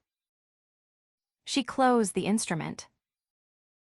"Not very dutiful," said her mother's voice. Fearing that she had offended Cecil, she turned quickly round. There George was. He had crept in without interrupting her. "Oh, I had no idea," she exclaimed, getting very red, and then, without a word of greeting, she reopened the piano. Cecil should have the Parsifal, and anything else that he liked. "Our performer has changed her mind," said Miss Bartlett, perhaps implying, "she will play the music to Mr. Emerson."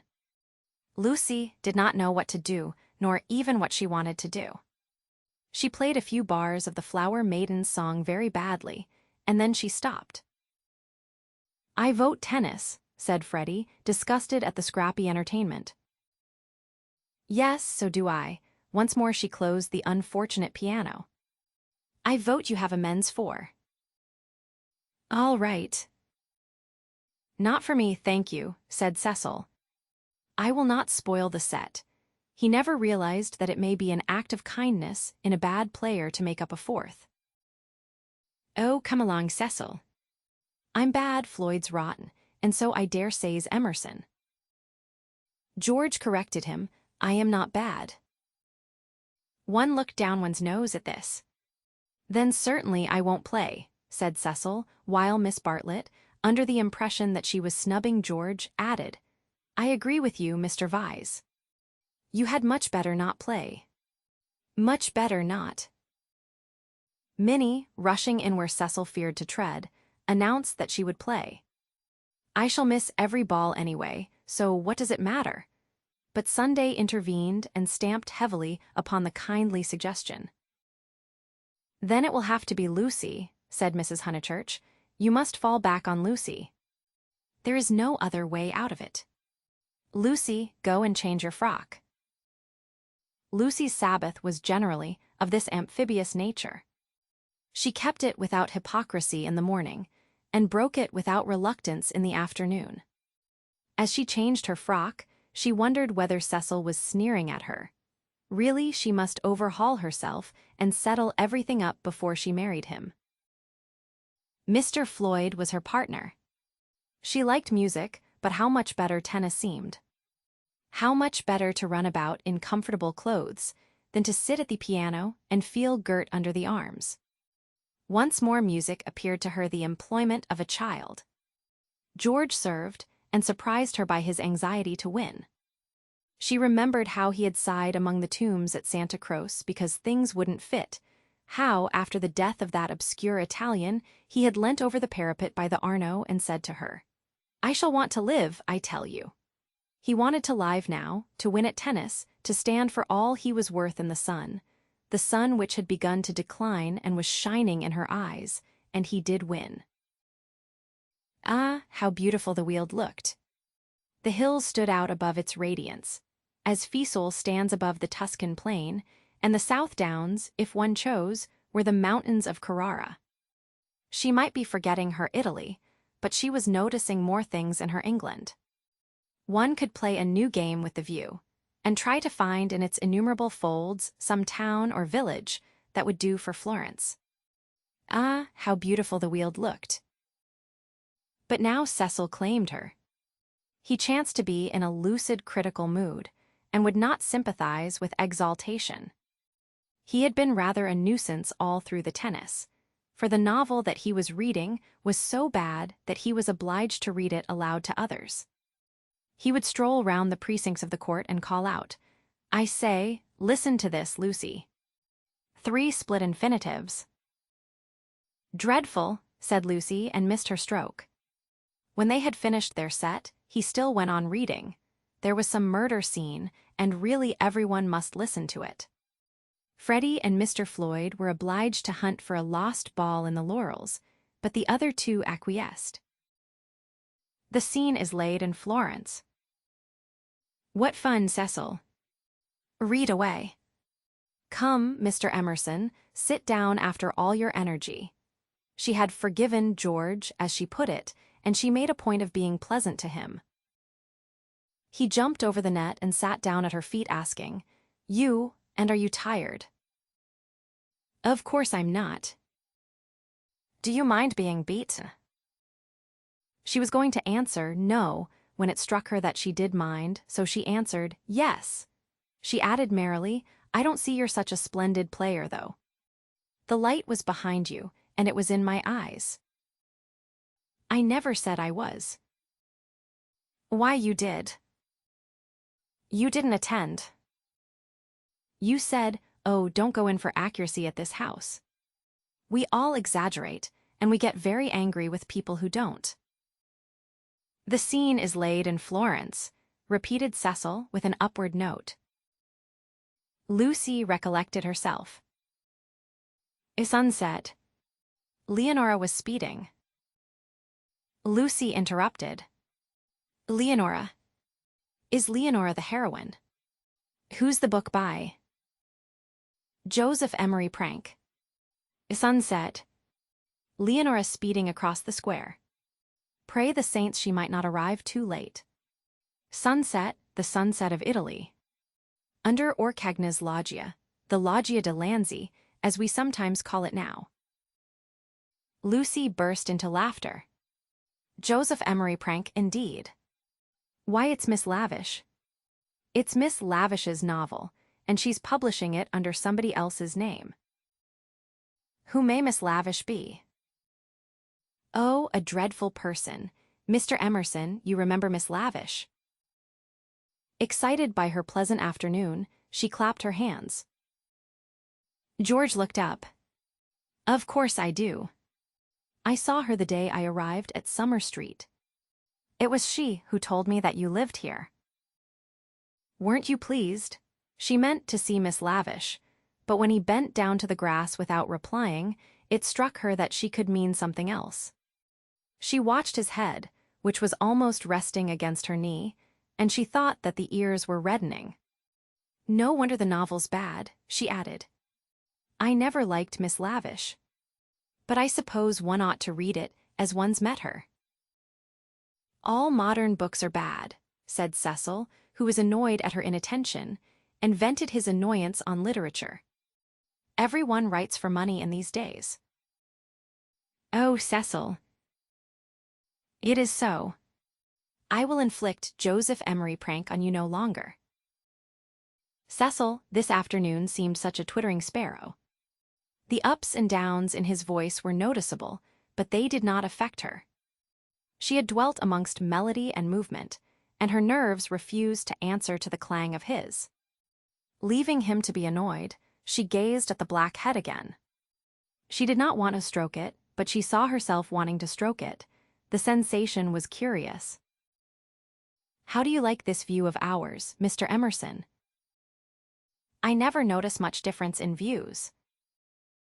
What do you mean? Because they're all alike.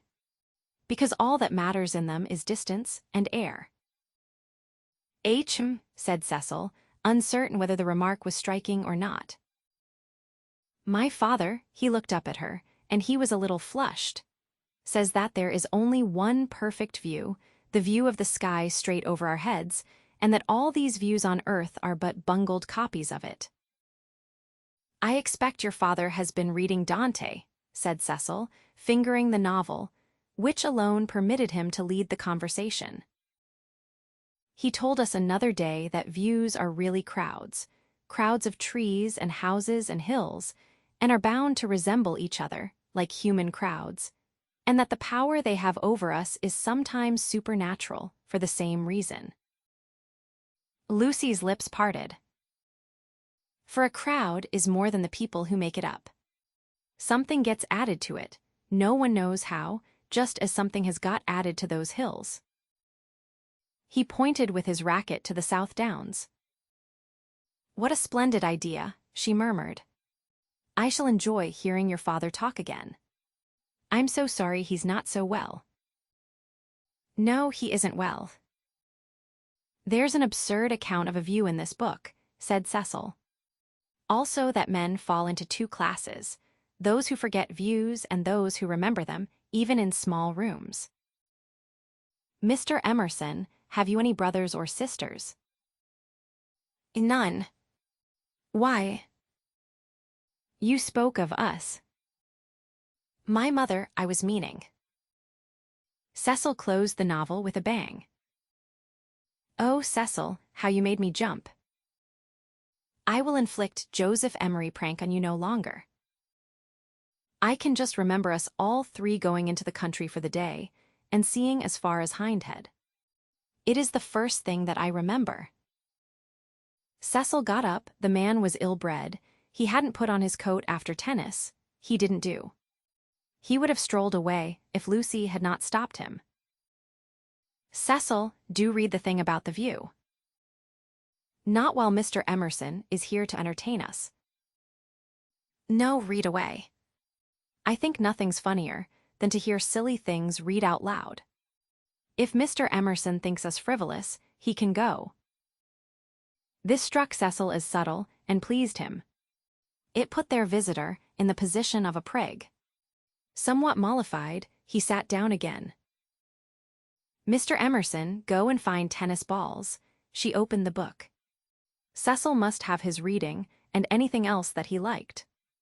But her attention wandered to George's mother, who, according to Mr. Eager, had been murdered in the sight of God, and according to her son, had seen as far as Hindhead. Am I really to go? Asked George. No, of course not really, she answered. Chapter 2, said Cecil, yawning. Find me Chapter 2, if it isn't bothering you. Chapter 2 was found, and she glanced at its opening sentences. She thought she had gone mad. Here, hand me the book. She heard her voice saying, It isn't worth reading, it's too silly to read, I never saw such rubbish, it oughtn't to be allowed to be printed. He took the book from her. Leonora, he read, sat pensive and alone. Before her lay the rich champaign of Tuscany, dotted over with many a smiling village. The season was spring. Miss Lavish knew somehow, and had printed the past in draggled prose, for Cecil to read and for George to hear. A golden haze, he read. He read, afar off the towers of Florence, while the bank on which she sat was carpeted with violets. All unobserved Antonio stole up behind her. Lest Cecil should see her face, she turned to George and saw his face. He read. There came from his lips no wordy protestation such as formal lovers use. No eloquence was his, nor did he suffer from the lack of it. He simply enfolded her in his manly arms. "This isn't the passage I wanted," he informed them. "There is another much funnier further on." He turned over the leaves. "Should we go in to tea?" said Lucy, whose voice remained steady. She led the way up the garden, Cecil following her, George last. She thought a disaster was averted. But when they entered the shrubbery it came. The book, as if it had not worked mischief enough, had been forgotten, and Cecil must go back for it. And George, who loved passionately, must blunder against her in the narrow path. "No," she gasped, and for the second time was kissed by him. As if no more was possible, he slipped back. Cecil rejoined her. They reached the upper lawn alone. But Lucy had developed since the spring. That is to say, she was now better able to stifle the emotions of which the conventions and the world disapprove. Though the danger was greater, she was not shaken by deep sobs. She said to Cecil, "I am not coming in to tea, tell Mother. I must write some letters," and went up to her room. Then she prepared for action. Love felt and returned, love which our bodies exact and our hearts have transfigured, love which is the most real thing that we shall ever meet, reappeared now as the world's enemy, and she must stifle it. She sent for Miss Bartlett. The contest lay not between love and duty. Perhaps there never is such a contest. It lay between the real and the pretended, and Lucy's first aim was to defeat herself. As her brain clouded over, as the memory of the views grew dim and the words of the book died away, she returned to her old shibboleth of nerves. She conquered her breakdown. Tampering with the truth, she forgot that the truth had ever been. Remembering that she was engaged to Cecil, she compelled herself to confused remembrances of George. He was nothing to her. He never had been anything. He had behaved abominably. She had never encouraged him. The armor of falsehood is subtly wrought out of darkness, and hides a man not only from others, but from his own soul. In a few moments, Lucy was equipped for battle.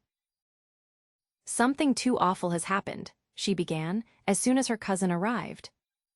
"Do you know anything about Miss Lavish's novel?" Miss Bartlett looked surprised and said that she had not read the book, nor known that it was published. Elinor was a reticent woman at heart. "There is a scene in it. The hero and heroine make love. Do you know about that?" "Dear." "Do you know about it, please?" she repeated. "They are on a hillside, and Florence is in the distance." "My good Lucia, I am all at sea. I know nothing about it whatever. There are violets. I cannot believe it is a coincidence. Charlotte, how could you have told her? I have thought before speaking. It must be you." "Told her what?" she asked with growing agitation. "About that dreadful afternoon in February." Miss Bartlett was genuinely moved. "Oh, Lucy, dearest girl, she hasn't put that in her book." Lucy nodded. "Not so that one could recognize it." "Yes." "Then never, never, never more shall Elinor Lavish be a friend of mine." "So you did tell." "I did just happen, when I had tea with her at Rome, in the course of conversation." "But Charlotte, what about the promise you gave me when we were packing? Why did you tell Miss Lavish, when you wouldn't even let me tell Mother?" "I will never forgive Elinor. She has betrayed my confidence." "Why did you tell her, though? This is a most serious thing." Why does anyone tell anything? The question is eternal, and it was not surprising that Miss Bartlett should only sigh faintly in response. She had done wrong, she admitted it, She only hoped that she had not done harm. She had told a leaner in the strictest confidence. Lucy stamped with irritation. Cecil happened to read out the passage aloud to me and to Mr. Emerson. It upset Mr. Emerson, and he insulted me again. Behind Cecil's back. Is it possible that men are such brutes? Behind Cecil's back, as we were walking up the garden. Miss Bartlett burst into self-accusations and regrets. What is to be done now? Can you tell me? Oh, Lucy, I shall never forgive myself, never to my dying day. Fancy if your prospects— I know, said Lucy, wincing at the word. I see now why you wanted me to tell Cecil, and what you meant by some other source. You knew that you had told Miss Lavish, and that she was not reliable. It was Miss Bartlett's turn to wince. However, said the girl, despising her cousin's shiftiness, what's done's done. You have put me in a most awkward position. How am I to get out of it? Miss Bartlett could not think. The days of her energy were over. She was a visitor, not a chaperone, and a discredited visitor at that. She stood with clasped hands, while the girl worked herself into the necessary rage. That man must have such a setting down that he won't forget. And who's to give it him? I can't tell Mother now, owing to you. Nor Cecil, Charlotte, owing to you. I am caught up every way.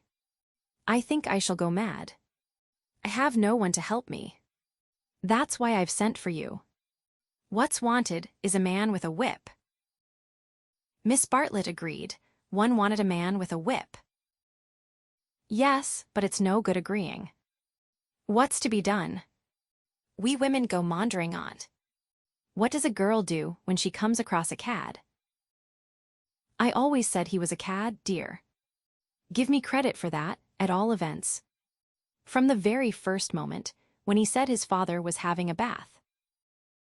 Oh, bother the credit, and who's been right or wrong. We've both made a muddle of it. George Emerson is still down the garden there, and is he to be left unpunished, or isn't he? I want to know. Miss Bartlett was absolutely helpless. Her own exposure had unnerved her, and thoughts were colliding painfully in her brain. She moved feebly to the window, and tried to detect the cad's white flannels among the laurels. You were ready enough at the Bertolini when you rushed me off to Rome. Can't you speak again to him now? Willingly would I move heaven and earth. I want something more definite, said Lucy contemptuously. Will you speak to him?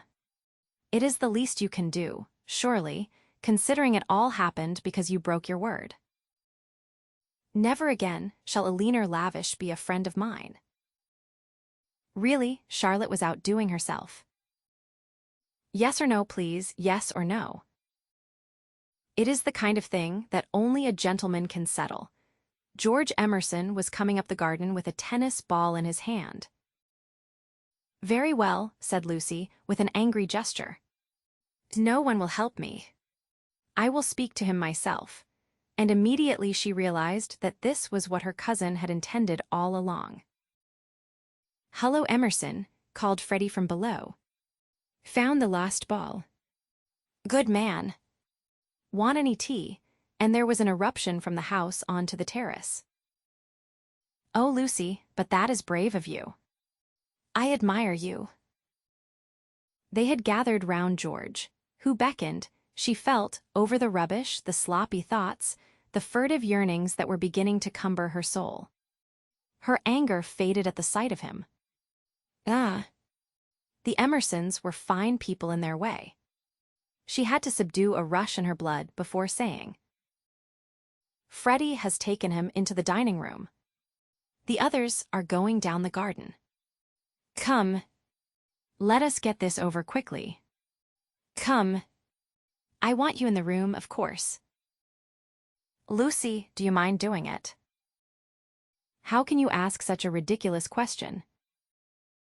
Poor Lucy, she stretched out her hand. I seem to bring nothing but misfortune wherever I go. Lucy nodded. She remembered their last evening at Florence. The packing, the candle, the shadow of Miss Bartlett's toque on the door. She was not to be trapped by pathos a second time. Eluding her cousin's caress, she led the way downstairs. "Try the jam," Freddy was saying. "The jam's jolly good." George, looking big and disheveled, was pacing up and down the dining room. As she entered, he stopped and said, "No, nothing to eat." "You go down to the others," said Lucy. "Charlotte and I will give Mr. Emerson all he wants." "Where's Mother?" "She's started on her Sunday writing." "She's in the drawing room." "That's all right. You go away." He went off singing. Lucy sat down at the table. Miss Bartlett, who was thoroughly frightened, took up a book and pretended to read. She would not be drawn into an elaborate speech. She just said, "I can't have it, Mr. Emerson. I cannot even talk to you. Go out of this house and never come into it again as long as I live here," flushing as she spoke and pointing to the door. "I hate a row. Go, please." "What?" "No discussion." "But I can't." She shook her head. "Go, please. I do not want to call in Mr. Vyse." "You don't mean," he said, absolutely ignoring Miss Bartlett, "you don't mean that you are going to marry that man?" The line was unexpected. She shrugged her shoulders, as if his vulgarity wearied her. "You are merely ridiculous," she said quietly. Then his words rose gravely over hers. "You cannot live with Vyse. He's only for an acquaintance. He is for society and cultivated talk. He should know no one intimately, least of all a woman." It was a new light on Cecil's character. "Have you ever talked to Vyse without feeling tired?" "I can scarcely discuss." "No, but have you ever? He is the sort who are all right so long as they keep to things, books, pictures, but kill when they come to people. That's why I'll speak out through all this muddle even now. It's shocking enough to lose you in any case, but generally a man must deny himself joy, and I would have held back if your Cecil had been a different person. I would never have let myself go. But I saw him first in the National Gallery, when he winced because my father mispronounced the names of great painters. Then he brings us here, and we find it is to play some silly trick on a kind neighbor. That is the man all over, playing tricks on people, on the most sacred form of life that he can find. Next, I meet you together, and find him protecting and teaching you and your mother to be shocked, when it was for you to settle whether you were shocked or no. Cecil all over again. He daren't let a woman decide. He's the type who's kept Europe back for 1,000 years. Every moment of his life he's forming you, telling you what's charming or amusing or ladylike, telling you what a man thinks womanly. And you of all women, listen to his voice instead of to your own.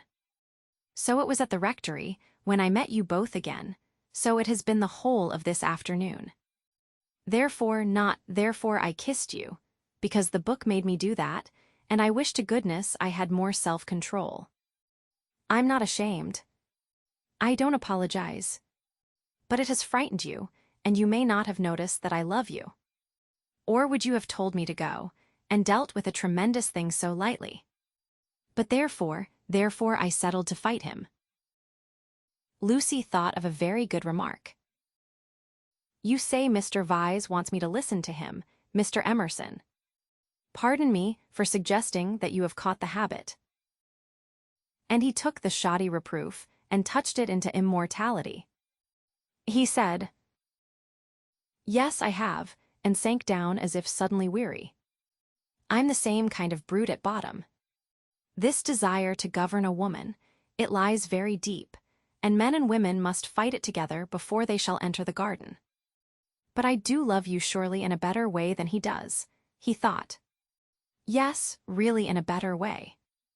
I want you to have your own thoughts even when I hold you in my arms." He stretched them towards her. Lucy, be quick. There's no time for us to talk now. Come to me as you came in the spring, and afterwards I will be gentle and explain. I have cared for you since that man died. I cannot live without you. No good, I thought. She is marrying someone else.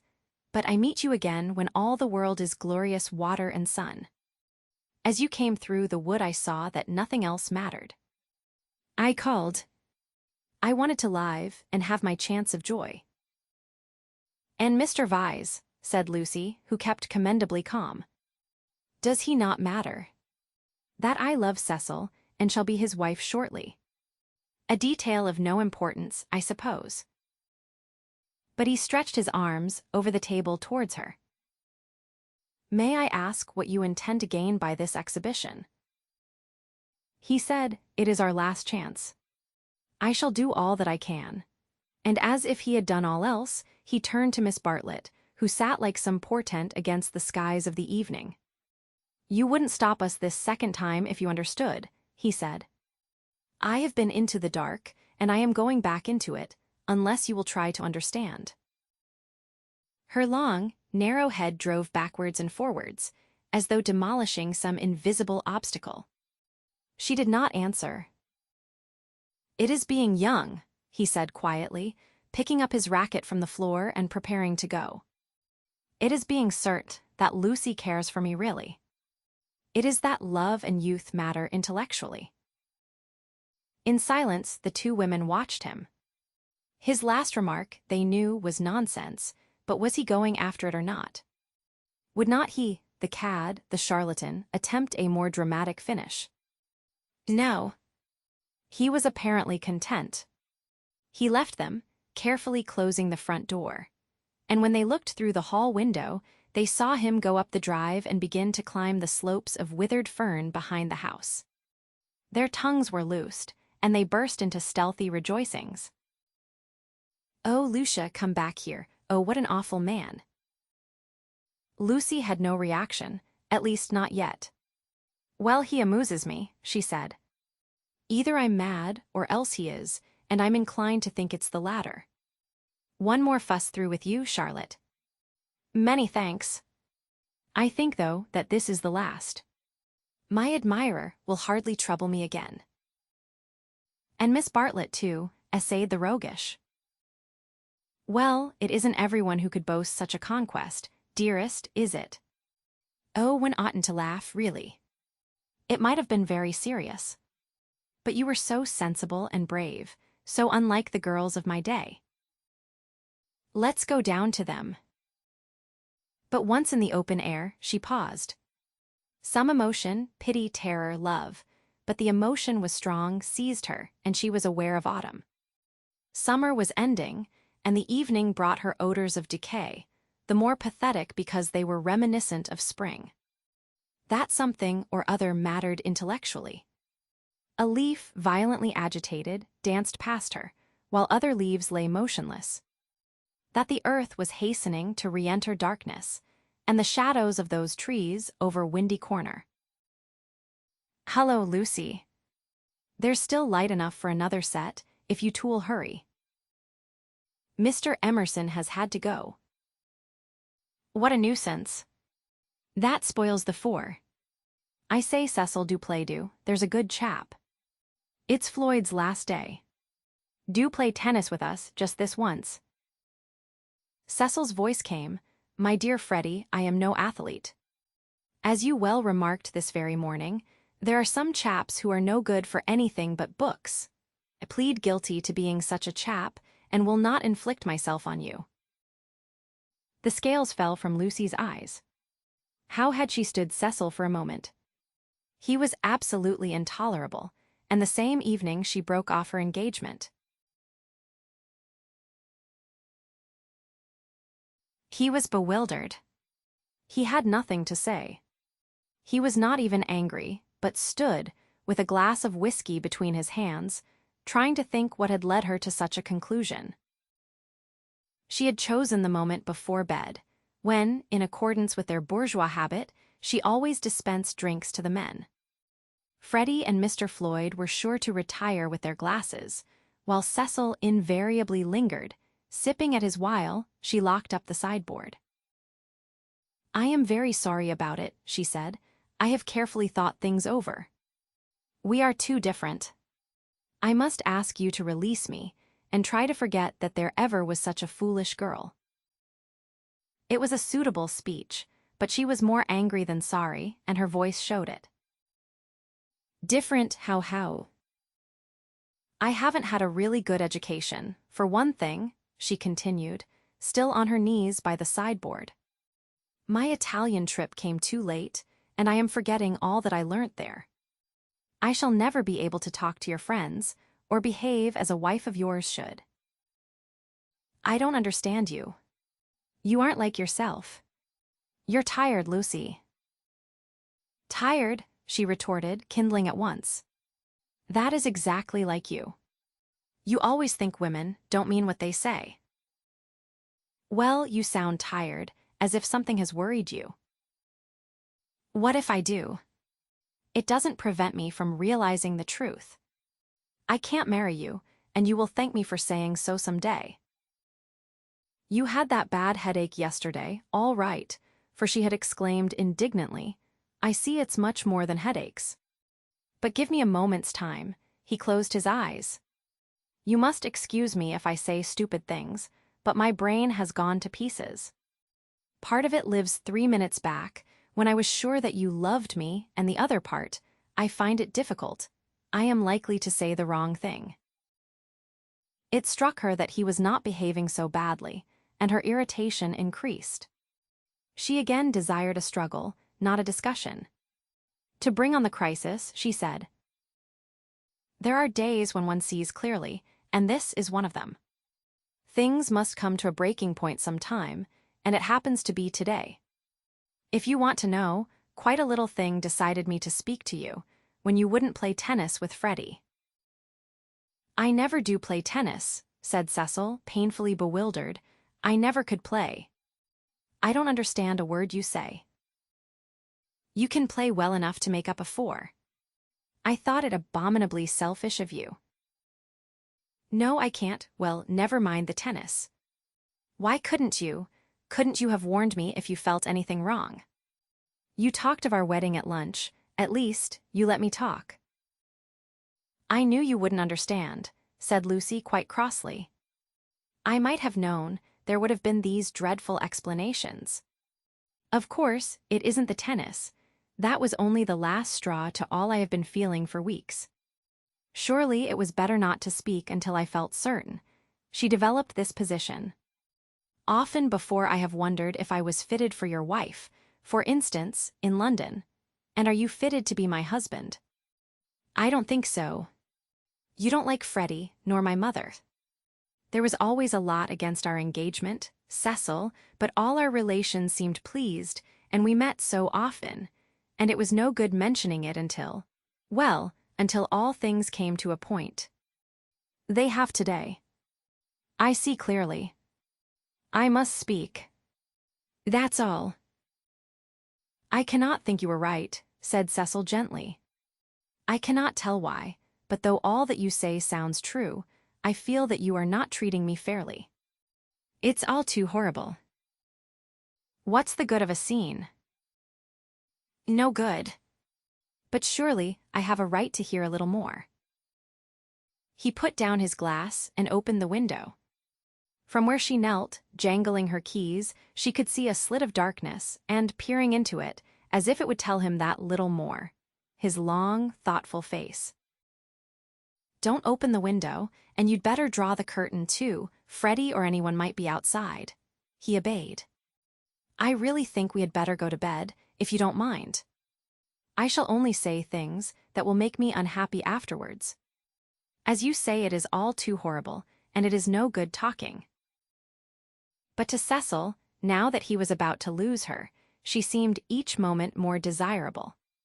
He looked at her, instead of through her, for the first time since they were engaged. From a Leonardo she had become a living woman, with mysteries and forces of her own, with qualities that even eluded art. His brain recovered from the shock, and in a burst of genuine devotion he cried, "But I love you, and I did think you loved me." I did not, she said. I thought I did at first.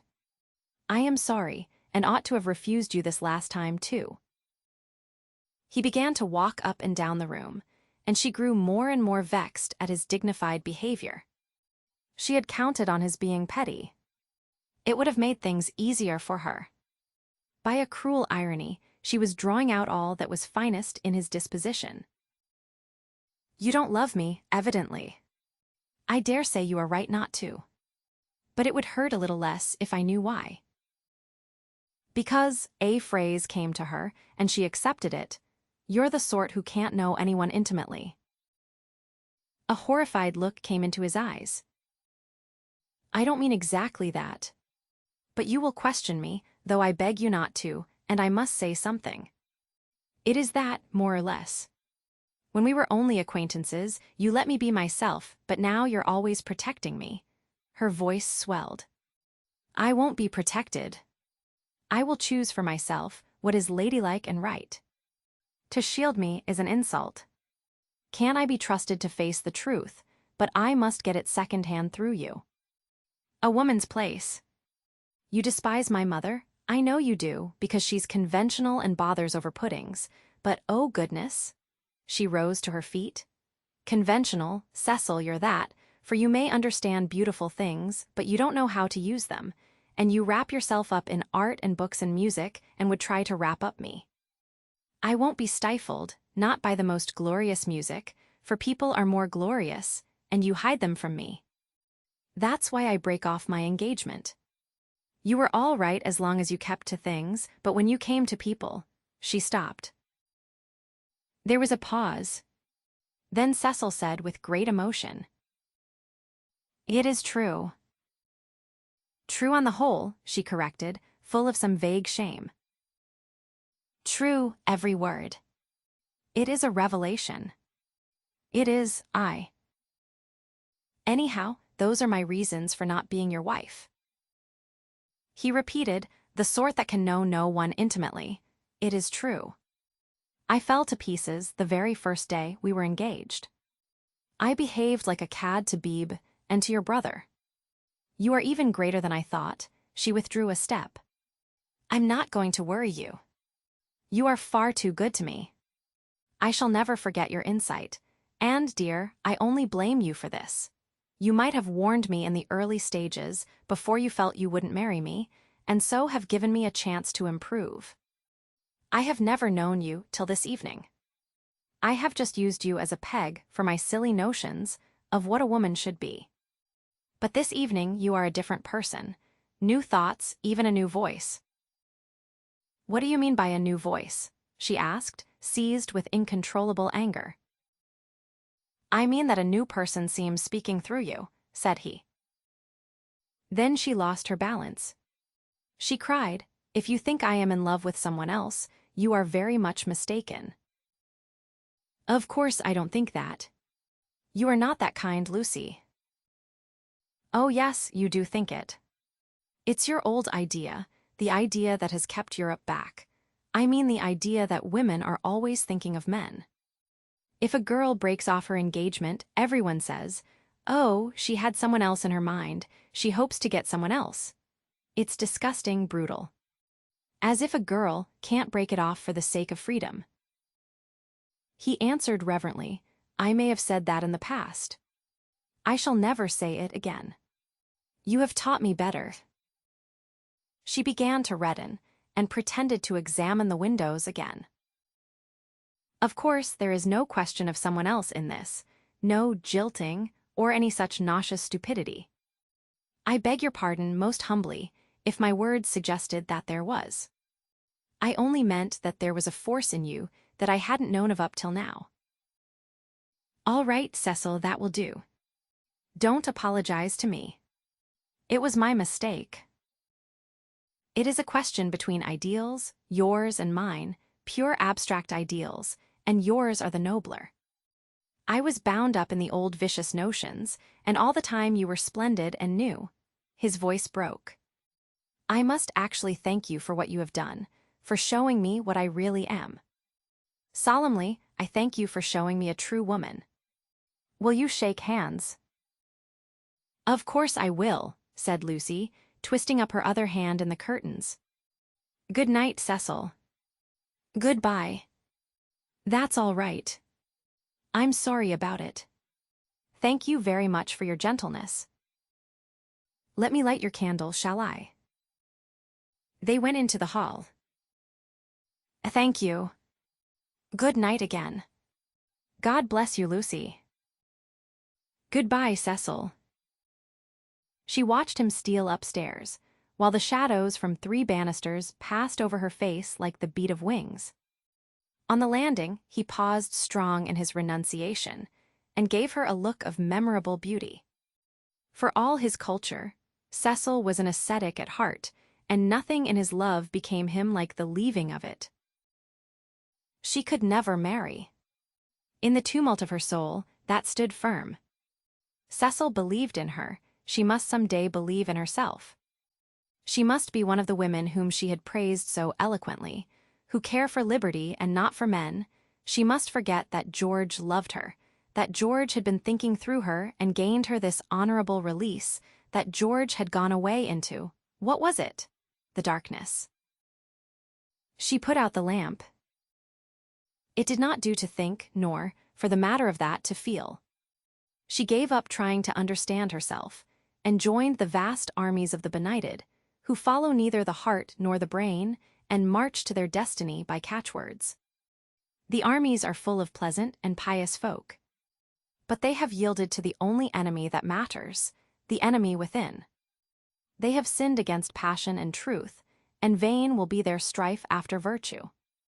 As the years pass, they are censured. Their pleasantry and their piety show cracks, their wit becomes cynicism, their unselfishness hypocrisy. They feel and produce discomfort wherever they go. They have sinned against Eros and against Pallas Athene, and not by any heavenly intervention, but by the ordinary course of nature. Those allied deities will be avenged. Lucy entered this army when she pretended to George that she did not love him, and pretended to Cecil that she loved no one. The night received her, as it had received Miss Bartlett 30 years before.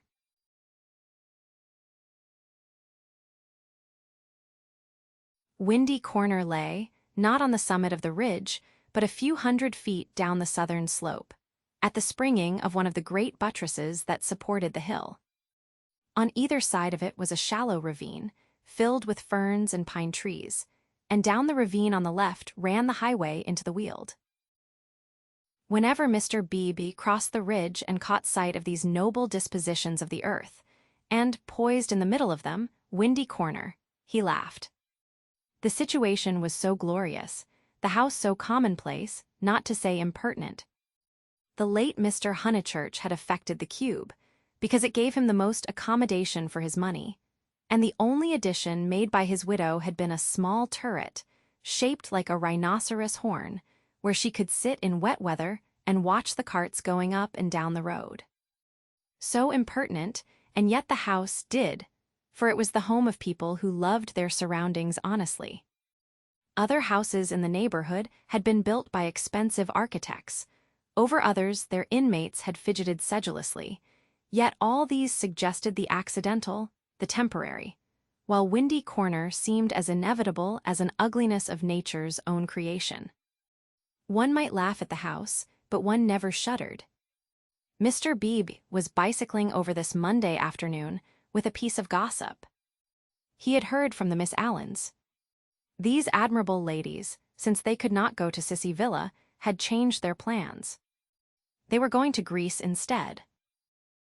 "Since Florence did my poor sister so much good," wrote Miss Catharine, "we do not see why we should not try Athens this winter. Of course, Athens is a plunge, and the doctor has ordered her special digestive bread. But after all, we can take that with us, and it is only getting first into a steamer and then into a train. But is there an English church?" And the letter went on to say, "I do not expect we shall go any further than Athens, but if you knew of a really comfortable pension at Constantinople, we should be so grateful." Lucy would enjoy this letter, and the smile with which Mr. Beebe greeted Windy Corner was partly for her. She would see the fun of it and some of its beauty, for she must see some beauty. Though she was hopeless about pictures, and though she dressed so unevenly, oh, that cerise frock yesterday at church. She must see some beauty in life, or she could not play the piano as she did. He had a theory that musicians are incredibly complex, and know far less than other artists what they want and what they are. That they puzzle themselves as well as their friends, that their psychology is a modern development and has not yet been understood. This theory, had he known it, had possibly just been illustrated by facts. Ignorant of the events of yesterday, he was only riding over to get some tea, to see his niece, and to observe whether Miss Honeychurch saw anything beautiful in the desire of two old ladies to visit Athens. A carriage was drawn up outside Windy Corner, and just as he caught sight of the house it started, bowled up the drive, and stopped abruptly when it reached the main road. Therefore it must be the horse, who always expected people to walk up the hill in case they tired him. The door opened obediently, and two men emerged, whom Mr. Beebe recognized as Cecil and Freddy. They were an odd couple to go driving, but he saw a trunk beside the coachman's legs. Cecil, who wore a bowler, must be going away, while Freddy, a cap, was seeing him to the station. They walked rapidly, taking the short cuts, and reached the summit while the carriage was still pursuing the windings of the road. They shook hands with the clergyman, but did not speak. "So you're off for a minute, Mr. Vyse?" he asked. Cecil said, "Yes," while Freddy edged away. "I was coming to show you this delightful letter from those friends of Miss Honeychurch." He quoted from it. "Isn't it wonderful? Isn't it romance? Most certainly, they will go to Constantinople. They are taken in a snare that cannot fail. They will end by going round the world."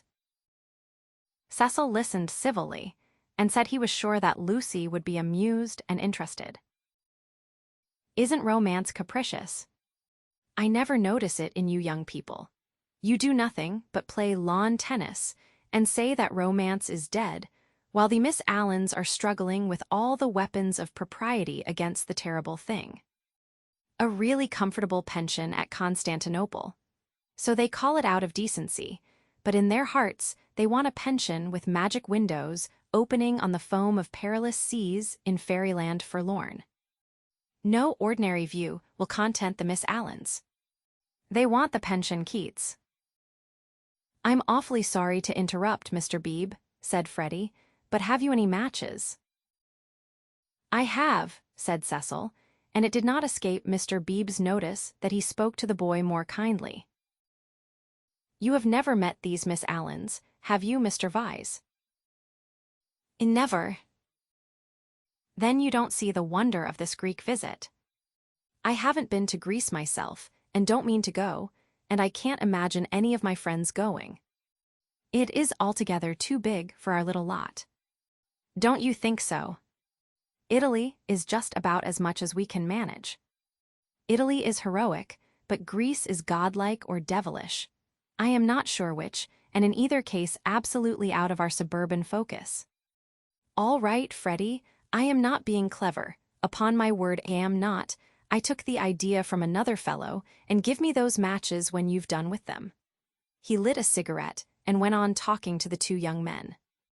"I was saying, if our poor little Cockney lives must have a background, let it be Italian. Big enough in all conscience. The ceiling of the Sistine Chapel for me. There the contrast is just as much as I can realize. But not the Parthenon, not the frieze of Phidias at any price. And here comes the Victoria." "You're quite right," said Cecil. "Greece is not for our little lot," and he got in. Freddy followed, nodding to the clergyman, whom he trusted not to be pulling one's leg, really. And before they had gone a dozen yards, he jumped out, and came running back for Vyse's matchbox, which had not been returned. As he took it, he said, "I'm so glad you only talked about books." Cecil's hard hit. "Lucy won't marry him. If you'd gone on about her, as you did about them, he might have broken down." "But when?" Late last night. I must go. Perhaps they won't want me down there. No, go on. Goodbye. Thank goodness, exclaimed Mr. Beebe to himself, and struck the saddle of his bicycle approvingly. It was the one foolish thing she ever did. Oh, what a glorious riddance. And, after a little thought, he negotiated the slope into Windy Corner, light of heart. The house was again, as it ought to be, cut off forever from Cecil's pretentious world. He would find Miss Minnie down in the garden. In the drawing-room, Lucy was tinkling at a Mozart sonata. He hesitated a moment, but went down the garden as requested. There he found a mournful company. It was a blustering day, and the wind had taken and broken the dahlias. Mrs. Honeychurch, who looked cross, was tying them up, while Miss Bartlett, unsuitably dressed, impeded her with offers of assistance. At a little distance stood Minnie and the garden child, a minute importation, each holding either end of a long piece of bass. "Oh, how do you do, Mr. Beebe? Gracious, what a mess everything is. Look at my scarlet pompons, and the wind blowing your skirts about, and the ground so hard that not a prop will stick in, and then the carriage having to go out, when I had counted on having Powell, who, give everyone their due, does tie up dahlias properly." Evidently, Mrs. Honeychurch was shattered. "How do you do?" said Miss Bartlett, with a meaning glance, as though conveying that more than dahlias had been broken off by the autumn gales. "Here, Lenny, the bass," cried Mrs. Honeychurch. The garden child, who did not know what bass was, stood rooted to the path with horror. Minnie slipped to her uncle and whispered that everyone was very disagreeable today, and that it was not her fault if dahlia strings would tear longways instead of across. "Come for a walk with me," he told her. "You have worried them as much as they can stand. Mrs. Honeychurch, I only called in aimlessly. I shall take her up to tea at the Beehive Tavern, if I may." "Oh, must you?" "Yes, do. Not the scissors, thank you, Charlotte. When both my hands are full already, I'm perfectly certain that the orange cactus will go before I can get to it." Mr. Beebe, who was an adept at relieving situations, invited Miss Bartlett to accompany them to this mild festivity. "Yes, Charlotte, I don't want you to go. There's nothing to stop about for, either in the house or out of it." Miss Bartlett said that her duty lay in the dahlia bed, but when she had exasperated everyone, except Minnie, by a refusal, she turned round and exasperated Minnie by an acceptance. As they walked up the garden, the orange cactus fell, and Mr. Beebe's last vision was of the garden child clasping it like a lover, his dark head buried in a wealth of blossom. "It is terrible, this havoc among the flowers," he remarked. "It is always terrible when the promise of months is destroyed in a moment," enunciated Miss Bartlett. "Perhaps we ought to send Miss Honeychurch down to her mother. Or will she come with us? I think we had better leave Lucy to herself, and to her own pursuits.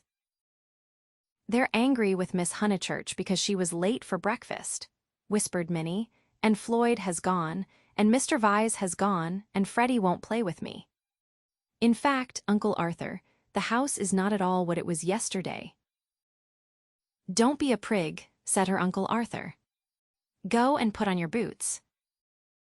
He stepped into the drawing-room, where Lucy was still attentively pursuing the sonatas of Mozart. She stopped when he entered. "How do you do? Miss Bartlett and Minnie are coming with me to tea at the Beehive. Would you come too?" "I don't think I will, thank you." "No, I didn't suppose you would care too much." Lucy turned to the piano and struck a few chords. "How delicate those sonatas are," said Mr. Beebe, though at the bottom of his heart he thought them silly little things. Lucy passed into Schumann. "Miss Honeychurch." "Yes." "I met them on the hills. Your brother told me." "Oh, he did." She sounded annoyed. Mr. Beebe felt hurt, for he had thought that she would like him to be told. I needn't say that it will go no further. Mother, Charlotte, Cecil, Freddy, you, said Lucy, playing a note for each person who knew, and then playing a sixth note. If you'll let me say so, I am very glad, and I am certain that you have done the right thing.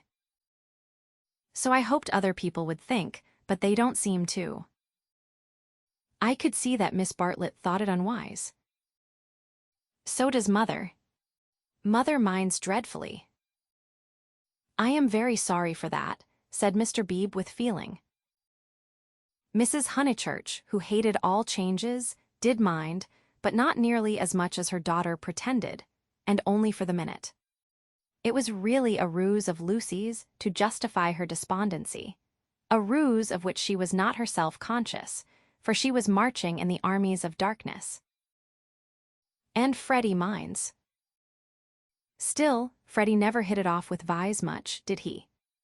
I gathered that he disliked the engagement and felt it might separate him from you. Boys are so odd. Minnie could be heard arguing with Miss Bartlett through the floor. Tea at the Beehive apparently involved a complete change of apparel. Mr. Beebe saw that Lucy, very properly, did not wish to discuss her action, so after a sincere expression of sympathy, he said, I have had an absurd letter from Miss Allen. That was really what brought me over. I thought it might amuse you all. How delightful, said Lucy in a dull voice. For the sake of something to do, he began to read her the letter. After a few words, her eyes grew alert, and soon she interrupted him with going abroad. When do they start? Next week, I gather. Did Freddy say whether he was driving straight back? No, he didn't. Because I do hope he won't go gossiping. So she did want to talk about her broken engagement. Always complacent, he put the letter away. But she at once exclaimed in a high voice, Oh, do tell me more about the Miss Allens. How perfectly splendid of them to go abroad. I want them to start from Venice and go in a cargo steamer down the Illyrian coast. She laughed heartily. Oh, delightful. I wish they'd take me. Has Italy filled you with the fever of travel? Perhaps George Emerson is right. He says that Italy is only an euphuism for fate. Oh, not Italy, but Constantinople. I have always longed to go to Constantinople. Constantinople is practically Asia, isn't it? Mr. Beebe reminded her that Constantinople was still unlikely, and that the Miss Allens only aimed at Athens, with Delphi, perhaps, if the roads are safe. But this made no difference to her enthusiasm. She had always longed to go to Greece even more, it seemed. He saw, to his surprise, that she was apparently serious. I didn't realize that you and the Miss Allens were still such friends, after Sissy Villa. Oh, that's nothing. I assure you Sissy Villa's nothing to me. I would give anything to go with them. Would your mother spare you again so soon? You have scarcely been home 3 months. She must spare me, cried Lucy in growing excitement. I simply must go away. I have to. She ran her fingers hysterically through her hair. Don't you see that I have to go away? I didn't realize at the time, and of course I want to see Constantinople so particularly. You mean that, since you have broken off your engagement, you feel? Yes, yes. I knew you'd understand. Mr. Beebe did not quite understand. Why could not Miss Honeychurch repose in the bosom of her family? Cecil had evidently taken up the dignified line and was not going to annoy her. Then it struck him that her family itself might be annoying. He hinted this to her, and she accepted the hint eagerly. Yes, of course, to go to Constantinople until they are used to the idea and everything has calmed down. I am afraid it has been a bothersome business, he said gently. No, not at all. Cecil was very kind indeed. Only, I had better tell you the whole truth, since you have heard a little. It was that he is so masterful. I found that he wouldn't let me go my own way. He would improve me in places where I can't be improved. Cecil won't let a woman decide for herself. In fact, he daren't. What nonsense I do talk. But that is the kind of thing. It is what I gathered from my own observation of Mr. Vyse. It is what I gather from all that I have known of you. I do sympathize and agree most profoundly. I agree so much that you must let me make one little criticism. Is it worth while rushing off to Greece? But I must go somewhere, she cried. I have been worrying all the morning, and here comes the very thing. She struck her knees with clenched fists and repeated, I must. And the time I shall have with Mother, and all the money she spent on me last spring. You all think much too highly of me. I wish you weren't so kind. At this moment Miss Bartlett entered, and her nervousness increased. I must get away, ever so far. I must know my own mind, and where I want to go. Come along, T, said Mr. Beebe, and bustled his guests out of the front door. He hustled them so quickly that he forgot his hat. When he returned for it, he heard, to his relief and surprise, the tinkling of a Mozart sonata. She is playing again, he said to Miss Bartlett. Lucy can always play, was the acid reply. One is very thankful that she has such a resource. She is evidently much worried, as of course she ought to be. I know all about it. The marriage was so near that it must have been a hard struggle before she could wind herself up to speak. Miss Bartlett gave a kind of wriggle, and he prepared for a discussion. He had never fathomed Miss Bartlett. As he had put it to himself at Florence, she might yet reveal depths of strangeness, if not of meaning. But she was so unsympathetic that she must be reliable. He assumed that much, and he had no hesitation in discussing Lucy with her. Minnie was fortunately collecting ferns. She opened the discussion with, "We had much better let the matter drop." I wonder. It is of the highest importance that there should be no gossip in Summer Street. It would be death to gossip about Mr. Vyse's dismissal at the present moment. Mr. Beebe raised his eyebrows. Death is a strong word, surely too strong. There was no question of tragedy. He said, "Of course, Miss Honeychurch will make the fact public in her own way, and when she chooses. Freddy only told me because he knew she would not mind." "I know," said Miss Bartlett civilly. "Yet Freddy ought not to have told even you. One cannot be too careful." "Quite so. I do implore absolute secrecy. A chance word to a chattering friend, and—" Exactly. He was used to these nervous old maids and to the exaggerated importance that they attach to words. A rector lives in a web of petty secrets, and confidences and warnings, and the wiser he is, the less he will regard them. He will change the subject, as did Mr. Beebe, saying cheerfully, "Have you heard from any Bertolini people lately? I believe you keep up with Miss Lavish.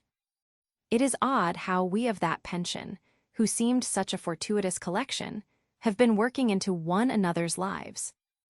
2, 3, 4, 6 of us, no, 8, I had forgotten the Emersons, have kept more or less in touch. We must really give the Signora a testimonial." And Miss Bartlett not favoring the scheme, they walked up the hill in a silence which was only broken by the rector naming some fern. On the summit they paused. The sky had grown wilder since he stood there last hour, giving to the land a tragic greatness that is rare in Surrey. Gray clouds were charging across tissues of white, which stretched and shredded and tore slowly, until through their final layers there gleamed a hint of the disappearing blue. Summer was retreating. The wind roared, the trees groaned, yet the noise seemed insufficient for those vast operations in heaven. The weather was breaking up, broken, And it is a sense of the fit rather than of the supernatural that equips such crises with the salvos of angelic artillery. Mr. Beebe's eyes rested on Windy Corner, where Lucy sat, practicing Mozart. No smile came to his lips, and, changing the subject again, he said, "We shan't have rain, but we shall have darkness, so let us hurry on. The darkness last night was appalling." They reached the Beehive Tavern at about 5 o'clock. That amiable hostelry possesses a veranda, in which the young and the unwise do dearly love to sit, while guests of more mature years seek a pleasant sanded room and have tea at a table comfortably. Mr. Beebe saw that Miss Bartlett would be cold if she sat out, and that Minnie would be dull if she sat in, so he proposed a division of forces. They would hand the child her food through the window.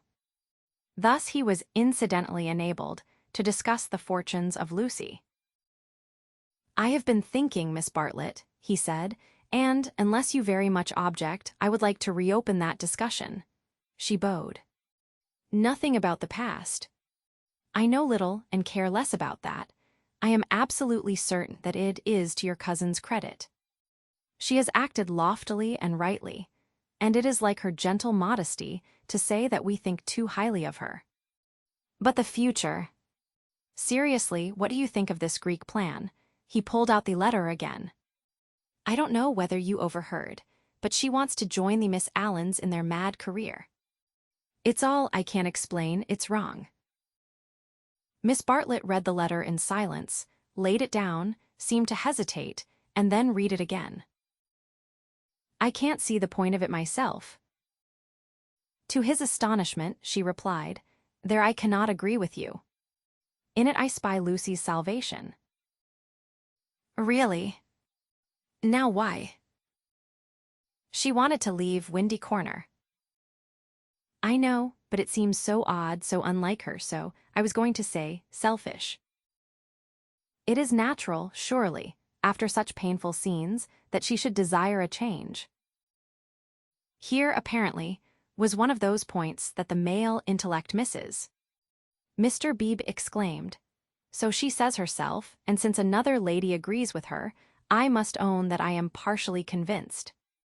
Perhaps she must have a change. I have no sisters, and I don't understand these things. But why need she go as far as Greece?" "You may well ask that," replied Miss Bartlett, who was evidently interested, and had almost dropped her evasive manner. "Why Greece?" "What is it, Minnie dear Jam? Why not Tunbridge Wells?" "Oh, Mr. Beebe. I had a long and most unsatisfactory interview with dear Lucy this morning. I cannot help her. I will say no more. Perhaps I have already said too much. I am not to talk. I wanted her to spend 6 months with me at Tunbridge Wells, and she refused." Mr. Beebe poked at a crumb with his knife. "But my feelings are of no importance. I know too well that I get on Lucy's nerves. Our tour was a failure. She wanted to leave Florence, and when we got to Rome, she did not want to be in Rome, and all the time I felt that I was spending her mother's money." "Let us keep to the future, though," interrupted Mr. Beebe. "I want your advice." "Very well," said Charlotte, with a choky abruptness that was new to him, though familiar to Lucy. "I, for one, will help her to go to Greece." "Will you?" Mr. Beebe considered. "It is absolutely necessary," she continued, lowering her veil and whispering through it with a passion, an intensity that surprised him. I know. The darkness was coming on, and he felt that this odd woman really did know. She must not stop here a moment, and we must keep quiet till she goes. I trust that the servants know nothing. Afterwards, but I may have said too much already. Only, Lucy and I are helpless against Mrs. Honeychurch alone. If you help, we may succeed. Otherwise, she repeated as if the word held finality. "Yes, I will help her," said the clergyman, setting his jaw firm. "Come, let us go back now, and settle the whole thing up." Miss Bartlett burst into florid gratitude. The tavern sign, a beehive trimmed evenly with bees, creaked in the wind outside as she thanked him. Mr. Beebe did not quite understand the situation. But then, he did not desire to understand it, nor to jump to the conclusion of another man that would have attracted a grosser mind. He only felt that Miss Bartlett knew of some vague influence from which the girl desired to be delivered, and which might well be clothed in the fleshly form. Its very vagueness spurred him into knight-errantry. His belief in celibacy, so reticent, so carefully concealed beneath his tolerance and culture, now came to the surface and expanded like some delicate flower. They that marry do well, but they that refrain do better. So ran his belief, and he never heard that an engagement was broken off but with a slight feeling of pleasure. In the case of Lucy, the feeling was intensified through dislike of Cecil, and he was willing to go further, to place her out of danger until she could confirm her resolution of virginity. The feeling was very subtle and quite undogmatic, and he never imparted it to any other of the characters in this entanglement. Yet it existed, and it alone explains his actions subsequently, and his influence on the action of others. The compact that he made with Miss Bartlett in the tavern was to help not only Lucy, but religion also. They hurried home through a world of black and gray. He conversed on indifferent topics: the Emersons' need of a housekeeper, servants, Italian servants, novels about Italy, novels with a purpose. Could literature influence life? Windy Corner glimmered. In the garden, Mrs. Honeychurch, now helped by Freddy, still wrestled with the lives of her flowers. "It gets too dark," she said hopelessly. "This comes of putting off. We might have known the weather would break up soon, and now Lucy wants to go to Greece. I don't know what the world's coming to." "Mrs. Honeychurch," he said, "go to Greece she must. Come up to the house, and let's talk it over. Do you, in the first place, mind her breaking with Vyse?" "Mr. Beebe, I'm thankful, simply thankful." "So am I," said Freddy. "Good. Now come up to the house." They conferred in the dining room for half an hour. Lucy would never have carried the Greek scheme alone. It was expensive and dramatic, both qualities that her mother loathed. Nor would Charlotte have succeeded. The honors of the day rested with Mr. Beebe. By his tact and common sense, and by his influence as a clergyman, for a clergyman who was not a fool influenced Mrs. Honeychurch greatly. He bent her to their purpose. "I don't see why Greece is necessary," she said. "But as you do, I suppose it is all right. It must be something I can't understand." "Lucy." "Let's tell her." "Lucy." "She is playing the piano," Mr. Beebe said. He opened the door and heard the words of a song. "Look not thou on beauty's charming." I didn't know that Miss Honeychurch sang, too. "Sit thou still when kings are arming, taste not when the wine cup glistens." It's a song that Cecil gave her. How odd girls are. "What's that?" called Lucy, stopping short. "All right, dear," said Mrs. Honeychurch kindly. She went into the drawing room, and Mr. Beebe heard her kiss Lucy and say, "I am sorry I was so cross about Greece, but it came on the top of the dahlias." Rather a hard voice said, "Thank you, Mother, that doesn't matter a bit." "And you are right, too. Greece will be all right.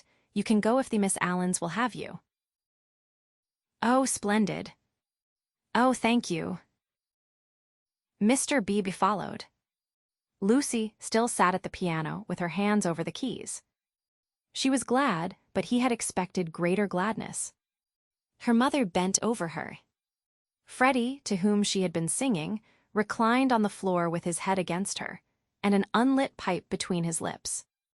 Oddly enough, the group was beautiful. Mr. Beebe, who loved the art of the past, was reminded of a favorite theme, the Santa Conversazione, in which people who care for one another are painted chatting together about noble things.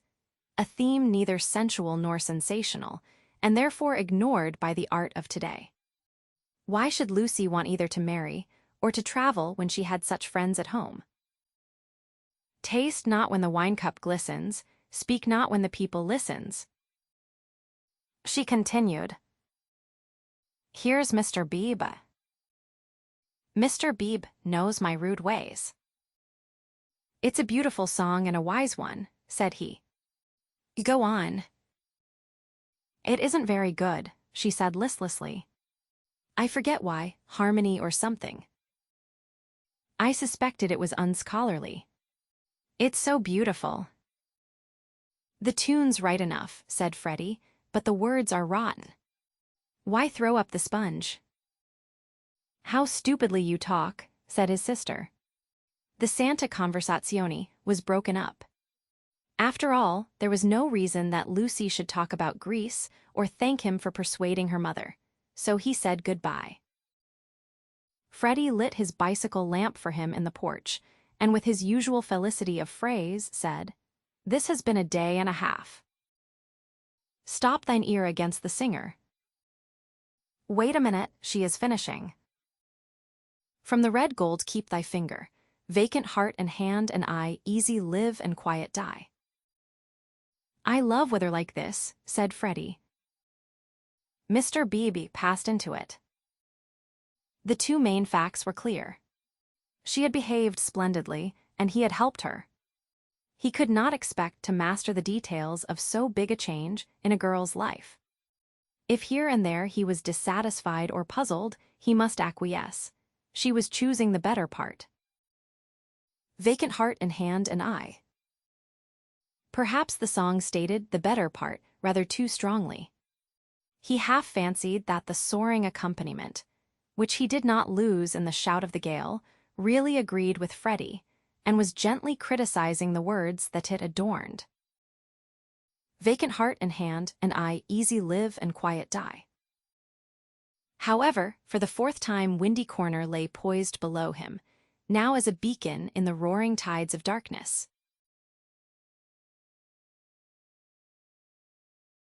The Miss Allens were found in their beloved Temperance Hotel near Bloomsbury, a clean, airless establishment much patronized by provincial England. They always perched there before crossing the great seas, and for a week or two would fidget gently over clothes, guidebooks, Mackintosh squares, digestive bread, and other continental necessaries. That there are shops abroad, even in Athens, never occurred to them, for they regarded travel as a species of warfare, only to be undertaken by those who have been fully armed at the Haymarket stores. Miss Honeychurch, they trusted, would take care to equip herself duly. Quinine could now be obtained in tabloids. Paper soap was a great help towards freshening up one's face in the train. Lucy promised, a little depressed. But of course, you know all about these things, and you have Mr. Vyse to help you. A gentleman is such a standby. Mrs. Honeychurch, who had come up to town with her daughter, began to drum nervously upon her card case. We think it so good of Mr. Vyse to spare you, Miss Catharine continued. It is not every young man who would be so unselfish. But perhaps he will come out and join you later on. Or does his work keep him in London? Said Miss Teresa, the more acute and less kindly of the two sisters. However, we shall see him when he sees you off. I do so long to see him. No one will see Lucy off, interposed Mrs. Honeychurch. She doesn't like it. No, I hate seeings off, said Lucy. Really? How funny. I should have thought that in this case. Oh, Mrs. Honeychurch, you aren't going. It is such a pleasure to have met you. They escaped, and Lucy said with relief, That's all right. We just got through that time. But her mother was annoyed. I should be told, dear, that I am unsympathetic. But I cannot see why you didn't tell your friends about Cecil and be done with it. There all the time we had to sit fencing, and almost telling lies, and be seen through, too, I dare say, which is most unpleasant. Lucy had plenty to say in reply. She described the Miss Allens' character. They were such gossips, and if one told them, the news would be everywhere in no time. But why shouldn't it be everywhere in no time? Because I settled with Cecil not to announce it until I left England. I shall tell them then. It's much pleasanter. How wet it is.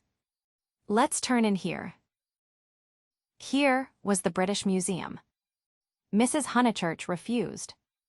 If they must take shelter, let it be in a shop. Lucy felt contemptuous, for she was on the tack of caring for Greek sculpture, and had already borrowed a mythical dictionary from Mr. Beebe to get up the names of the goddesses and gods. Oh well, let it be shop then. Let's go to Muty's. I'll buy a guidebook. You know, Lucy, you and Charlotte and Mr. Beebe all tell me I'm so stupid, so I suppose I am, but I shall never understand this hole-and-corner work. You've got rid of Cecil, well and good, and I'm thankful he's gone, though I did feel angry for the minute. But why not announce it? Why this hushing up and tiptoeing? It's only for a few days. But why at all? Lucy was silent.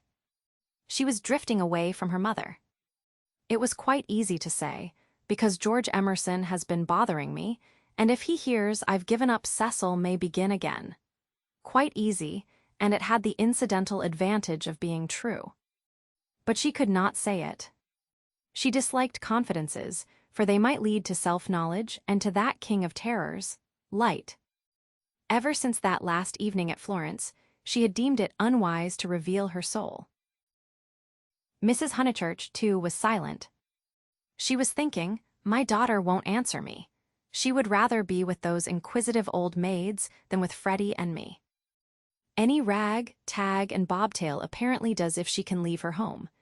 And as in her case thoughts never remained unspoken long, she burst out with, "You're tired of Windy Corner." This was perfectly true. Lucy had hoped to return to Windy Corner when she escaped from Cecil, but she discovered that her home existed no longer.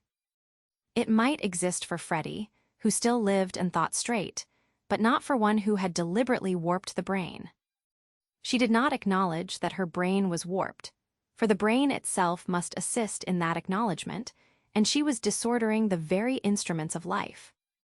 She only felt, I do not love George. I broke off my engagement because I did not love George. I must go to Greece because I do not love George. It is more important that I should look up gods in the dictionary than that I should help my mother. Everyone else is behaving very badly. She only felt irritable and petulant, and anxious to do what she was not expected to do, and in this spirit she proceeded with the conversation. Oh, mother, what rubbish you talk. Of course, I'm not tired of Windy Corner. Then why not say so at once, instead of considering half an hour? She laughed faintly. Half a minute would be nearer. Perhaps you would like to stay away from your home altogether. Hush, mother. People will hear you, for they had entered Muty's. She bought Baedeker, and then continued. Of course I want to live at home, but as we are talking about it, I may as well say that I shall want to be away in the future more than I have been. You see, I come into my money next year. Tears came into her mother's eyes. Driven by nameless bewilderment, by what is in older people termed eccentricity, Lucy determined to make this point clear. I've seen the world so little. I felt so out of things in Italy. I have seen so little of life. One ought to come up to London more, not a cheap ticket like today, but to stop. I might even share a flat for a little with some other girl. And mess with typewriters and latchkeys, exploded Mrs. Honeychurch. And agitate and scream, and be carried off kicking by the police. And call it a mission, when no one wants you. And call it duty, when it means that you can't stand your own home. And call it work, when thousands of men are starving with the competition as it is. And then to prepare yourself, find 2 doddering old ladies and go abroad with them. I want more independence, said Lucy lamely. She knew that she wanted something, and independence is a useful cry. We can always say that we have not got it. She tried to remember her emotions in Florence. Those had been sincere and passionate, and had suggested beauty rather than short skirts and latchkeys. But independence was certainly her cue. Very well. Take your independence and be gone. Rush up and down and round the world, and come back as thin as a lath with the bad food. Despise the house that your father built, and the garden that he planted, and our dear view, and then share a flat with another girl. Lucy screwed up her mouth and said, Perhaps I spoke hastily. Oh, goodness, her mother flashed. How you do remind me of Charlotte Bartlett. Charlotte, flashed Lucy in her turn, pierced at last by a vivid pain. More every moment. I don't know what you mean, Mother. Charlotte and I are not the very least alike. Well, I see the likeness. The same eternal worrying, the same taking back of words. You and Charlotte, trying to divide 2 apples among 3 people, last night might be sisters. What rubbish! And if you dislike Charlotte so, it's rather a pity you asked her to stop. I warned you about her. I begged you, implored you not to, but of course it was not listened to. There you go. I beg your pardons. Charlotte again, my dear, that's all, her very words. Lucy clenched her teeth. My point is that you oughtn't to have asked Charlotte to stop. I wish you would keep to the point. And the conversation died off into a wrangle. She and her mother shopped in silence, spoke little in the train, little again in the carriage, which met them at Dorking station. It had poured all day, and as they ascended through the deep Surrey lanes, showers of water fell from the overhanging beech trees and rattled on the hood. Lucy complained that the hood was stuffy. Leaning forward, she looked out into the steaming dusk, and watched the carriage lamp pass like a searchlight over mud and leaves and reveal nothing beautiful. The crush when Charlotte gets in will be abominable, she remarked. For they were to pick up Miss Bartlett at Summer Street, where she had been dropped as the carriage went down, to pay a call on Mr. Beebe's old mother. We shall have to sit 3 aside, because the trees drop, and yet it isn't raining. Oh, for a little air. Then she listened to the horse's hoofs. He has not told, he has not told. That melody was blurred by the soft road. Can't we have the hood down? She demanded, and her mother, with sudden tenderness, said, Very well, old lady, stop the horse. And the horse was stopped, and Lucy and Powell wrestled with the hood and squirted water down Mrs. Honeychurch's neck. But now that the hood was down, she did see something that she would have missed. There were no lights in the windows of Cecil Villa, and round the garden gate she fancied she saw a padlock. Is that house to let again, Powell? She called.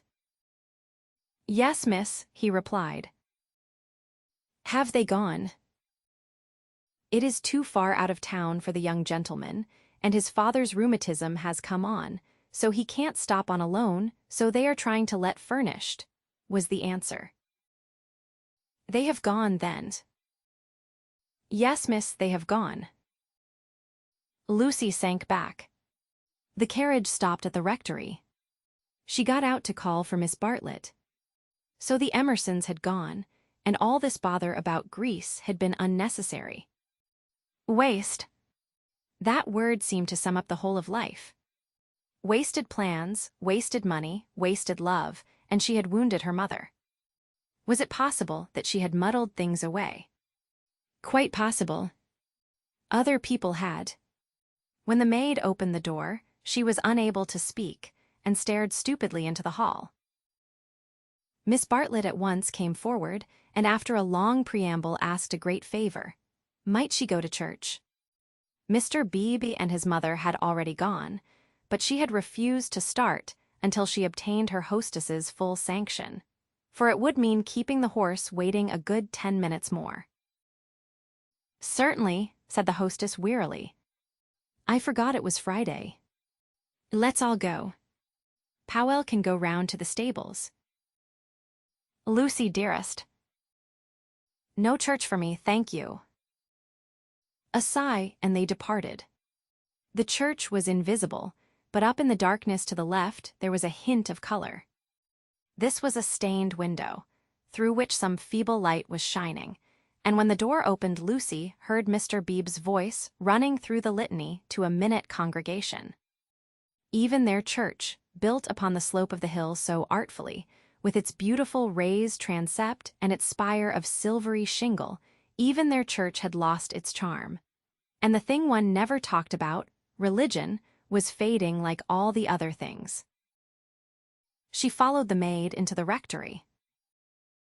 Would she object to sitting in Mr. Beebe's study? There was only that one fire. She would not object.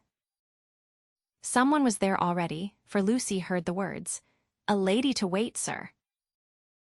Old Mr. Emerson was sitting by the fire, with his foot upon a gout stool. "Oh, Miss Honeychurch, that you should come," he quavered, and Lucy saw an alteration in him since last Sunday. Not a word would come to her lips. George she had faced, and could have faced again, but she had forgotten how to treat his father. "Miss Honeychurch, dear, we are so sorry. George is so sorry. He thought he had a right to try. I cannot blame my boy, and yet I wish he had told me first. He ought not to have tried. I knew nothing about it at all." If only she could remember how to behave. He held up his hand. "But you must not scold him." Lucy turned her back and began to look at Mr. Beebe's books. "I taught him," he quavered, "to trust in love.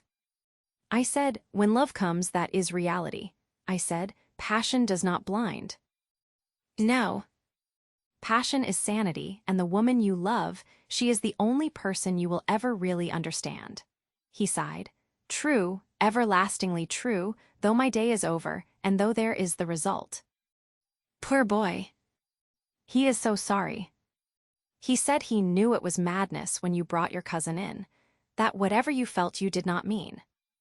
Yet his voice gathered strength. He spoke out to make certain, "Miss Honeychurch, do you remember Italy?" Lucy selected a book, a volume of Old Testament commentaries. Holding it up to her eyes, she said, "I have no wish to discuss Italy or any subject connected with your son." "But you do remember it." "He has misbehaved himself from the first." "I only was told that he loved you last Sunday. I never could judge behavior. I suppose he has." Feeling a little steadier, she put the book back and turned round to him. His face was drooping and swollen, but his eyes, though they were sunken deep, gleamed with a child's courage. "Why, he has behaved abominably," she said. "I am glad he is sorry. Do you know what he did?" "Not abominably," was the gentle correction. "He only tried when he should not have tried. You have all you want, Miss Honeychurch. You are going to marry the man you love. Do not go out of George's life, saying he is abominable." "No, of course," said Lucy, ashamed at the reference to Cecil. "Abominable is much too strong. I am sorry I used it about your son. I think I will go to church, after all. My mother and my cousin have gone. I shall not be so very late." "Especially as he has gone under," he said quietly. "What was that?" "Gone under naturally." He beat his palms together in silence, his head fell on his chest. "I don't understand." "As his mother did." "But Mr. Emerson, what are you talking about?" "When I wouldn't have George baptized," said he. Lucy was frightened. And she agreed that baptism was nothing, but he caught that fever when he was 12, and she turned round. She thought it a judgment. He shuddered. Oh, horrible, when we had given up that sort of thing and broken away from her parents. Oh, horrible, worst of all, worse than death, when you have made a little clearing in the wilderness, planted your little garden, let in your sunlight, and then the weeds creep in again. A judgment. And our boy had typhoid because no clergyman had dropped water on him in church. Is it possible, Miss Honeychurch? Shall we slip back into the darkness forever? I don't know, gasped Lucy. I don't understand this sort of thing. I was not meant to understand it. But Mr. Eager, he came when I was out and acted according to his principles. I don't blame him or anyone. But by the time George was well, she was ill.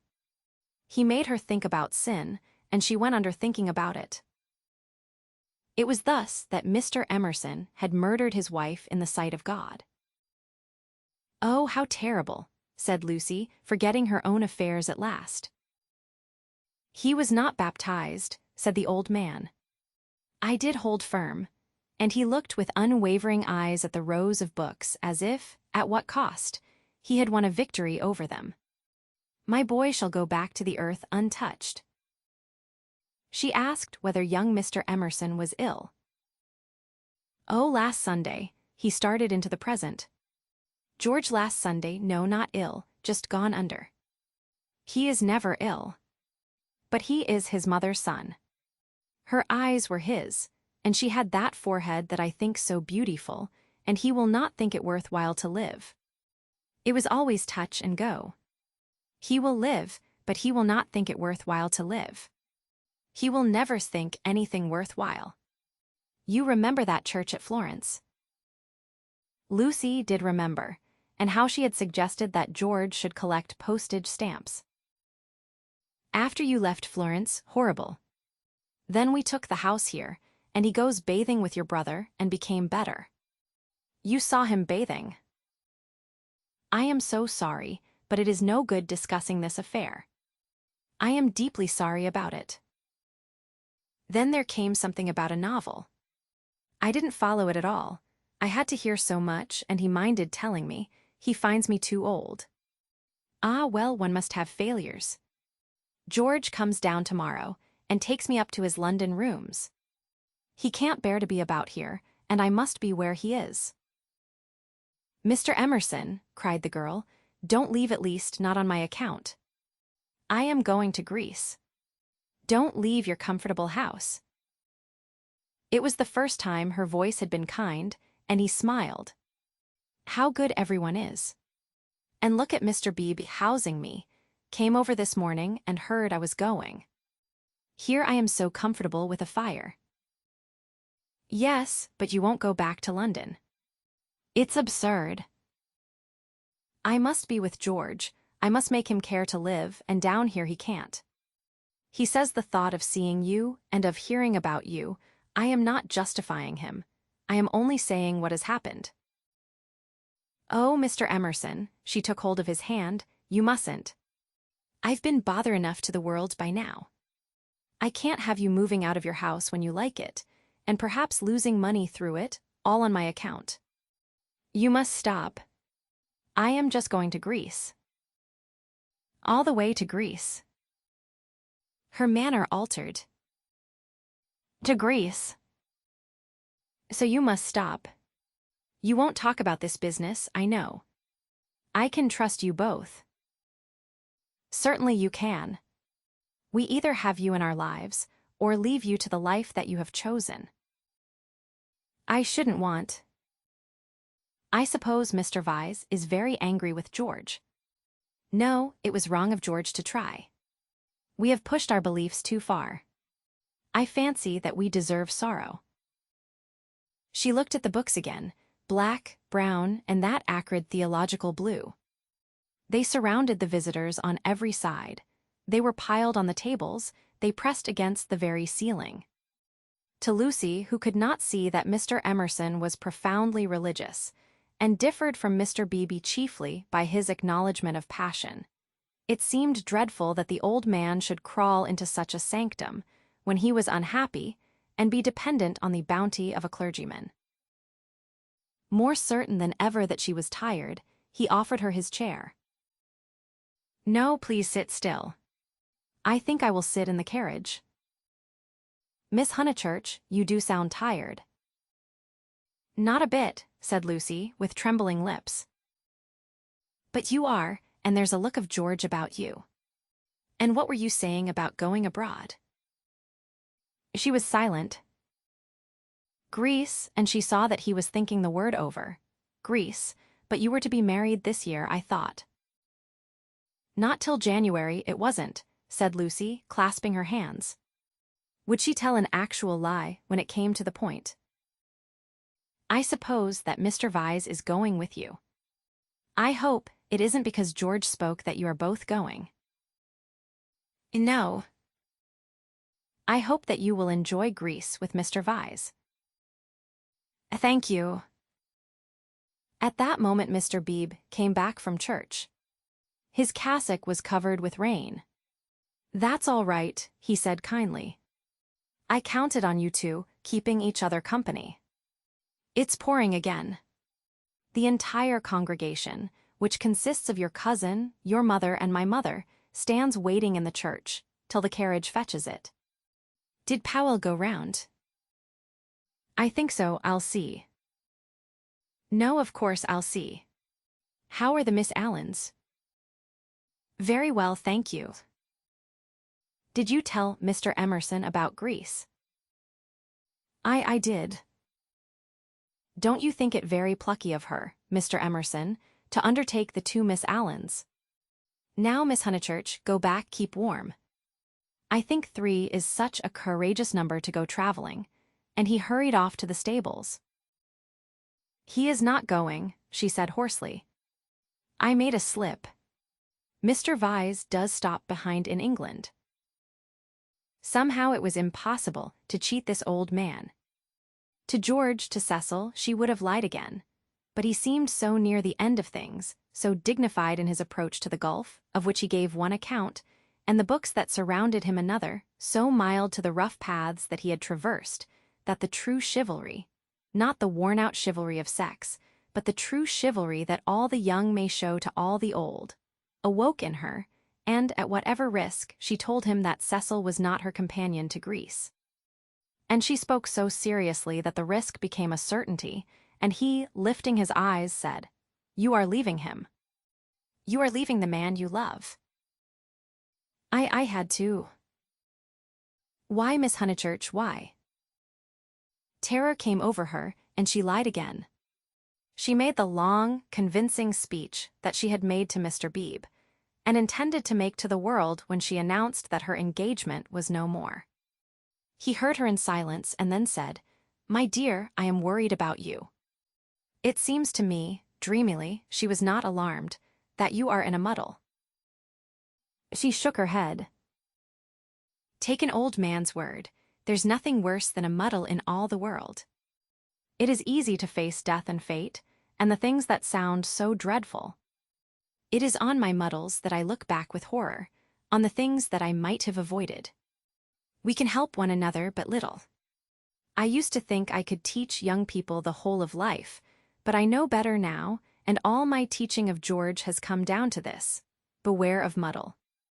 Do you remember in that church, when you pretended to be annoyed with me and weren't? Do you remember before, when you refused the room with the view? Those were muddles, little but ominous, and I am fearing that you are in one now." She was silent. "Don't trust me, Miss Honeychurch.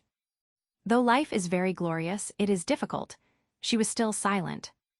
"Life," wrote a friend of mine, "is a public performance on the violin, in which you must learn the instrument as you go along." I think he puts it well.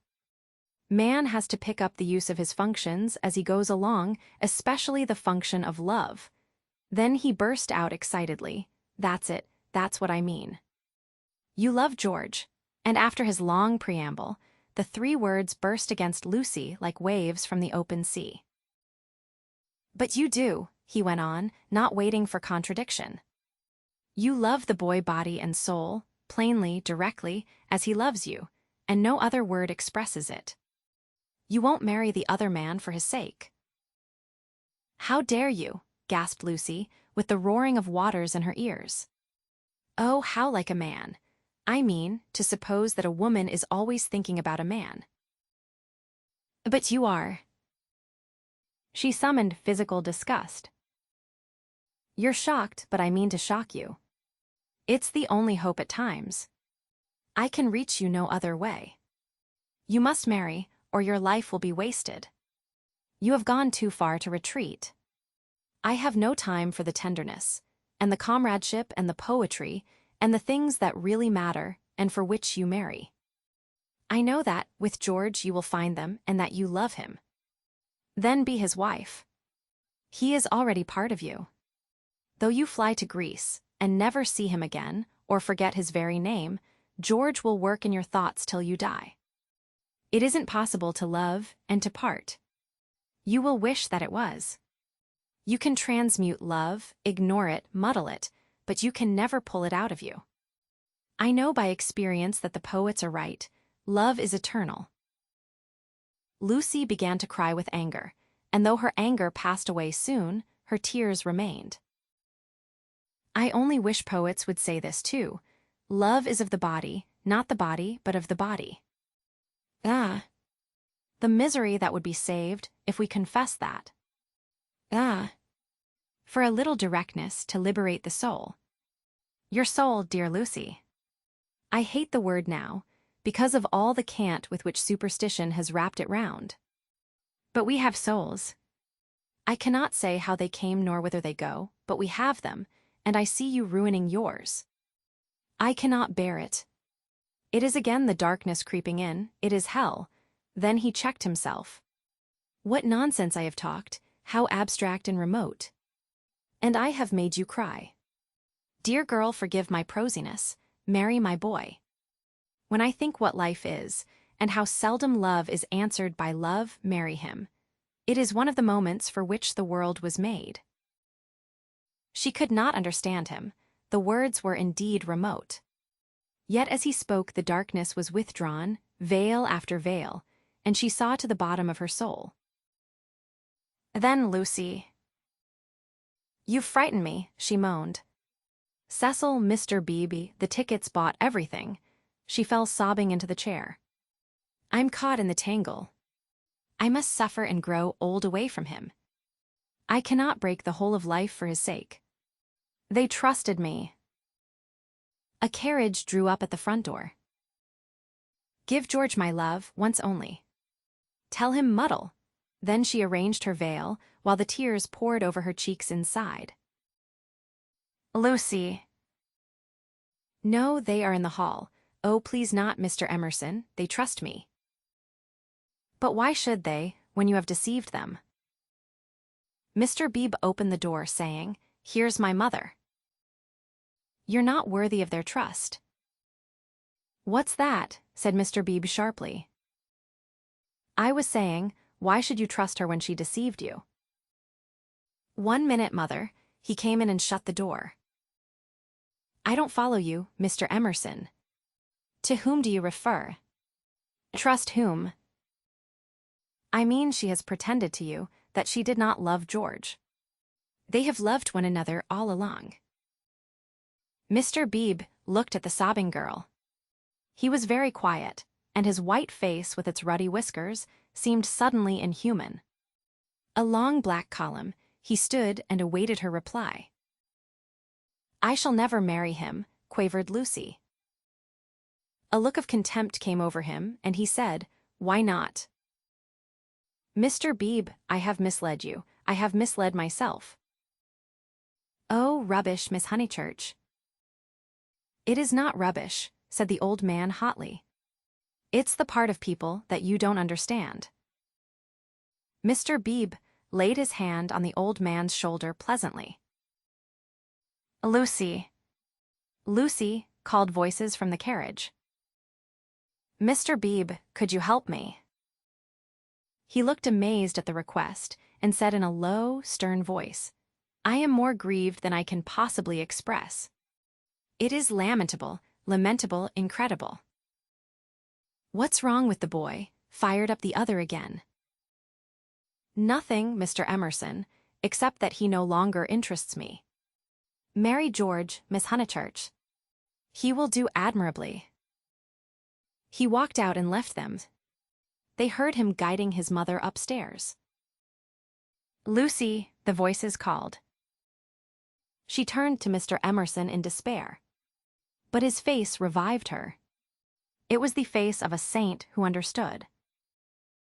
Now it is all dark. Now beauty and passion seem never to have existed. I know. But remember the mountains over Florence and the view. Ah, dear, if I were George and gave you one kiss, it would make you brave. You have to go cold into a battle that needs warmth, out into the muddle that you have made yourself. And your mother and all your friends will despise you, oh, my darling, and rightly, if it is ever right to despise. George still dark, all the tussle and the misery without a word from him. Am I justified? Into his own eyes tears came. Yes, for we fight for more than love or pleasure. There is truth. Truth counts, truth does count. You kiss me, said the girl. You kiss me. I will try. He gave her a sense of deities reconciled, a feeling that, in gaining the man she loved, she would gain something for the whole world. Throughout the squalor of her homeward drive, she spoke at once. His salutation remained. He had robbed the body of its taint, the world's taunts of their sting. He had shown her the holiness of direct desire. She never exactly understood, she would say in after years, how he managed to strengthen her. It was as if he had made her see the whole of everything at once.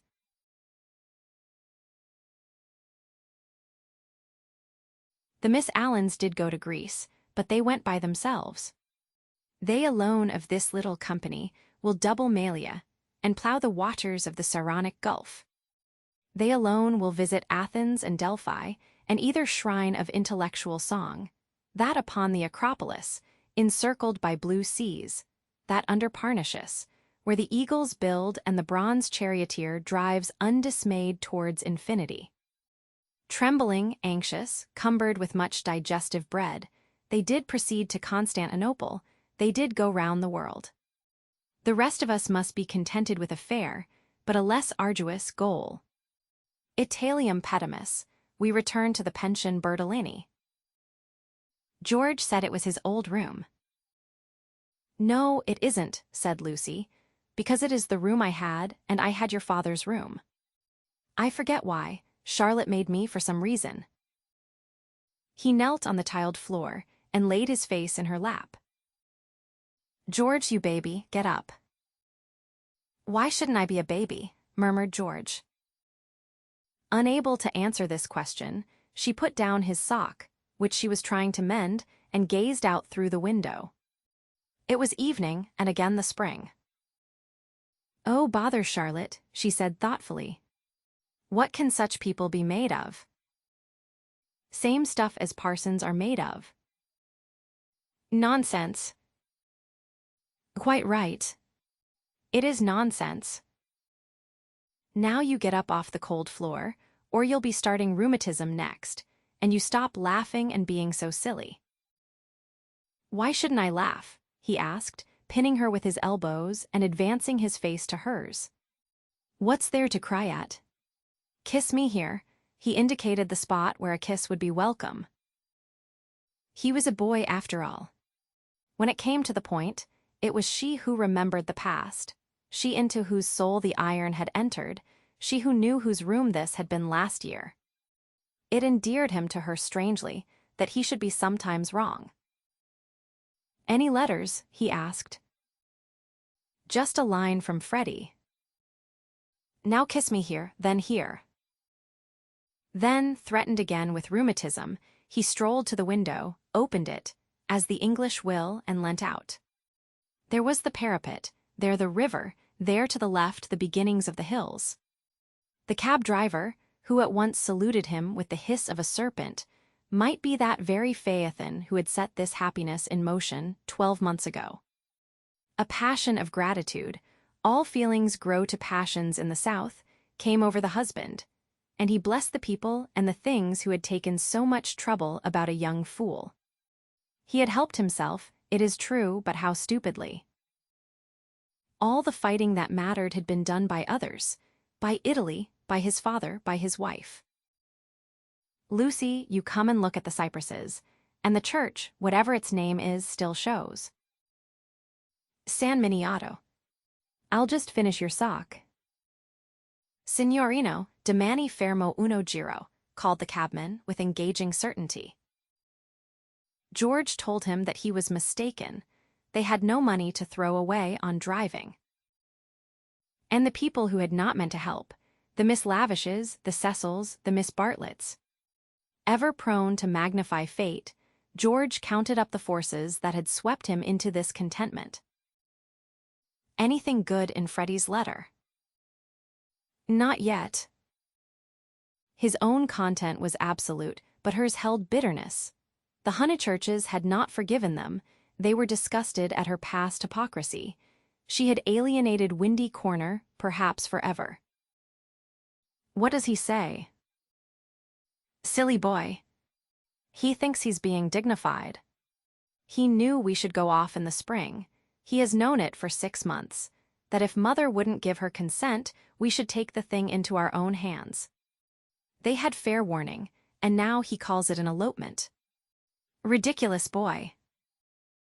Signorino, domani fermo uno giro. But it will all come right in the end. He has to build us both up from the beginning again. I wish, though, that Cecil had not turned so cynical about women. He has, for the second time, quite altered. Why will men have theories about women? I haven't any about men. I wish, too, that Mr. Beebe. You may well wish that. He will never forgive us. I mean, he will never be interested in us again. I wish that he did not influence them so much at Windy Corner. I wish he hadn't, but if we act the truth, the people who really love us are sure to come back to us in the long run. Perhaps. Then he said more gently, well, I acted the truth, the only thing I did do, and you came back to me. So possibly, you know, he turned back into the room. Nonsense with that sock. He carried her to the window so that she, too, saw all the view. They sank upon their knees, invisible from the road, they hoped, and began to whisper one another's names. Ah! It was worth while. It was the great joy that they had expected, and countless little joys of which they had never dreamt. They were silent. Signorino, domani fermo. Oh, bother that man. But Lucy remembered the vendor of photographs and said, no, don't be rude to him. Then, with a catching of her breath, she murmured, Mr. Eager and Charlotte, dreadful frozen Charlotte. How cruel she would be to a man like that. Look at the lights going over the bridge. But this room reminds me of Charlotte. How horrible to grow old in Charlotte's way.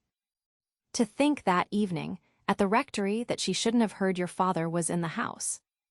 For she would have stopped me going in, and he was the only person alive who could have made me see sense. You couldn't have made me. When I am very happy, she kissed him, I remember on how little it all hangs. If Charlotte had only known, she would have stopped me going in, and I should have gone to silly Greece and become different forever. But she did know, said George. She did see my father, surely. He said so. Oh no, she didn't see him. She was upstairs with old Mrs. Beebe, don't you remember, and then went straight to the church. She said so. George was obstinate again. My father, said he, saw her, and I prefer his word. He was dozing by the study fire, and he opened his eyes, and there was Miss Bartlett. A few minutes before you came in. She was turning to go as he woke up. He didn't speak to her. Then they spoke of other things, the desultory talk of those who have been fighting to reach one another, and whose reward is to rest quietly in each other's arms. It was long ere they returned to Miss Bartlett, but when they did her behavior seemed more interesting. George, who disliked any darkness, said, it's clear that she knew. Then, why did she risk the meeting? She knew he was there, and yet she went to church. They tried to piece the thing together. As they talked, an incredible solution came into Lucy's mind. She rejected it and said, "How like Charlotte to undo her work by a feeble muddle at the last moment." But something in the dying evening, in the roar of the river, in their very embrace warned them that her words fell short of life, and George whispered, "Or did she mean it?" "Mean what?" "Signorino, domani fermo uno giro." Lucy bent forward and said with gentleness, "Lascia, prego, lascia. Siamo sposati." "Scusi tanto, signora," he replied in tones as gentle and whipped up his horse. "Buona sera, I grazie." "Niente." The cabman drove away singing. "Mean what, George?" He whispered, "Is it this? Is this possible? I'll put a marvel to you. That your cousin has always hoped. That from the very first moment we met, she hoped, far down in her mind, that we should be like this, of course, very far down. That she fought us on the surface, and yet she hoped. I can't explain her any other way. Can you? Look how she kept me alive in you all the summer, how she gave you no peace. How month after month she became more eccentric and unreliable. The sight of us haunted her, or she couldn't have described us as she did to her friend. There are details, it burnt. I read the book afterwards. She is not frozen, Lucy, she is not withered up all through. She tore us apart twice, but in the rectory that evening she was given one more chance to make us happy. We can never make friends with her or thank her. But I do believe that, far down in her heart, far below all speech and behavior, she is glad." "It is impossible," murmured Lucy, and then, remembering the experiences of her own heart, she said, "No, it is just possible." Youth enwrapped them. The song of Phaethon announced passion requited, love attained. But they were conscious of a love more mysterious than this. The song died away. They heard the river, bearing down the snows of winter into the Mediterranean.